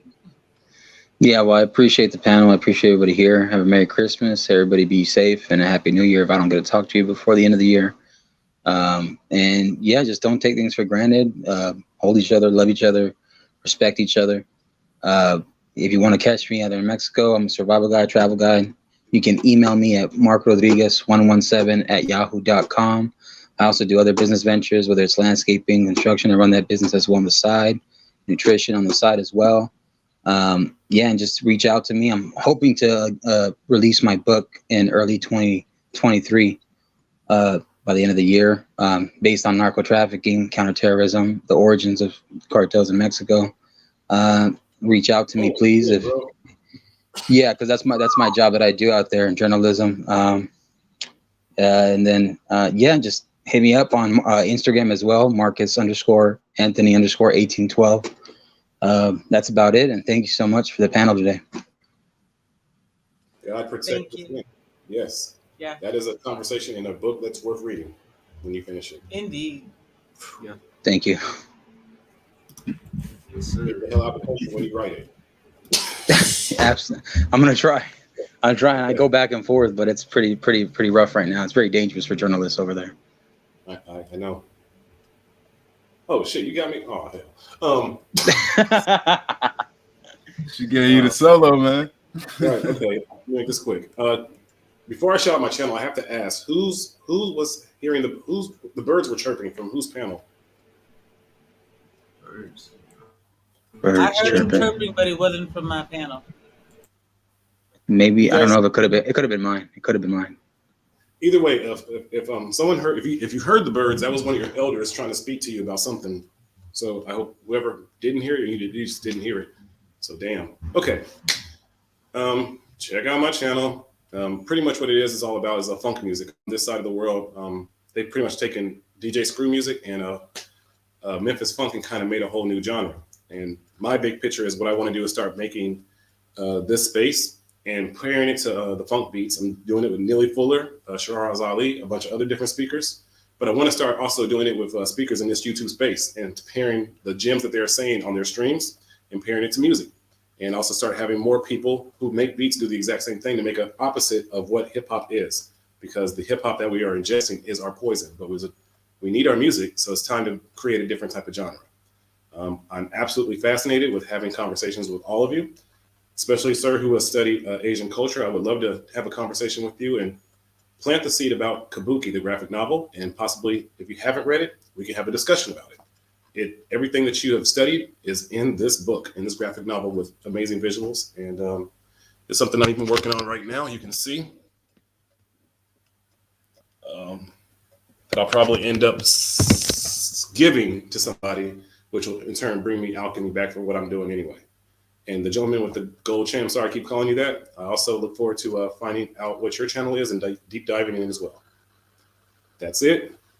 Funk Christmas. I got some joints on my page right now. It's a rabbit hole of about 450 videos. On January 6th, on my birthday, that's when I'll start doing my show, and I'll be doing interviews with the people who make these videos. So the people who are making beats and are artists can start connecting dots with them. because all you have to do is start looking up AMV and any popular artist, and you'll see people who can create videos for you, and they mostly do it for absolutely nothing. It's an art form that's on YouTube that is being grossly ignored. It's time to elevate that. 2020 is going to be different. Let's have different conversations. And Daryl Long, peace. Thank you. Thank you, What the Funk. And Top Slug. I'm telling you, brother, listen, these long names, I'm working on shortening mine too, because folks, nothing rolls off the tongue well these days. But anyway, thank you so much for showing up again. And thank you for letting me put your name up there. I just really, it was you who inspired. I knew I wanted to go live and talk to y'all gentlemen today, but I didn't know if anybody would show up. And then I saw your video and I was like, it doesn't matter if they'll show up. I need to show up. So thank you for giving me that spirit. And just, you're amazing. I'm going to drop your link, but go ahead and say what you got to say, fella. No, I mean, shit, I'm here. I just really got into YouTube, to be honest with you. I only put up a few videos, just kind of ranting in front of the camera. But eventually, I would just like to have conversations like this one with good people about different topics, something that people can learn and grow from and pull little bits and pieces and add to their own kind of personal outlook. And I definitely would love to, keep collaborating with content creators like yourselves. I definitely appreciated this conversation. It was a good distraction with everything. And I appreciate the love from you, of course, JP, just as someone who, obviously you didn't have to even put my name in the title or even think about me, as you got up and did your thing today. And as somebody who we have crossed paths in different ways, it's, it's kind of indicative of who I've thought you to be already, just in the way that you, show love and thought about me as a Black man and as someone who is dealing with something unfortunate, and you as somebody who wants to give that light to others. I can't do anything but appreciate that. But as far as myself, I just plan on keep trying to build with YouTube. Keep trying to do different things. Hopefully one day I'll get to the point where I can kind of live stream and have this whole setup like you have. I gotta learn something. Yeah, you gotta give me some pointers. But no, I wish you the best, and I wish everybody on the panel the best.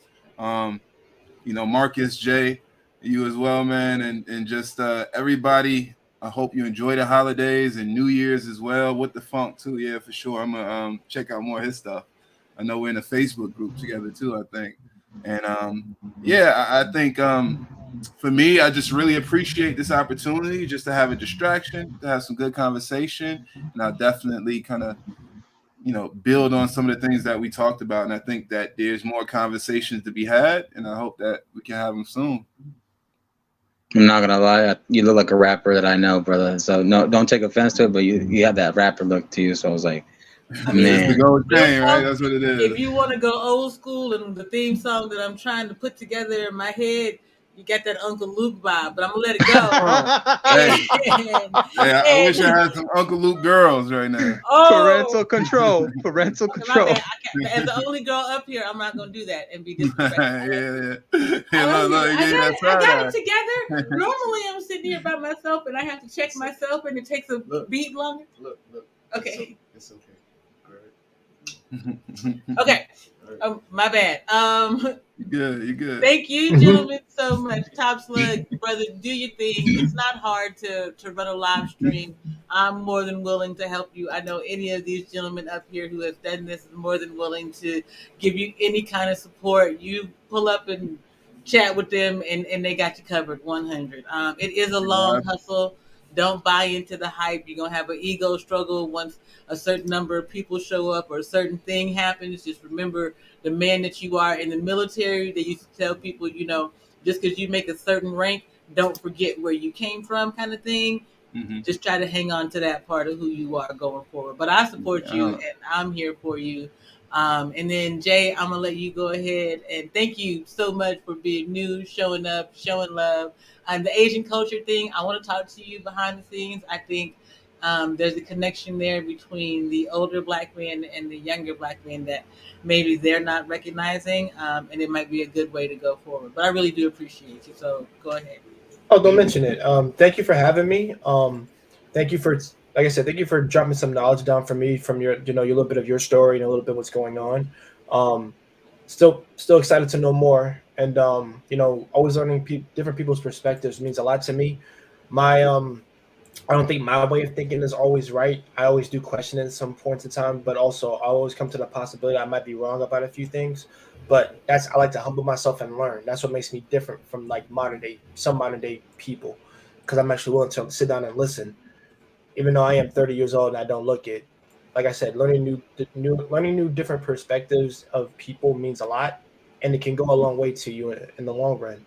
So to everybody here, thanks for having me on. I appreciate it. It was a good conversation, and good luck to everybody here. You have a great Christmas, and also forget. I always say this: take the time to actually listen to some people. I'm not saying in just anybody on the street. I'm talking take the time to actually listen to some of these people's stories, because I've talked to a lot of Caucasian, a lot of Black, a lot of Hispanic, elderly couples, and the stories they tell me like are just crazy. But in a sense, it actually humbles me to be better. And I take a little bit of that story, and it pushes me a little bit forward. So I'm probably the oddball out when it comes to people like that. Not many people talk to their customers like that, or people are that sharing. So, you know, everybody, just take the time to actually learn something from other people, because, like I said, it may help you in the long run. You never know. But thanks for having me. And Top Sludge, brother, like I say, keep taking care of yourself. You do well, brother. Keep that chain looking great. That's what I would tell you. Yeah, appreciate it, man. All right, y'all be well. Thank you, brother. You too, man. Um, thank you guys so much. Again, I really do appreciate you, Top Slug, because you didn't have to pull up here. Marcus, thank you, because I could have just been talking to myself this whole time. I actually can't. I haven't set it up with the new thing. Oh, I do. Forgive me, y'all. Does either one of you have a theme song? And then, Dave, do you have anything you want to say? Let's just ask me about the theme song. No, I was going to give you a breather and just give you a closing, and then. Pretty much just want to say, yeah, it's been a great conversation, very insightful for me. Hearing these different experiences and encounters and perspectives and mindsets of multiple other, older Black men. You I always, I'm always appreciative of speaking with people older than myself, especially Black people older than myself. And if they're really up there, 60s, 70s, that's like a rare occurrence for me to ever come across. And I genuinely do enjoy talking with elders and just trying to absorb as much wisdom and information as possible. Uh, I would like to see a lot more of that, and I would like for this space on YouTube to become a tighter knit community, but not just a tighter knit one, an expanding tighter knit community, a series of tighter knit communities, and we just get in touch with our elders, and just get in touch with it, just reconnect our generations, and just sever those lost bonds. Thank you. All right, so Top Slug, you said something, anything Christmas. So I'm gonna do this. Santa Claus. So there it is. And y'all have to let me know if you can hear this because I've got it on another speaker.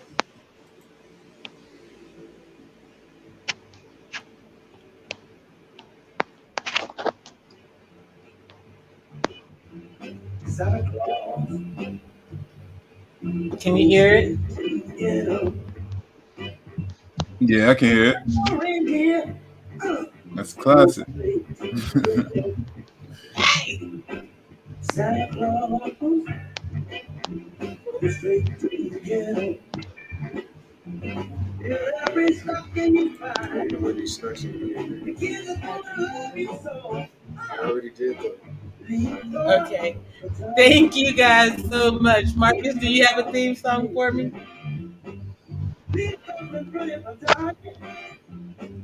Actually, I put it on the chat. So I put I put a Spanish one that's known very well both in America and Mexico. So it's by Marco Antonio Solis, Si No Te Hubiera Sido. And it reminds me of the times when my parents were together in the young days where it was one thing about family and culture, my grandparents before they passed away. It was just about enjoying the moment. Family is everything, loyalty, trust, and respect. And just to, it basically the way it songs with me is to not give up and keep having the faith and hope. That's what I take that song as a positive message for Christmas. And that song too as well, Una Palabra. Is it this one or is there a different one? Oh, it's that one. I put 2 songs. That was the first one. That was a great. I do love this one though. We hear one of my favorite movies is Man on Fire. Yes. It's in there. Yes. It says, "I wish you had more time." Yeah. For me, I'm like, And this is a quick note for anybody that's willing to travel to Mexico. Mexico is a beautiful country with amazing people. Even though you see the stigma of the news and stuff, it's still a land for me worth fighting for because it's my people out there that are still dying day to day. And I need people to understand that no matter what, each country isn't the only country that suffers. If you want to do the good fight, go over there and help out your people. Don't give up on that, because where you came from shows a lot about you, and it shows about the fact that these cultures, this country was built on immigrants and the blood and the shed of other immigrants as well. you young gentlemen are absolutely amazing. Being out here in these YouTube streets and encountering some of this toxicity, there were a couple of times when I wanted to give up. And more than anything, it was Ula, young men like you all, who have held me down or given me inspiration to keep going. Even sometimes just pouring into Darrell or Rashawn. So I think that that's something that we need to consider going into 2022. Is what this life is going to be like, or what it could be like, and it's up to each one of us to make a choice and make that difference. I'm not going to be able to play a video, Jake, 'cause I just don't know how it would work with the sound setup that I have at the moment. But I promise that we will do this again, you guys, because I think that this was great. But as I promised, y'all know I don't know how not to leave on a silly note and keep y'all smiling. So what we're gonna do is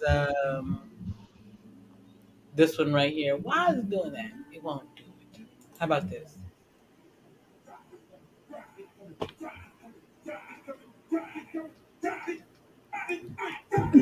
There we go with the Uncle Luke, huh? Oh, damn. Hey, you gonna get Christmas turned up. Top Slug. Exactly. You got to get your $1 bills, Top Slug. Get your $1 bills. I gotta get something round first. Oh, that's right. You gotta get the cure, huh? The cure. Hey, I got you. I'm talking about some ass. Put up this video and show her how sensitive you are. You got some. Don't worry about it. Oh yeah, I'm gonna have to show her something. All right. Thank you, gentlemen, so much. I'm gonna play the end credits, and we're gonna get out of here and do some grown-up stuff. I appreciate each and every one of you showing up and showing love. Peace. Thank you guys so much. Nice to meet you, Mr. JP. Mr. JP, right, nice to meet you. No, JP's Mr. Oh, damn. Oh, damn. Oh, black man, I see you. I see. All right, guys, take care.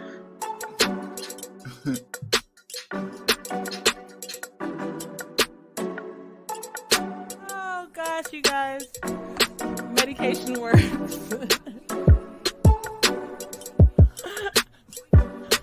Oh, my goodness. Oh, you knew how much better I felt just by those two little. Y'all don't understand. I wish that I could. I do this so that you can try to understand, so that you can know that there's a whole. Black, y'all. Okay, so I'm JP, your spiritual DJ, and then I'm OG Patrice. Don't count us out. Don't down. For fuck's sake, we are not inspirational.